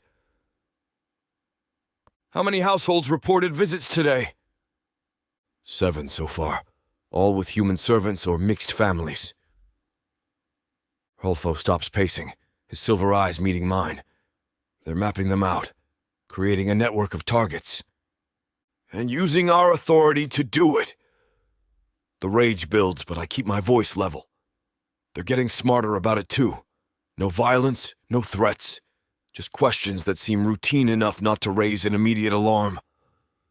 I spread the reports across Rolfo's desk, arranging them by district. My fingers trace the pattern emerging on the city map. Look at this. They're working their way inward, district by district. The golden glow from my eyes reflects off the parchment as I lean closer. Started in the outer rings where security's lighter. Now, they're pushing into noble territory. Rolfo picks up one of the reports, his silver eyes scanning the details. The timing between visits is getting shorter, too. More coordinated. Because they're getting confident. I straighten, rolling my shoulders to release the tension building there. The silver cord holding my hair shifts with the movement. These aren't random thugs anymore. Someone's organizing them, teaching them our protocols. A former guard, maybe. Or someone with access to our records. The thought makes my blood burn. I've spent years building the elite division's reputation, ensuring we protect all citizens equally. Now some bastards are using that trust to hunt the vulnerable. What about that deserter from last spring? Rolfo taps another report. The one who went missing after the purification riots. Possible. I pull out my notebook again, adding the connection. He'd know our rotation schedules, patrol routes. Could explain how they're avoiding our actual guards. A knock at the door interrupts us. One of the junior guards enters, practically vibrating with nervous energy. Captains, 2 more reports just came in. Noble houses in the Crystal District. My claws dig deeper into the leather of my notebook. The Crystal District, where my sister lives. Where Rose plays in the garden. Same description? Rolfo asks while I force my breathing steady. Yes, sir. Tall demon, scarred cheek. Asked about human servants' schedules. I meet Rolfo's gaze. We both know what this means. They're not just mapping targets anymore. They're ready to move. Double the patrols in that district, I order, my voice carrying the full weight of my authority. I want every guard on alert. Anyone questioning residents about humans gets detained immediately. The rest of my shift drags like glass shards across skin. Every report, every patrol update twists the knot in my gut tighter. The map on Rolfo's desk burns in my mind. The systematic pattern drawing closer to my home, to where Adah tends her herbs and Rose plays with her dolls. You're going to wear a trench in my floor. Rolfo's voice cuts through my 10th pass across his office. I pause mid-stride, realizing I've been pacing while reviewing the day's incidents. Something feels wrong about this. They're too organized, too precise. Go home, Dezoth. Rolfo stands, gathering the reports into a neat stack. I can manage from here. My claws flex involuntarily. There are still reports to file? Patrols to arrange? He raises an eyebrow. I'm capable of handling the shift without you hovering like an anxious shadow drake. The mention of home only heightens the pressure in my chest. Images flash through my mind. Adah's careful movements as she works in the garden, Rose's tiny form climbing the apple tree. Both so vulnerable, so precious. They're safe, Rolfo says quietly, reading my expression. Your wards are strong and no one would dare challenge the elite captain's household. I grip the edge of his desk, the wood creaking under my strength. They challenged 3 noble houses today. And you've doubled the patrols, alerted every guard in the district. He clasps my shoulder. Go home to your family. Family. The word echoes, stirring memories of Reyna, of the child we lost. But now there's Rose's laughter, Adah's quiet strength, the thought of losing them. I'll have updates sent directly to your house, Rolfo adds. Any suspicious activity, you'll know immediately. I straighten, forcing my claws to retract from the desk's surface. He's right. I'm more used to them at home than wearing paths in his office floor. Still, each step toward the door feels like fighting against a current. Dezoth. Rolfo's voice stops me. We'll find them. Whoever's behind this. They won't touch our people. I nod once, sharply, and stride into the darkening streets. The urge to shift and fly home nearly overwhelms me, but I force myself to maintain a dignified pace. I'm still captain of the elite guard. I can't show weakness, even as every instinct screams to rush to their side. The iron gates of my estate creak open at my approach, responding to my magical signature. The wards shimmer, a faint golden web visible only to my enhanced vision. Each protection spell pulses steady and strong. Rose's laughter rings from the garden before I spot her small form darting between the herb beds. She's chasing a glowing orb of light, one of her first successful spells. Pride swells in me as I watch her manipulate the magic with natural grace. Cappy deads. She abandons her game and runs toward me, curls bouncing. I catch her easily, lifting her high above my head as she giggles. Been practicing your light magic, little flower? Look what I can do. She cups her tiny hands, concentration furrowing her brow. A spark of violet light dances between her palms, matching her unusual eyes. Movement catches my attention. Adah emerges from the kitchen door, basket of fresh herbs balanced on her hip.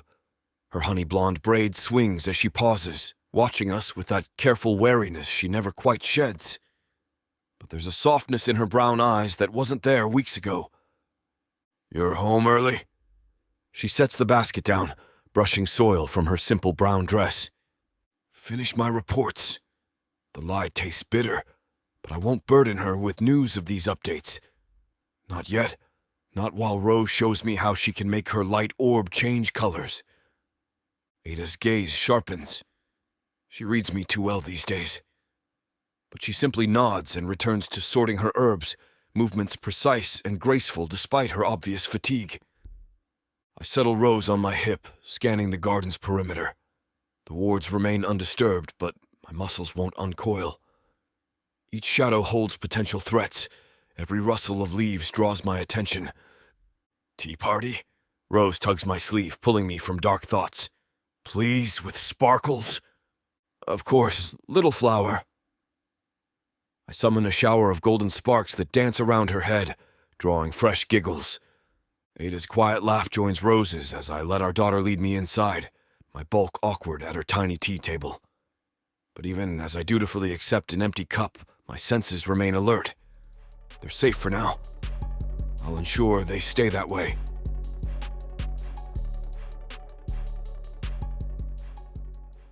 Earth is pretty much a desolate wasteland since the orcs came over from Proththea, and being a woman, the best you can hope is to be someone's property. Now after my curvy body catches Korthar's eye, he'll claim me, and I'll serve him, in any way he pleases. You're mine now. Listen to this story and more when you get the complete Orc Warriors of Proththea audiobook and ebook bundle. 40 books, 19 audiobooks, 19 ebooks. You even get 1 free novella and 1 free audiobook. All for a shocking 90% off. Prothea's magic is eternal, and the complete Orc Warriors of Proththea bundle will bring over 100 hours of that magic to you.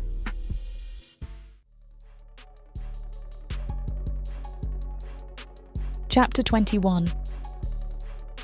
Adah. I'm on edge as I kneel in the garden, watching Rose's tiny fingers pat soil around a freshly planted moonflower. Her violet eyes sparkle with delight as she works, honey blonde curls bouncing with each movement. But my mind keeps going back to what Dezoth told me last now, how we weren't the only ones visited by that guard. Mama, will it bloom tonight? Rose presses another handful of dirt into place.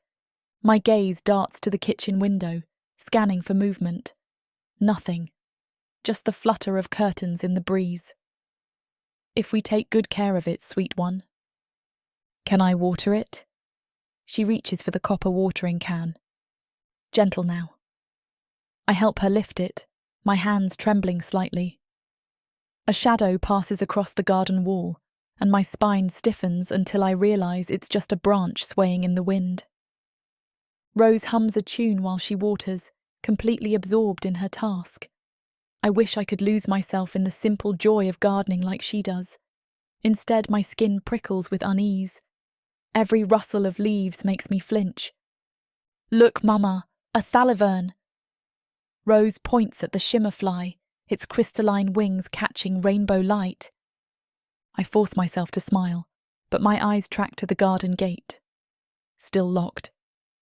Beautiful, darling. Why don't we move to the herb bed? Mama needs to pick some healing flowers. Can I help sort them? She skips toward the raised bed, already reaching for the purple blooms. Of course. I follow close behind, positioning myself between her and the house. Another shadow at the window. My heart jumps. Just my reflection. Rose chatters about which flowers she likes best as she plucks petals, but I barely hear her. Every sense stays alert, scanning our surroundings. The peaceful garden feels like a cage, exposed on all sides. Mama, you're squishing the flowers. Rose's small hand touches mine where I've crushed a handful of stems. I release them quickly. Sorry, sweet one. Mama's just tired today. Should we have a tea party? That always makes you happy. My throat tightens at her innocent concern. Maybe later. Let's finish our gathering first. We've just gone inside when I hear the knock on the door. My hands freeze over the herb basket, every muscle tensing. Rose looks up from her flower crown, violet eyes wide. Someone's here, Mama. Another knock, harder this time. Not Rolfo's steady taps or Vashti's musical rhythm. My fingers curl around Rose's shoulder. Let's play a game. Go to your room and hide for me. But my flowers. Now, Rose. I keep my voice gentle but firm. She gathers her crown and scurries through the kitchen door. The knocking grows more insistent. Sweat beads on my neck as I creep toward the front entrance. This is Dezoth's home. What if it's important guard business? What if ignoring it draws attention? Bang, bang, bang. My heart pounds in time with each strike. Through the thick wood, I catch fragments of muttered words. A male voice, unfamiliar. But I can't see anything through the viewing panel.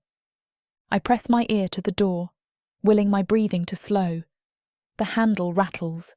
My fingers clutch the door frame, nails digging into wood. Bang, bang, bang. I back away from the door, every instinct screaming to run, to grab Rose and flee. But where? How? We're trapped inside Dezoth's home and I can't get out of here without whoever is outside seeing us. I have to answer the door, before this escalates. I pull the door open before I can second-guess myself. My blood freezes. Lord Varric towers in the doorway, his silver-streaked black hair and aristocratic features a cruel mirror of my Arzolon. But where my love's eyes held warmth, his father's burn with icy hatred. Found you. His lips curl into a predatory smile. I stumble backward. My feet tangle in the entry rug as he lunges forward, massive frame filling the doorway. His hand snaps out, catching my wrist in an iron grip. Did you think you could hide forever? His voice drops to a silky whisper. That I wouldn't track down what belongs to me? I belong to no one. The words come out stronger than I feel, even as my pulse races beneath his fingers. He yanks me closer, golden eyes blazing. You bore my son's mongrel child. You corrupted my bloodline. His other hand wraps around my throat. Where is she? Gone. I claw at his fingers, fighting for breath. I sent her away. Lies. His grip tightens. I can smell her here, sweet little Rose, just like her father. He inhales deeply, nostrils flaring. Did you tell her how I gutted him while you ran? How he begged for your lives? Rage burns through my terror. He never begged. He died protecting us from you. Lord Varric slams me against the wall. Stars burst behind my eyes. And now you hide behind another demon's protection? Pathetic. His fangs gleam inches from my face. I'll find her, Adelaide. And this time, there's no one to save either of you. I kick out, catching his knee. His grip loosens just enough for me to wrench free. I dive under his reaching arms, scrambling toward the stairs. His laughter cuts like broken glass. Still playing the sacrificial mother. His claws dig into my shoulders, drawing blood. You should have died in childbirth like the rest of your kind. I drive my elbow back into his sternum. Pain shoots through my arm, like hitting stone. I won't let you touch her. Let me. He spins me around, slamming me into the banister. Wood cracks beneath my spine. You forget your place, servant. Everything you are belongs to me. Your life, your death. His golden eyes bore into mine, pupils contracting to razor slits. Your daughter's corruption of my bloodline. She's not corrupt. I spit the words through blood-stained teeth. She's perfect. Everything Arzolan wanted. His backhand snaps my head sideways. Don't speak his name. You killed my son with your human filth. You killed him. Tears blur my vision, but I force myself to meet his gaze. Your own son. Your own blood. Because he dared to love. His fingers wrap around my throat, squeezing until black spots dance at the edges of my vision. I should have done this the moment I found you in his bed. His other hand traces my cheek almost gently. Don't worry. Once you're gone, I'll raise the girl properly, teach her to hate everything human inside her. She'll never be yours. I claw at his hands, each breath burning. She's too much like her father. Something snaps in his expression. The calculated cruelty gives way to pure rage. His grip tightens, and I feel my feet leave the ground. Then she can join you both in death. Chapter 22. Dezoth. I stride through the familiar halls of my aunt's manor, my footsteps echoing against the polished stone. The sweet scent of night-blooming flowers wafts through the open windows, but even that can't ease the tension in my shoulders. Vashti sits in the garden room, a book open in her lap. Her black hair cascades over one shoulder, those distinctive silver streaks catching the late afternoon light. She takes one look at me and sets the book aside. You're brooding again. She gestures to the chair across from her. What's troubling you, brother? I remain standing, pacing the length of the room. A guard I didn't recognize showed up at my house a few days ago. He seemed too fascinated with Rose. Vashti's golden eyes narrow. I told her about the half-demon children disappearing so she could watch out for the twins. That's concerning. It gets worse. My fingers drum against my thigh. We've had reports coming in. Nobles, human servants being questioned about their children, like they are trying to look for more, gathering a list of targets. And we caught one of them, a demon trying to snatch a child from the merchant district. But he won't talk. My fist clenches. No matter what methods we use. Vashti rises, her jewel-toned dress rustling as she approaches. You're worried about Rose? Of course I am. The words come out sharper than intended. Someone's organizing this, Vashti. These aren't random kidnappings. Have you told Adah? I nod. She's on edge after that guard's visit, but she deserved to know. How's she handling it? It's a question I've been asking myself lately. I don't know.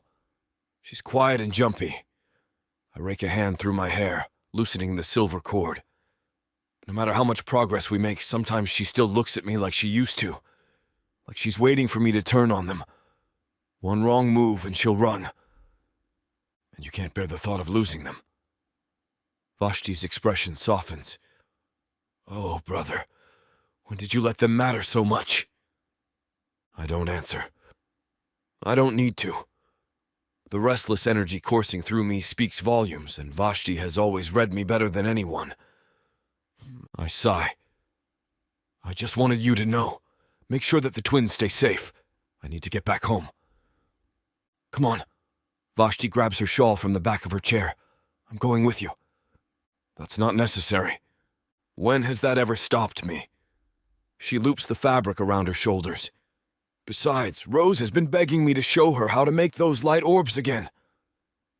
I cross my arms. The ones that exploded glitter all over my study? Those exactly.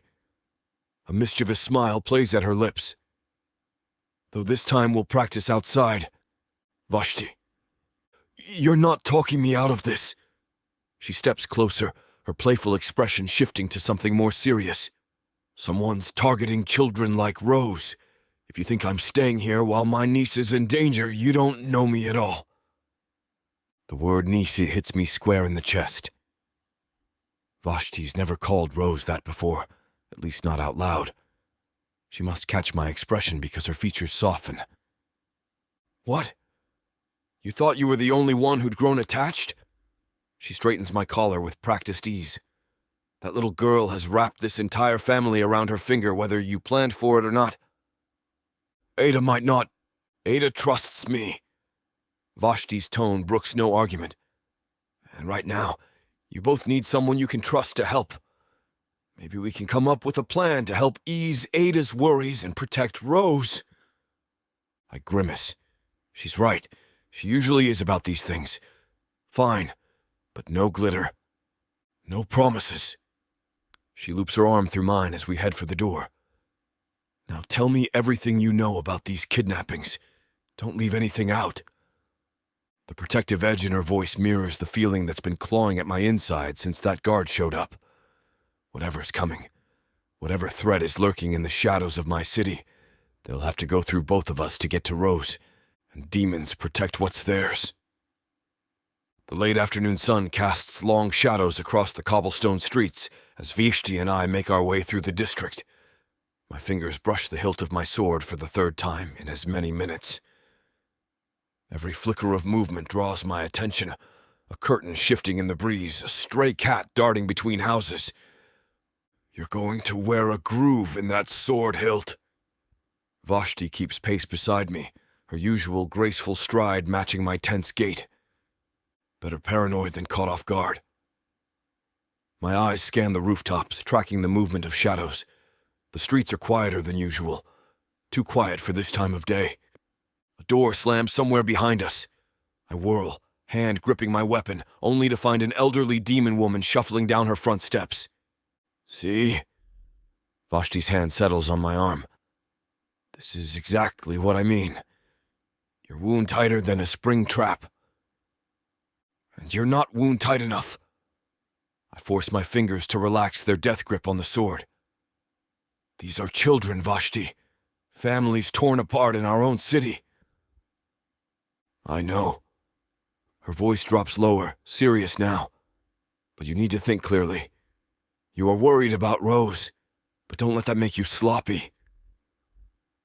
We turn down another street, the familiar architecture of the elite guard captain's residence, my residence, coming into view. The protective wards I'd placed shimmer faintly in the dying light, undisturbed. They're safe for now. Vashti gestures to the wards. Your magic hasn't been breached. For now isn't good enough. My jaw clenches. Not when someone's hunting children in my city. Deep breaths, brother. Vashti's tone carries that familiar mix of affection and exasperation. You're going to crack your teeth if you keep grinding them like that. But something's wrong, I realize as we approach the house. The protective wards still shimmer, but I feel something wrong. The wards aren't disturbed, but there's some other magic here. Which means that Adah must have opened the door for whoever it is. My blood runs cold at the sound of shattering glass from inside. Stay behind. I start, but Vashti's already moving, magic crackling at her fingertips. I will not. Her usual warmth vanishes, replaced by steel. That's my family in there. I draw my sword, taking the steps 2 at a time. A scream pierces the air. Adah! The sound tears through me like a physical blow. More crashes follow, and I rush to get inside. Vashti, back door! Already on it! She peels off, her skirt swishing as she rounds the corner of the house. I hit the door with my shoulder, sending it crashing inward. The entrance hall's a mess of overturned furniture and scattered papers. A trail of destruction leads toward the kitchen, marked by broken pottery and torn curtains. Another crash echoes from deeper in the house. My vision edges with red. Someone dared to enter my home, to threaten what's mine. The sword in my hand hums with barely contained fury as I stalk forward, every muscle coiled for violence. You're nothing but a coward! Adah's voice carries from the sitting room stronger now, angrier. I round the corner, magic burning in my veins, ready to tear apart whoever dared come after them. I'll make them pay. Chapter 23. Adah, I claw at his hand, reaching out until I grasp a decorative piece from a shelf and swing it at him. That only enrages him, but it does buy me a little air. The metallic taste of blood fills my mouth as Lord Varric's magic slams me against the wall. Pain radiates through my back, but I force myself to stay focused. My daughter's safety is all that matters. Where is she? Lord Varric's golden eyes burn with hatred. His aristocratic features twist into a snarl as he stalks toward me. Tell me where the abomination is hiding. I spit blood at his feet. She's your granddaughter. His backhand sends me sprawling across Dezoth's polished floor. She's a stain on my bloodline, one I intend to remove. My fingers curl around a broken piece of vase, one of the many casualties of our fight. The jagged edge bites into my palm, but I welcome the pain. It keeps me sharp, keeps me present. You killed your own son. I push myself up, letting my braid fall forward to hide the way I'm positioning the makeshift weapon. What kind of monster murders their child? Arzolan was weak. Lord Varric's power crackles around him, dark energy that makes the air thick and heavy. Letting himself be seduced by a human servant, you corrupted him. A bitter laugh escapes me. We loved each other. Something you'll never understand. His magic wraps around my throat, lifting me off the ground. I slash out with the broken ceramic, catching his forearm. Blood wells up. Both demon and human blood spills the same shade of red. Lord Varric's grip tightens. I should have killed you the day he brought you to my house. Black spots dance at the edges of my vision, but I force myself to stay conscious. Every second I keep him focused on me is another second Rose has to stay hidden. My little girl is smart. She knows the safe places Dezoth showed her. She'll be okay. She has to be okay. You're nothing but a coward, I rasp out. Afraid of change. Afraid of love. His roar of rage echoes through the house as he hurls me across the room. I crash into a bookshelf and volumes rain down around me. Pain explodes through my ribs, but I push it aside. I've survived worse. I'll survive this. For Rose, I'll survive anything. A thunderous roar shakes the room, rattling the remaining intact vases. The sound vibrates through my bones, primal and furious. Lord Varric jerks backward as if yanked by invisible chains, his magic dissipating in wisps of black smoke. Dezoth fills the doorway, his golden eyes blazing with barely contained rage. His obsidian hair has come loose from its silver tie, framing a face carved from fury. In 2 fluid strides, he places himself between me and Lord Varric, his lean frame coiled with lethal grace. You dare attack those under my protection! Dezoth's voice carries the edge of a blade. Lord Varric straightens his jacket, turning toward Dezoth with a sneer. Captain Blackwood, this doesn't concern... It doesn't... Dezoth's ritual markings pulse with power. You broke into my home, attacked my guest. Where I come from, that's grounds for execution. She's my slave. My ribs scream as I try to push myself up. Dezoth rushes to me, dropping to one knee beside me. His touch is impossibly gentle as he cups my face, a stark contrast to his earlier violence. Those predatory eyes scan every inch of me, cataloguing each injury. Adah. His thumb brushes away blood from my split lip. Are you hurt badly? I manage a slight nod, losing myself in the intensity of his gaze. I'll live. His jaw clenches. Rose? Safe. I clutch his wrist, anchoring myself to his steady presence. She's hiding. Relief flickers across his features before rage returns full force. He rises, keeping one hand on my shoulder. You're going to leave with Vashti. What? No. Yes. His eyes are Lord Varric, and I realise he's thrown a barrier around us. And I'm going to handle him. Footsteps thunder down the hallway. Vashti bursts through the door, her black hair streaming behind her like a war banner. My heart leaps at the sight of Rose cradled against her chest, tiny fingers clutching Vashti's jewel-toned dress. "Mama!" Rose's tear-streaked face peeks out. Lord Varric shifts his weight, and Dezoth's power crackles through the air. "Don't even think about it." Rose squirms in Vashti's arms, reaching for me. "Mama's hurt." "I'm okay, sweetheart." I force a smile through the pain as I stand, Vashti reaching for me. "Did you stay hidden like we practiced?" She nods, violet eyes wide. "In the special place Cappy Des showed me, I was real quiet." "That's my brave girl." "Vashti!" Dezoth's voice brooks no argument. "Take them, now." His sister moves toward me, but I plant my feet. "We can't leave you." "You can't." His grip gentles on my shoulder. "Let me protect you, please." The raw emotion in those last words steals my breath. Lord Varric's magic pulses against Dezoth's barriers, making the air thick with power. "Adah." Vashti extends her free hand. "Trust us. Trust him." Rose whimpers, and the sound breaks my resolve. I grasp Vashti's fingers, letting her pull me along. The movement sends daggers through my ribs. "If you die," I tell Dezoth, "I'll never forgive you." A ghost of a smile touches his lips. "Then I better not die." Vashti wraps an arm around my waist, supporting my weight.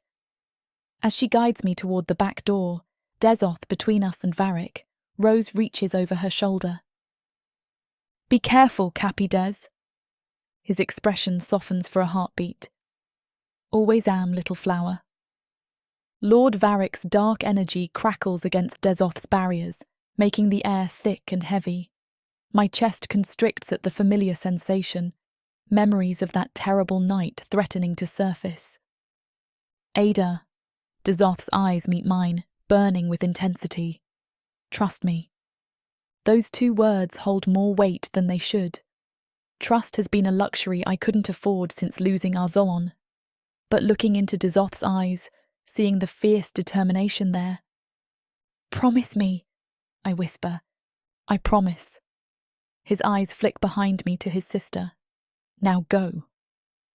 Vashti pulls me toward the door, her graceful movements belying her strength as she supports both Rose and me. My daughter reaches over her aunt's shoulder. "Love you, Cappy Des." The corner of his mouth twitches upward, a glimpse of warmth before his expression hardens into the mask of the elite guard captain. He turns to face Lord Varric, power rolling off him in waves. "I love you too, little flower. Now close your eyes."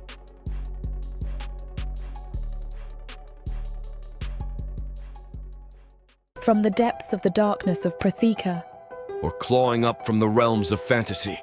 come the most fearsome beasts you have ever seen. These monsters are done watching from the shadows. Now, as they step into the light, something unexpected grips them.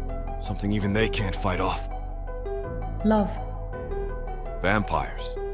demons, Dark elves. gods. Minotaurs. Creatures of light and dark. They will protect their mates. Do whatever needs to be done. Morally grey heroes who will burn the world to protect the women who love them. 10 audiobooks. Fall into over 60 hours of fantasy romance. 20 ebooks. Over 1 million words of these brutes who will protect their women. Even if they might destroy themselves in the process. Get the immersive proththea fantasy romance bundle. For 80% off, right now, dive into proththea at a once-in-a-lifetime discount. The first bundle to offer both ebooks and audiobooks on worldsofproththea.com. Proththea's magic is eternal, and this romantasy bundle will make it endless. Chapter 24. Dezoth. With the girls gone, I turn back to face the man who has hurt Adah and Rose so many times. I'm more than eager to deliver justice for them. Lord Varric's lip curls. I heard you were fighting for all those half-breed abominations. How fitting you'd harbor my property. My claws extend as rage burns through my veins. They were never your property. No? He flicks his wrist, sending a blast of magic that I deflect with a shield. That mongrel child is my bloodline, corrupted as it may be. And her mother. His sneer deepens. Well, servants will always belong to their masters. We circle each other, trading blows of pure energy that shake the foundations of my home. Each strike illuminates the hatred in his golden eyes, so similar to my own, yet twisted with malice. Tell me, Captain. He launches another attack, this one forcing me to dive aside. In your investigation of missing half-breeds, did you never wonder why they vanished so cleanly? Why no traces remained? The pieces click into place.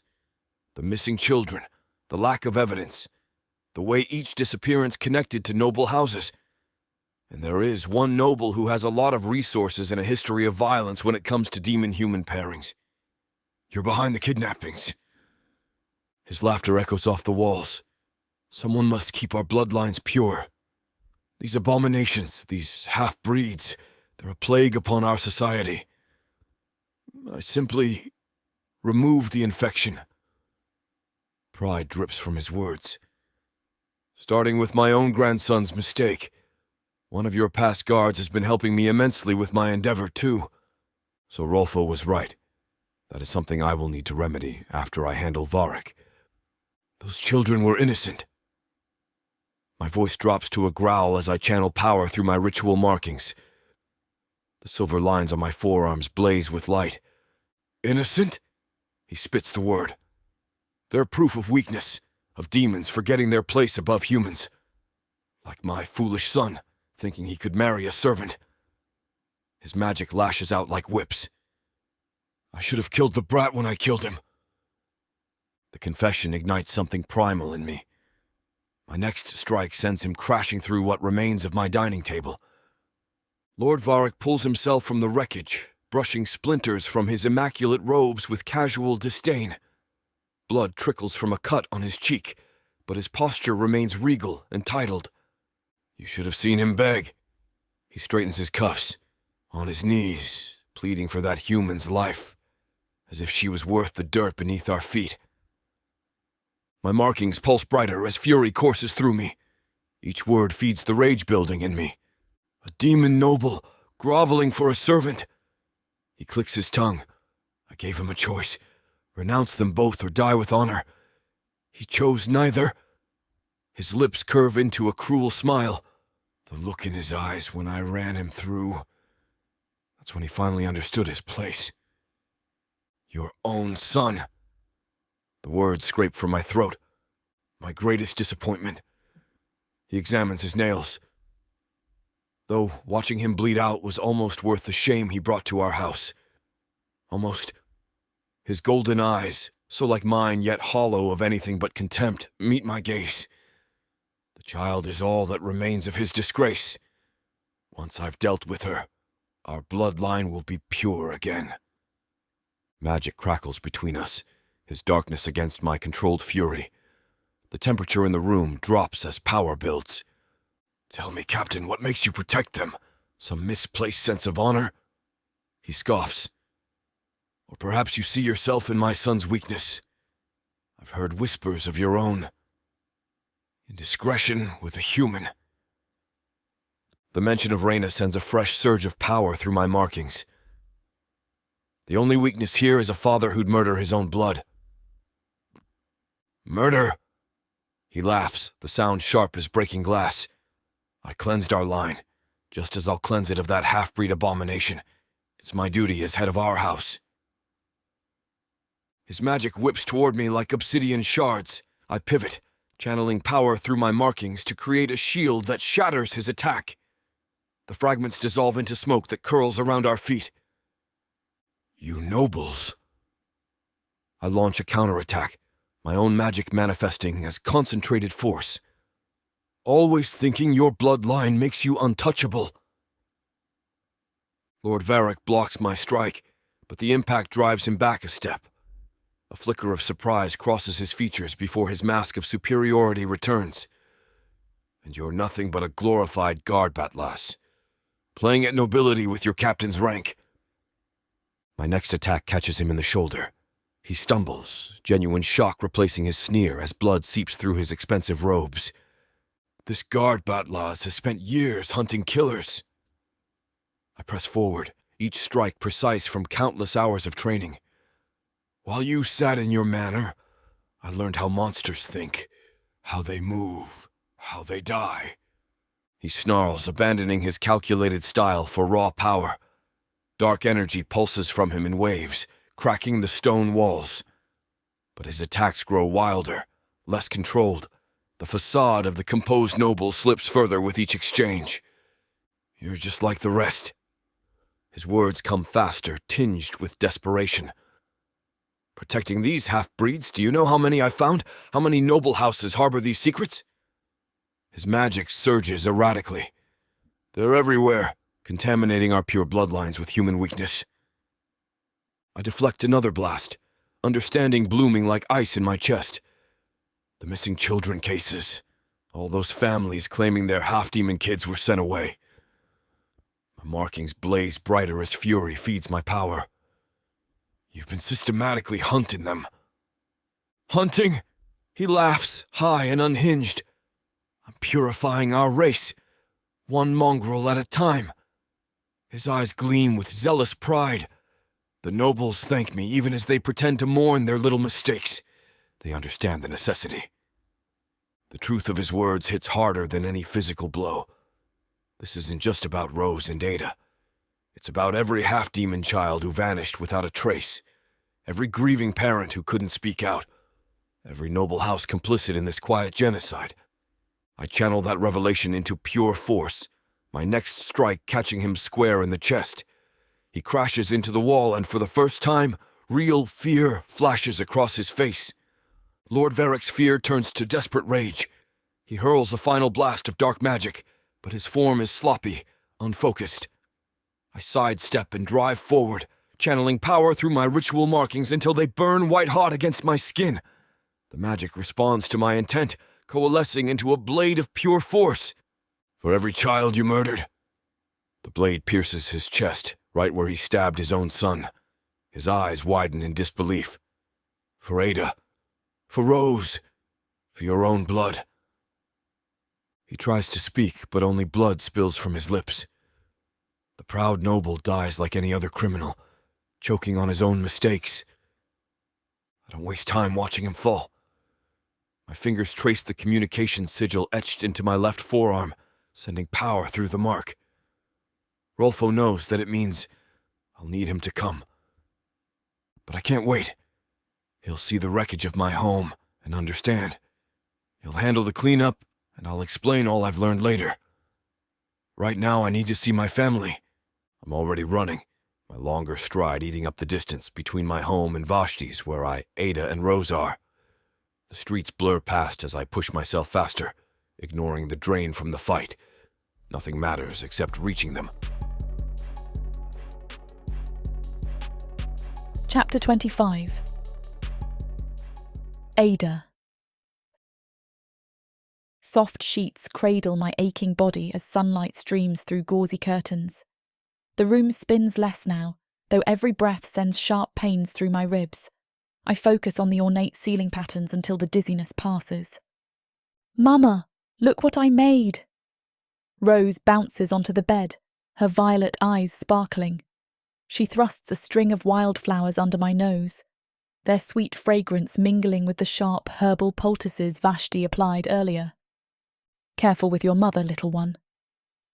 Vashti's melodic voice drifts from the doorway. Her tall frame glides into the room, carrying a tray with steaming tea. She needs rest to heal.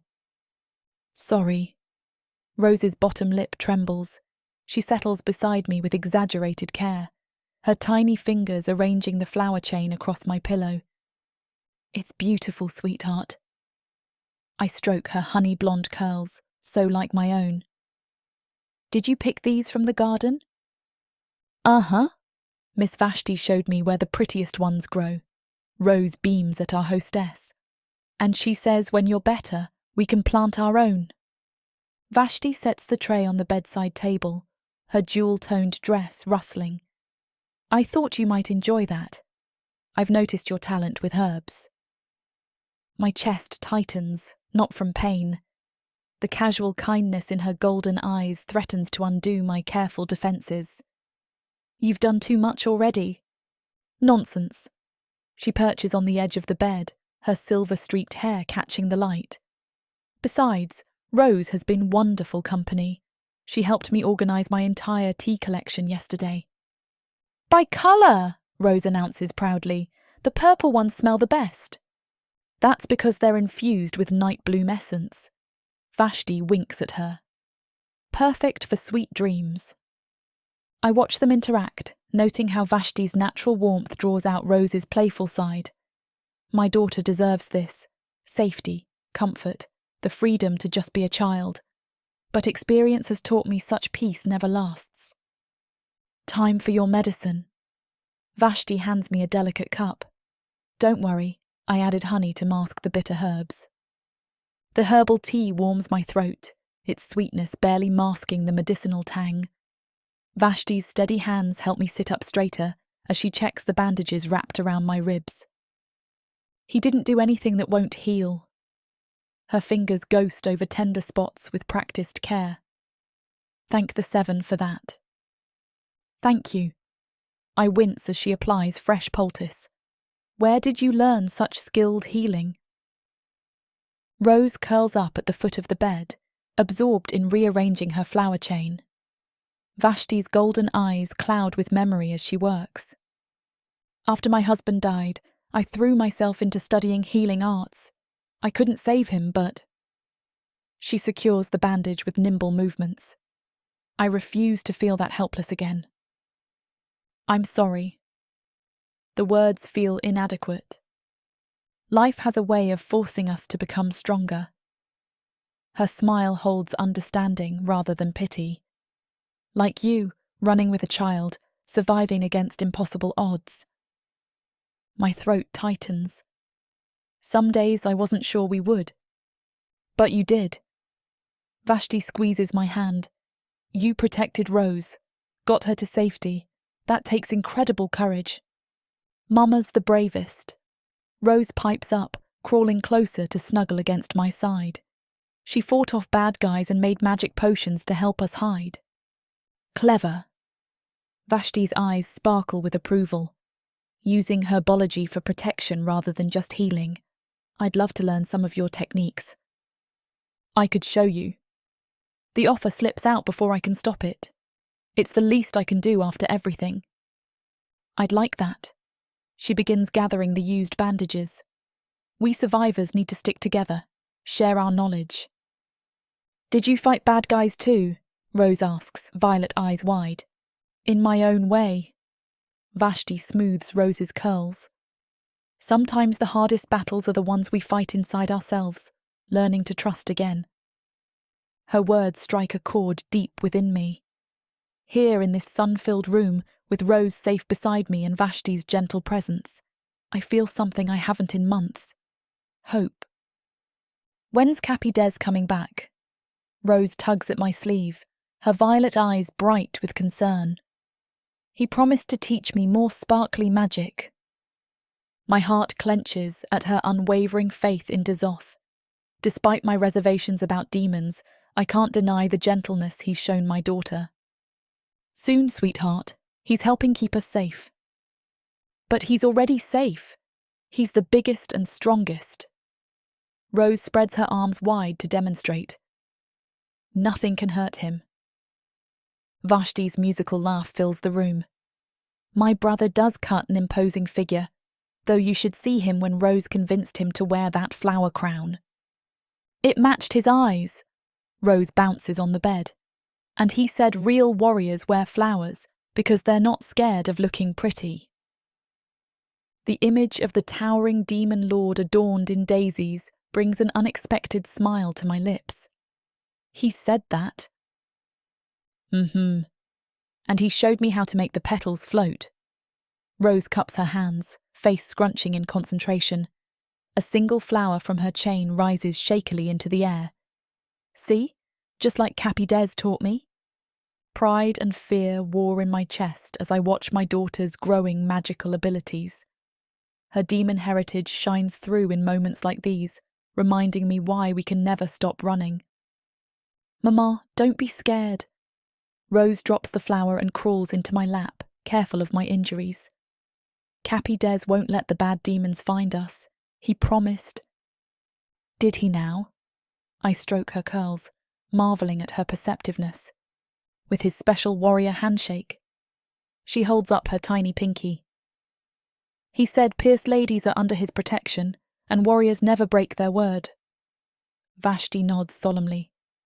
Dezoth takes his oaths very seriously, especially pinky promises to brave little girls. Rose beams at the title, and I find myself drawing strength from her absolute conviction. My daughter, who's seen too much darkness, yet still believes in the good in others, teaches me more about courage than any battle ever could. Eventually Rose curls into my side to sleep, and Vashti finishes with my poultice and tea. The room falls quiet as Vashti excuses herself, leaving Rose dozing against my side. Her peaceful breaths remind me of simpler times, before we knew the true danger that stalked us. My fingers trace the scar along my collarbone, a permanent reminder of our desperate escape. Yet here we are, sheltered in a demon's home. Not just any demon, but one who made a pinky promise to my daughter. Mama! Rose stirs, blinking up at me. Are you thinking about Cappy Des? What makes you say that? You get this funny wrinkle. She pokes between my eyebrows. Like when you're trying to solve a really hard puzzle. A laugh escapes me.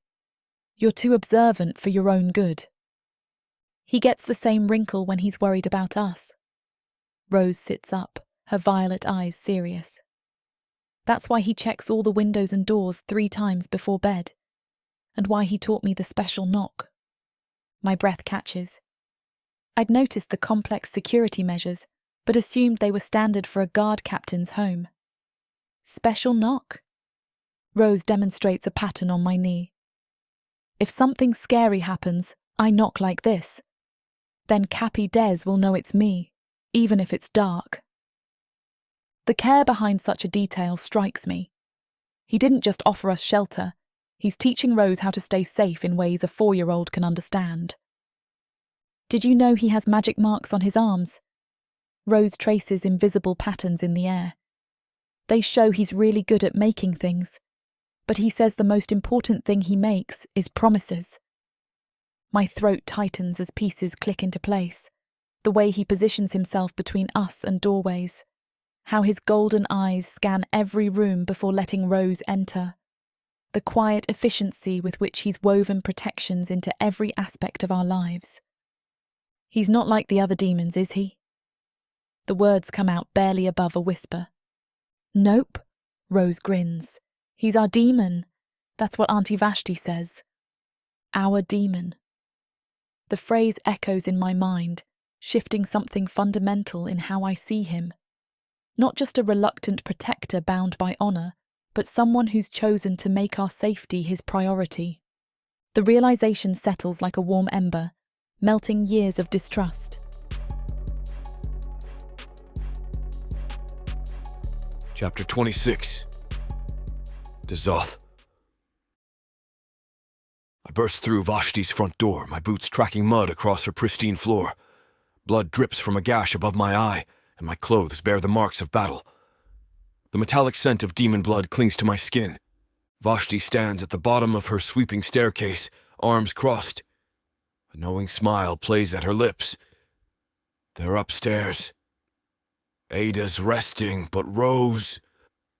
Cappy Des! Rose's voice rings out from above, pure joy cutting through the lingering darkness of the fight. I take the stairs 2 at a time, my heart pounding harder than it did during the battle. My golden eyes lock onto the tiny figure at the top of the stairs.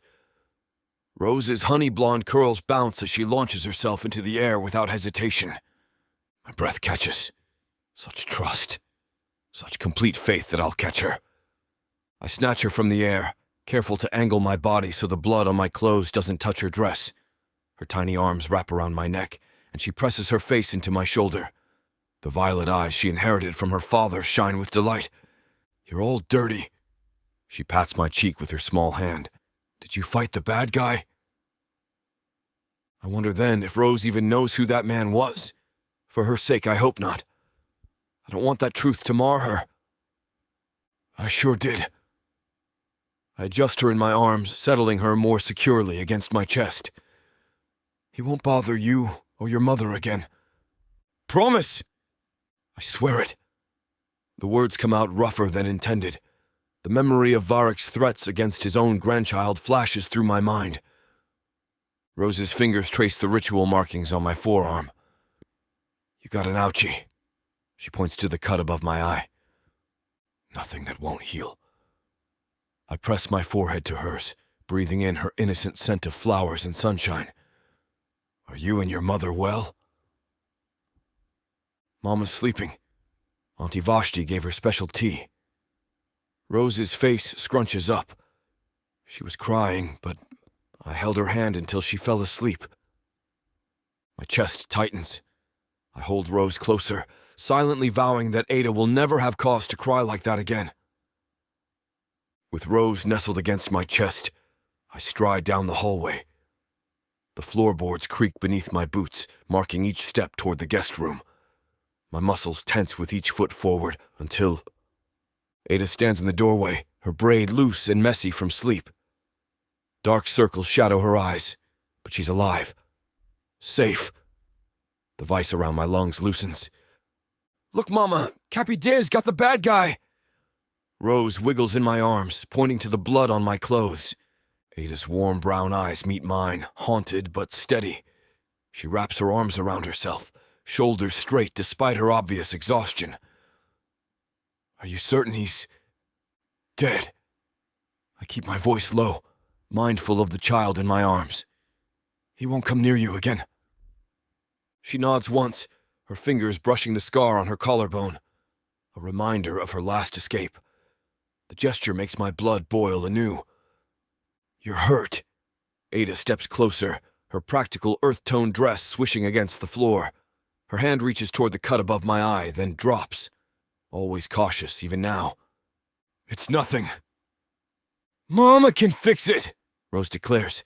"She knows all about herbs and stuff. She made my tummy better when it hurt."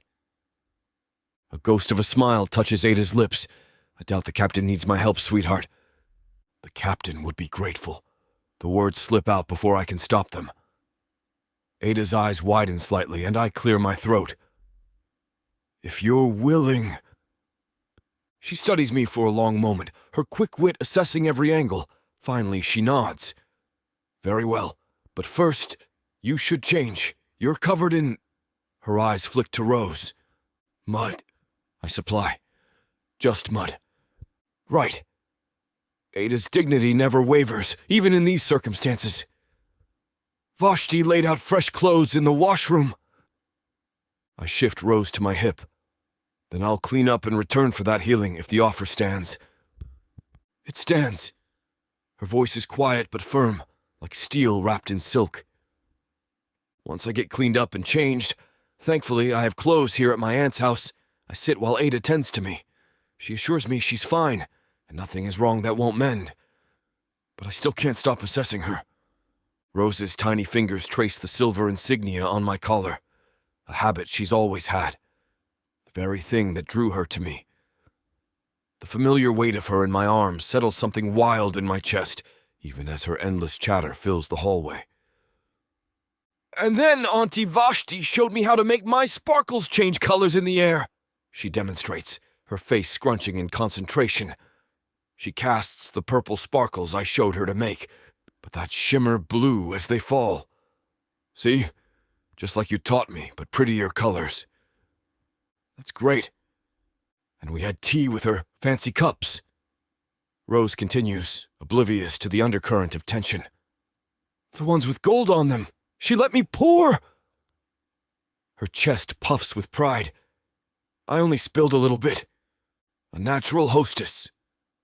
I shift her weight, wanting to keep her, keep them both close.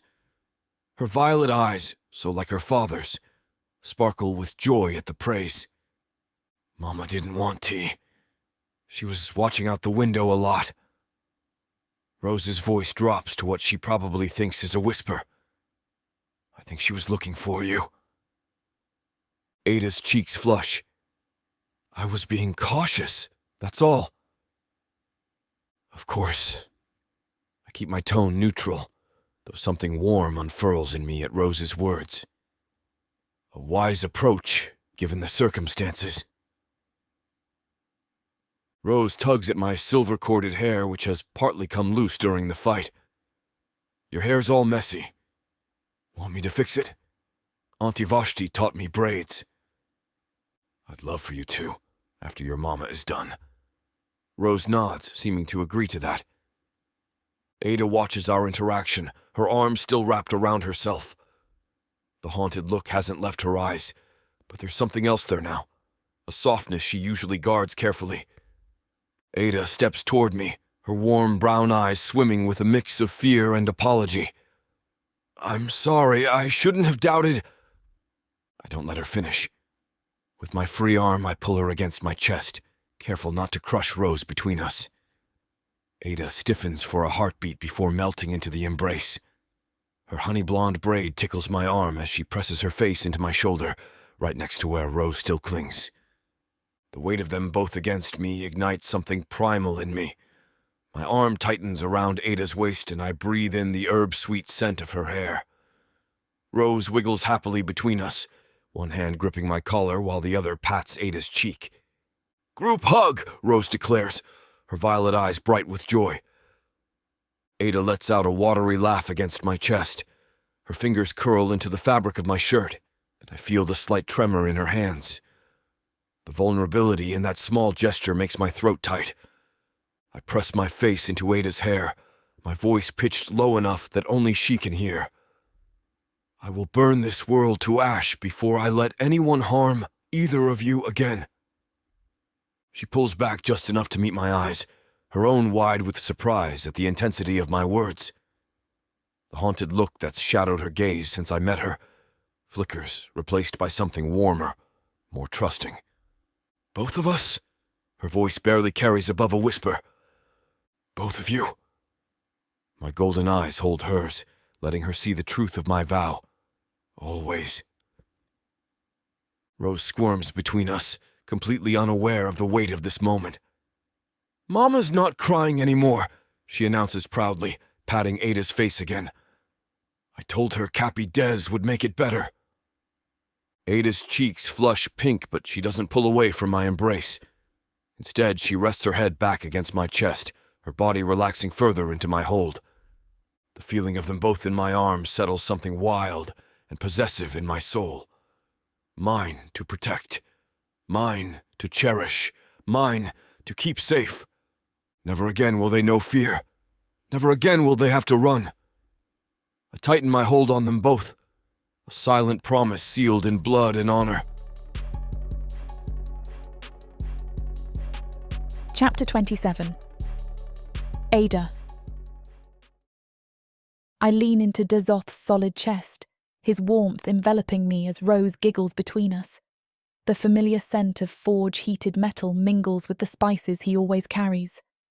My fingers curl into the fabric of his tunic, and I breathe him in, wondering how I ever thought running was the answer. Not when he proved how far he will go for the two of us. Mama, you're squishing me. Rose's violet eyes sparkle with mischief as she wriggles. I think you started the squishing, sweet one. I brush a honey-blonde curl from her forehead. Dezoth's chest rumbles with quiet laughter. His large hand spans my lower back, steady and grounding. You did insist the group hug wasn't tight enough. You weren't hugging right. Rose pats his cheek, completely unafraid of the sharp angles of his face or the golden eyes that once made me tremble. Cappy Des, can we have tea now? With the sparkly cups? His expression softens, those intimidating features transforming into something gentle. Of course, little flower, though perhaps we should let your mother breathe first. I press closer instead, my head fitting perfectly beneath his chin. The ritual markings on his forearms catch the light as he adjusts his hold, keeping us both secure against him. The same arms that can wield a sword with deadly precision now cradle my daughter with infinite tenderness. I'm exactly where I need to be.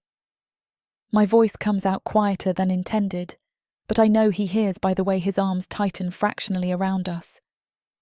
Good. The word carries the weight of a vow, because I'm not letting either of you go again.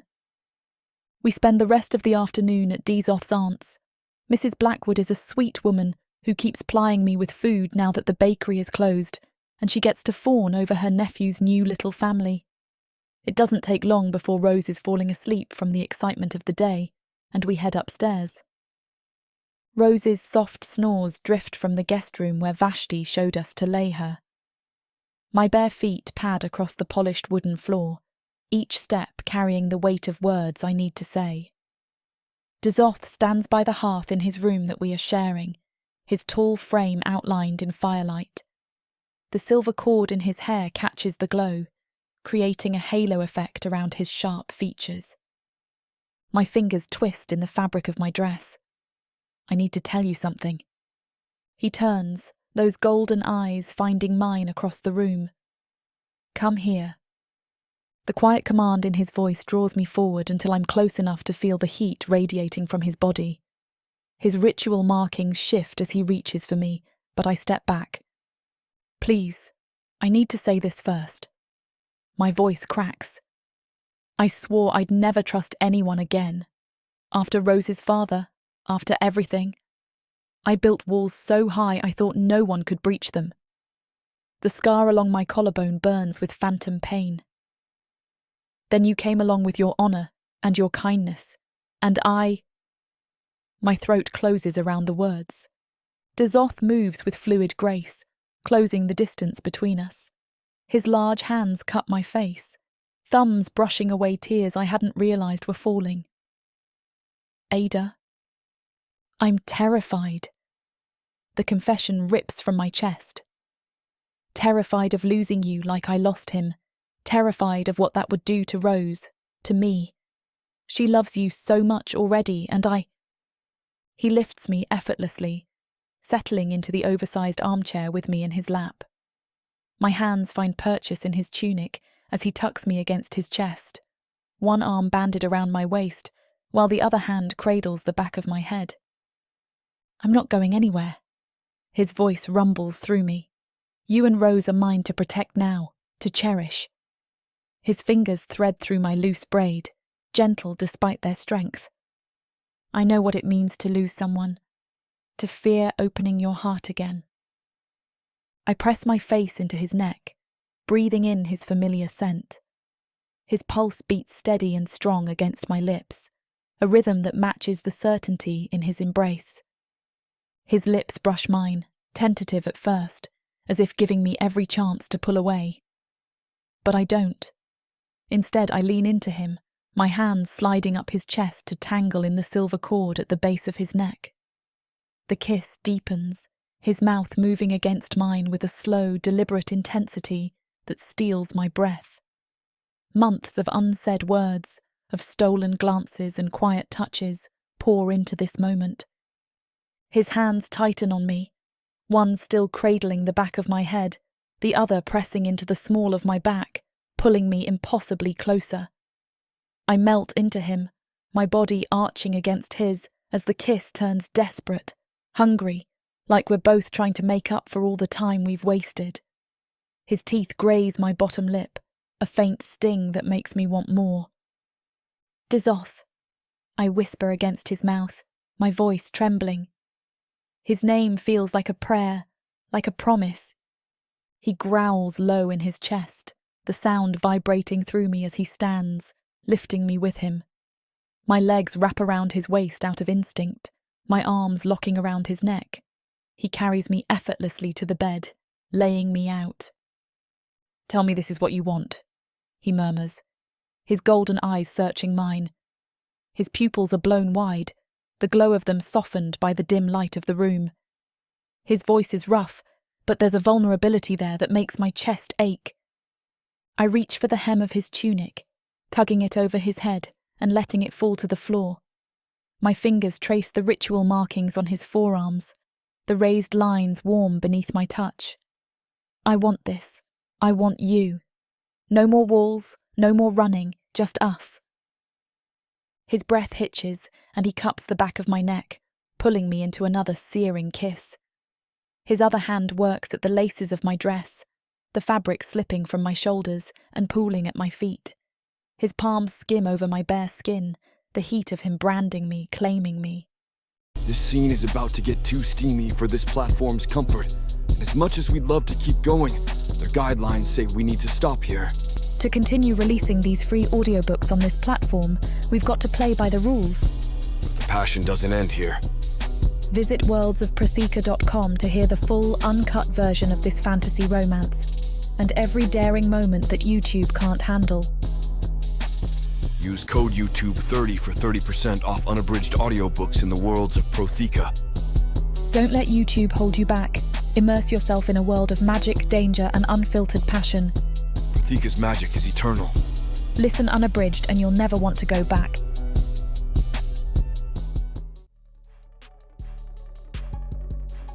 Chapter 28.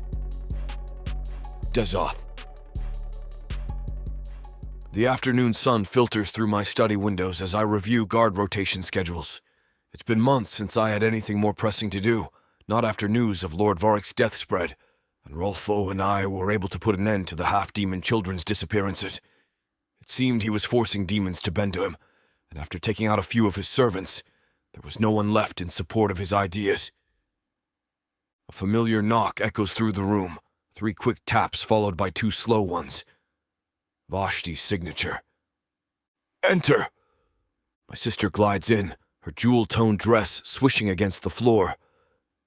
She pauses by my desk, a knowing smile playing on her lips. Through the window behind her, I catch glimpses of Rose chasing thalaverns in the garden while Adah tends to the herbs. You're watching them again. Vashti perches on the edge of my desk, her golden eyes sparkling with mischief. I set down my quill. I'm ensuring their safety. She picks up one of my paperweights, turning it in her hands. The same way you ensured their safety during Rose's tea party yesterday? With a tiara on your head? The crown was necessary for proper tea etiquette. Her laugh rings through the study. Brother dear, when will you admit what's obvious to everyone else? And what would that be? That you want them to stay. Permanently. She sets down the paperweight. I see how you look at them. How you've changed since they arrived. I've told Adah I love her. I've asked her to stay. But there's one step further. I need to go. So she can see that I will never change how I feel. My fingers trace the ritual markings on my forearms. I want them to be my family, Vashti. Not just temporary wards under my protection. Have you told Adah? How? I stand pacing to the window. Rose has convinced Adah to make flower crowns, their heads bent together in concentration. After everything she's been through, how do I tell her I want her to give me everything? She's learning to trust me, and I don't want to push her too far. Vashti joins me at the window. By being honest, Adah's stronger than you think, and Rose already adores you. Or should I say Capidez? This isn't a joke. I'm not joking. She touches my arm. You deserve happiness, brother. After Reyna, this is different. Yes, it is, which is exactly why you should fight for it. I turn from the window, running a hand through my hair. She's different from anyone I've ever known. The way she stands up to me, challenges me. A rare smile tugs at my lips. Yesterday she told me my guard rotation schedule was, and I quote, absolutely ridiculous and clearly made by someone who's never had to actually patrol in winter. And? Vashti's eyes dance with amusement. She was right. I revised it this morning. Vashti claps her hands together. Oh, you've got it bad. So what's your plan? Plan? To propose, you dolt. She flicks my arm. You can't just march up and say, "Be my wife," like some cave demon. I growl under my breath. I hadn't thought that far ahead. Clearly. Vashti starts pacing, her dress swishing with each turn. It needs to be personal, meaningful, something that shows you understand her past, but are focused on your future together. My eyes drift back to the garden where Adah is now teaching Rose about different herbs. Her braid has come loose, honey blonde strands catching the sunlight. The garden. It's where she feels most at home. Now you're thinking. Vashti taps her chin. What about during sunset? We could string up fairy lights in the trees, scatter rose petals. No. I shake my head. Nothing elaborate or showy. That's not Adah. She values sincerity over spectacle. Then what about early morning, when she's usually alone in the garden? Just the two of you, surrounded by the herbs and flowers she's brought back to life. The image settles in my mind, feeling right. Simple, honest. I want Rose there. Like Adah. Vashti smiles softly. And you'll need a ring. I reach into my pocket, pulling out a small velvet box. I've had it for weeks. Vashti snatches it, gasping when she opens it. Inside sits a delicate silver band with tiny herbs and flowers etched into the metal, each one representing something Adah grows in her garden. A small rose blooms in the center, its petals crafted from pale pink diamonds. You made this yourself? Vashti whispers. I nod, taking the box back. Every detail. The next morning I kneel beside Rose in the garden before sunrise, helping her arrange the herbs exactly as we planned. Her tiny hands carefully place each sprig of lavender and chamomile in a circle. Like this, Cappy Diaz? Her violet eyes shine with excitement. Perfect little flower. I adjust the last stem. Remember what to say. She bounces on her toes. Mama, come look what we made. Right on cue, Adah emerges from the house, her braids still messy from sleep. She freezes when she sees us, her warm brown eyes widening at the herb circle. What's all this? She steps closer, taking in each carefully placed plant. These are all the herbs you taught me about. Rose points to each one, reciting what they are and why. Adah kneels beside her daughter, touching the plants with gentle fingers. And Arison blossoms for courage. That was my addition. I move closer, my heart pounding. Because you're the bravest person I know. She looks up at me, her expression softening. Dezoth. You faced everything life threw at you with grace and strength. I take her hand. You built a garden from nothing, taught your daughter to find beauty even in darkness. Rose tugs at her mother's sleeve. Mama, look what else we made. She holds up the ring box, nearly dropping it in her enthusiasm. Adah's breath catches as I open it, revealing the silver band catching the first rays of dawn. Every herb and flower you've grown here, I etched into this ring, because you've grown roots in my heart just as surely as you've grown them in this garden. I meet her eyes. Stay, not as my ward, but as my mate. Let me be a father to Rose. Let me protect you both. Not because you need protection, but because I need you in my life. Tears spill down Adah's cheeks as she traces the tiny rose on the ring. You crafted this yourself? Every detail! Rose wraps her arms around both of us. Please say yes, Mama. Capidez makes the best tea party guest. Adah laughs through her tears, looking between her daughter and me. Yes. Yes to all of it. My heart soars at her. Yes.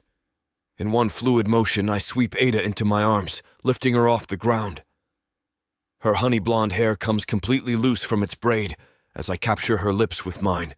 She tastes like morning dew and hope, her small hands gripping my shoulders as she kisses me back with equal fervor. Yay! Rose launches herself at us like a tiny projectile. I catch her with one arm, keeping Adah secure with the other. Rose's violet eyes sparkle as she wraps her arms around both our necks, squishing her face between ours. Now we can have tea parties every day. She plants kisses on both our cheeks. And magic lessons and... Adah laughs, the sound pure joy. Breathe, sweetheart. I shift them both in my arms, marveling at how perfectly they fit there. Rose's curls tickle my chin as she snuggles closer. The morning sun bathes us in golden light, making the ring on Adah's finger shimmer as she strokes Rose's hair. I love you both, I murmur against Adah's temple, my fierce gardener and my little flower. And we love our Cappies. Rose pats my cheek. Even when you wear the sparkly tiara crooked. Adah's eyes dance with mischief. Oh, I need to hear about this tiara. It was a very dignified affair, I deadpan, but can't help grinning as Rose launches into a detailed description of our last tea party, complete with my apparently poor tiara-wearing technique. Here in our garden, with my arms full of everything I never knew I needed. I'm finally home. Chapter 29. Adah. The late afternoon sun bathes the garden in golden light as I watch Rose skip down the aisle, her honey-blonde curls bouncing with each step. Her tiny hands scatter red and black petals, a blend of human roses and demon night blooms that perfectly captures what this day represents. My heart swells at her radiant smile. Above the gathered guests, Luna and Nova work their magic in perfect synchronization. Spheres of light dance through the air, casting a warm glow that makes everyone's faces shine. Luna adds an extra flourish, turning her lights into twinkling stars, while Nova transforms hers into swirling auroras. "Look, Mama, I'm making it pretty," Rose calls out, twirling in her emerald dress. "You're doing wonderfully, sweetheart." I catch Dezoth's eye at the altar, and the tender look he gives Rose makes my chest tight with emotion. Vashti stands tall and elegant in her role as ceremony bearer, her black and silver hair adorned with traditional demon crown flowers. Her golden eyes sparkle with unshed tears of joy as she watches Rose approach. "This is perfect," she whispers, squeezing my hand as I pass. "Just as it should be." Luna's excited voice pipes up from somewhere behind us. "Nova, make them change colours." The lights above shift through a rainbow of hues, drawing appreciative murmurs from the guests. Nova beams with pride at her sister's suggestion, her freckled nose scrunching in concentration. "Like that?" Nova asks softly. "Even better," Luna declares. Rose reaches the end of the aisle and turns to me with those violet eyes that mirror her father's. But today they hold nothing but pure joy, untouched by the shadows of our past.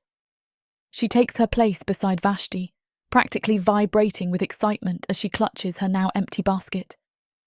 The twins settle on either side of her, their copper curls catching the magical light. 3 little girls who've brought so much light to our lives, standing witness as 2 worlds unite in love and hope. And with just our friends and family to bear witness, I finally make Adah my mate, my forever.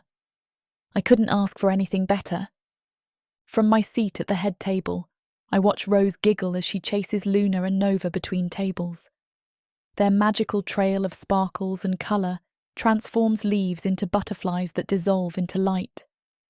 The garden reception glows with lanterns and the twins' enchantments, casting everything in a dreamy haze.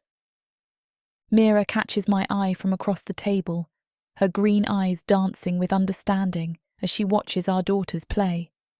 She touches the covered brand on her wrist, a gesture I know well from my own habits of hiding scars. "Did you ever imagine we'd be here?" she asks softly. "Finding peace with—" She glances meaningfully at our demon husbands. "Never." I smooth my dress, remembering nights spent running, holding Rose close. I was so certain we'd spend our lives looking over our shoulders. "The twins changed everything for me," Mira admits. Seeing Khan with them, it showed me what love could really be.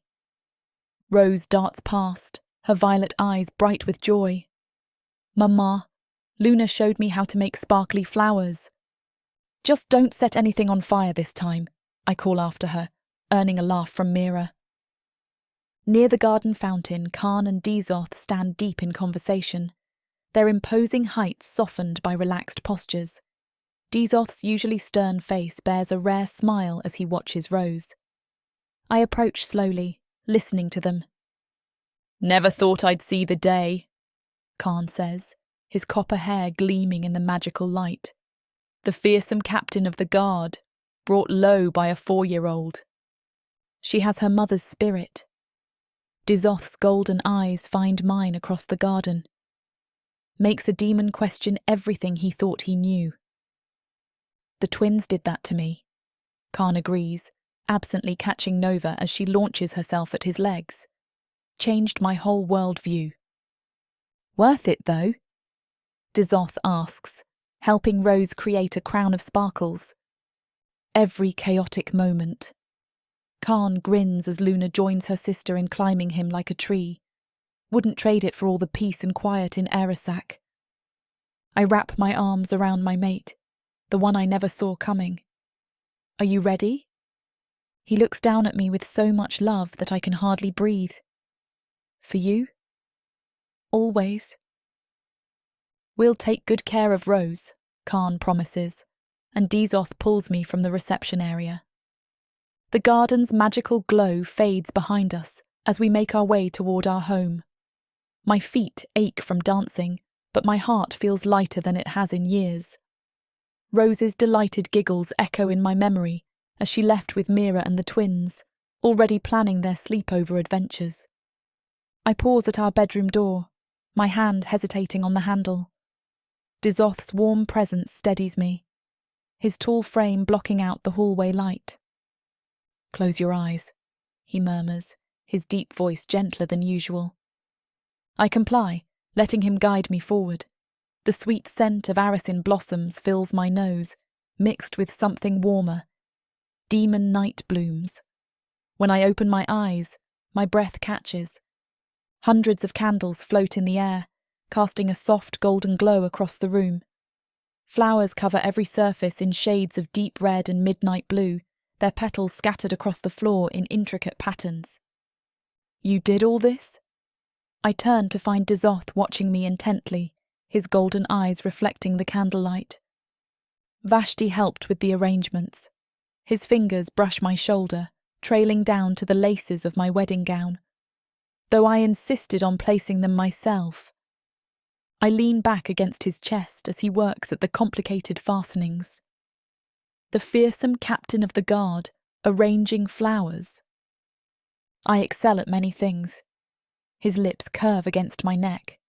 The first layers of silk fall away, and his hands still. Are you certain about this? About us? I turn to face him, reaching up to trace the sharp line of his jaw. 6 months ago, I would have run from any demon's touch.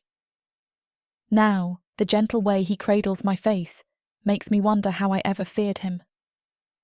Rose trusts you completely, I whisper, and so do I.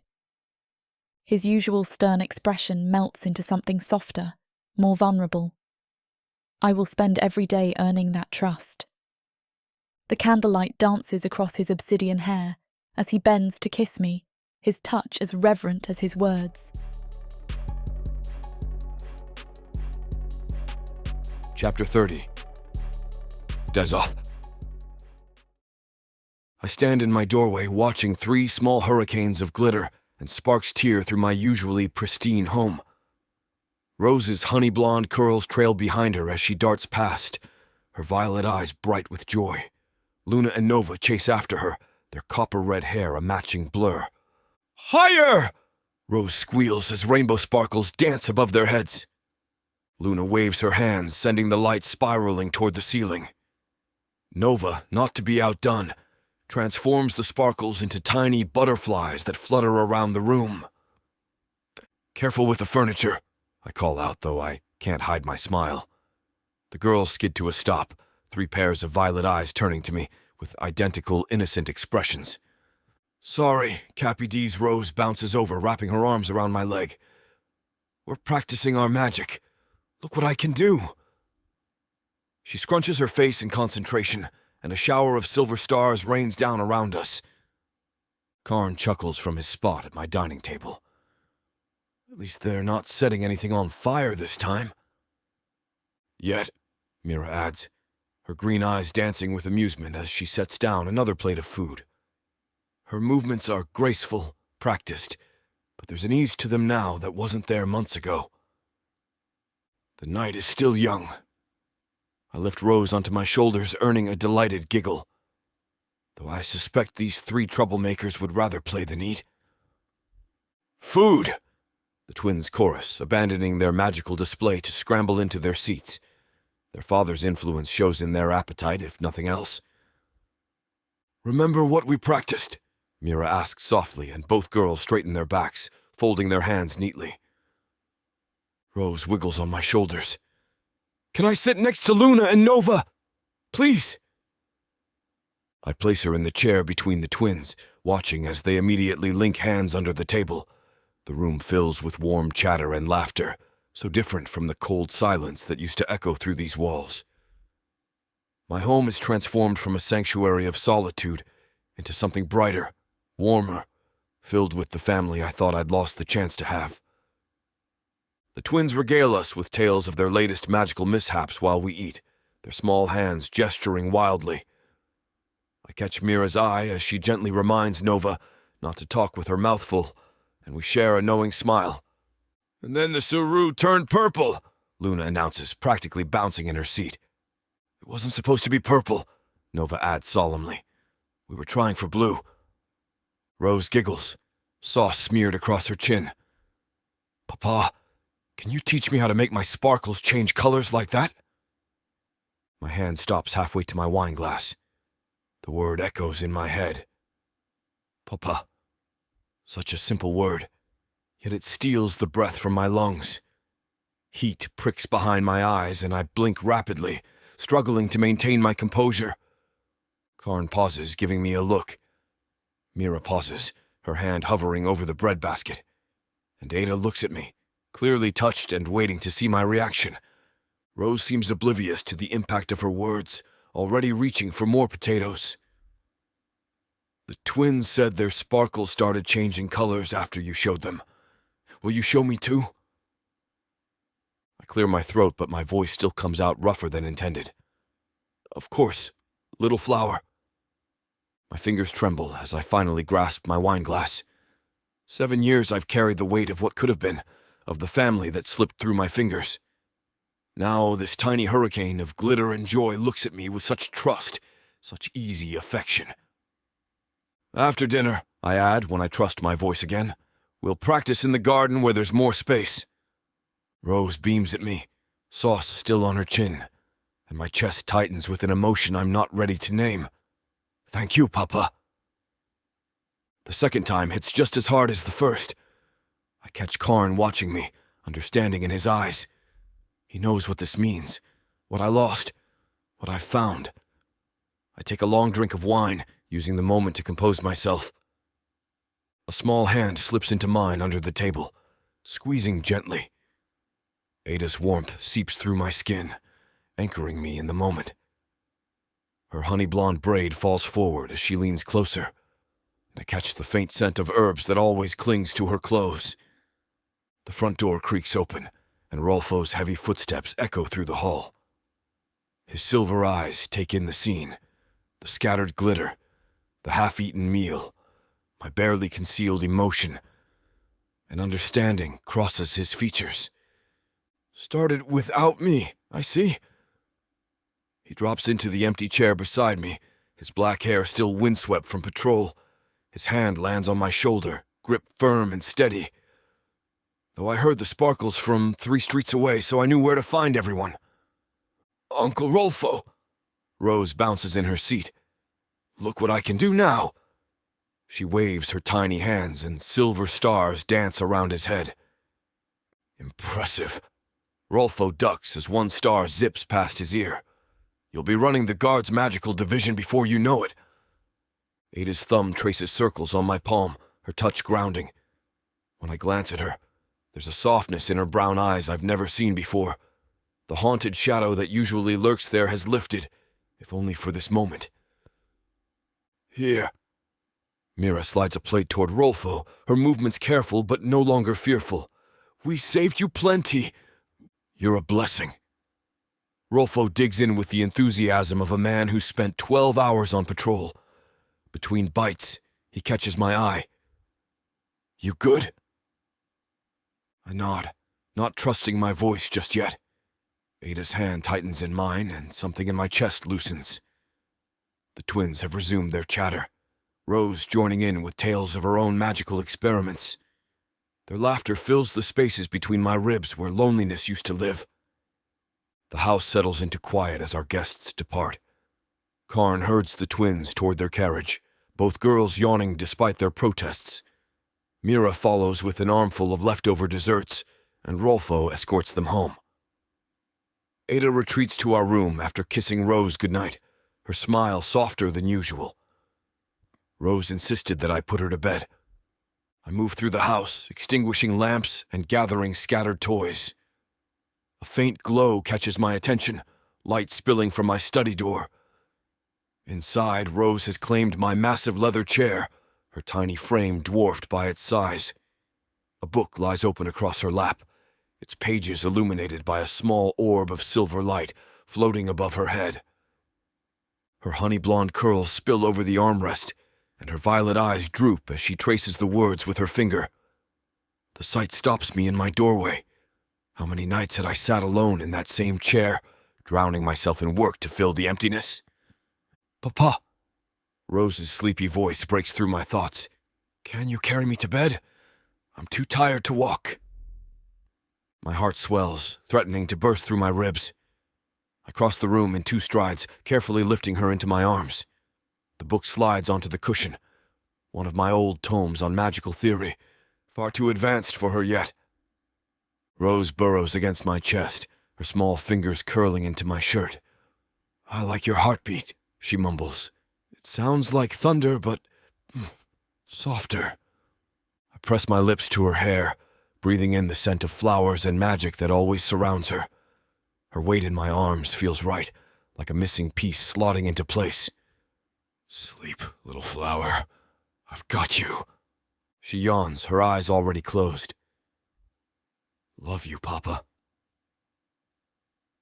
The words settle in me, filling every hollow space carved by loss and loneliness. I hold her closer, my throat tight with emotion. 7 years of emptiness, of wondering what could have been, and this tiny girl has rewritten everything with 3 simple words. I carry Rose to her room, tucking her into bed before making my way to the room I now share with Adah. She's curled up in our bed, waiting for me, and her smile tells me she knows what's going on in my head. She called me Papa. My voice cracks on the word.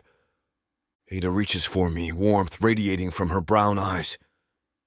She pulls me into the bed and presses our hands to her swollen belly, where our second miracle grows stronger each day. She's been practicing it for weeks. Wanted to make sure she got it right. I pull her close. You knew? Of course I knew. She gives me a teasing smile. Rose tells me everything. She was worried you wouldn't want to be her papa. My chest tightens. How could she think? Because she lost her first one. Adah's hand finds mine, our fingers intertwining. I think that the reality of it sinks in harder as she gets older. She worried she's the reason he's gone. The moonlight catches the tiny scar along Adah's collarbone, a reminder of everything she survived to bring Rose into my life. I trace it with my free hand, marveling at how far we've come from those first wary days. I'll always want to be her papa, I say softly. I never imagined I could have a daughter again, and Rose is more than I could have hoped for. Well, now you'll have 2. My heart nearly stops. 2? Adah laughs softly. The healer told me today she's certain we're having a girl. I lean forward, kissing her deeply. How did I get so lucky? She cups my cheek. We are lucky to have you. I shake my head. I am beyond words with how elated I feel. I love you, Adah. And I love you. That is a love I'll never take for granted. A feeling I'll never let go of. For as long as I live, I know I'll have Adah, and I'm glad that the family I now have is perfect. We both went through a lot of grief to get here, but now that we have, it's perfect.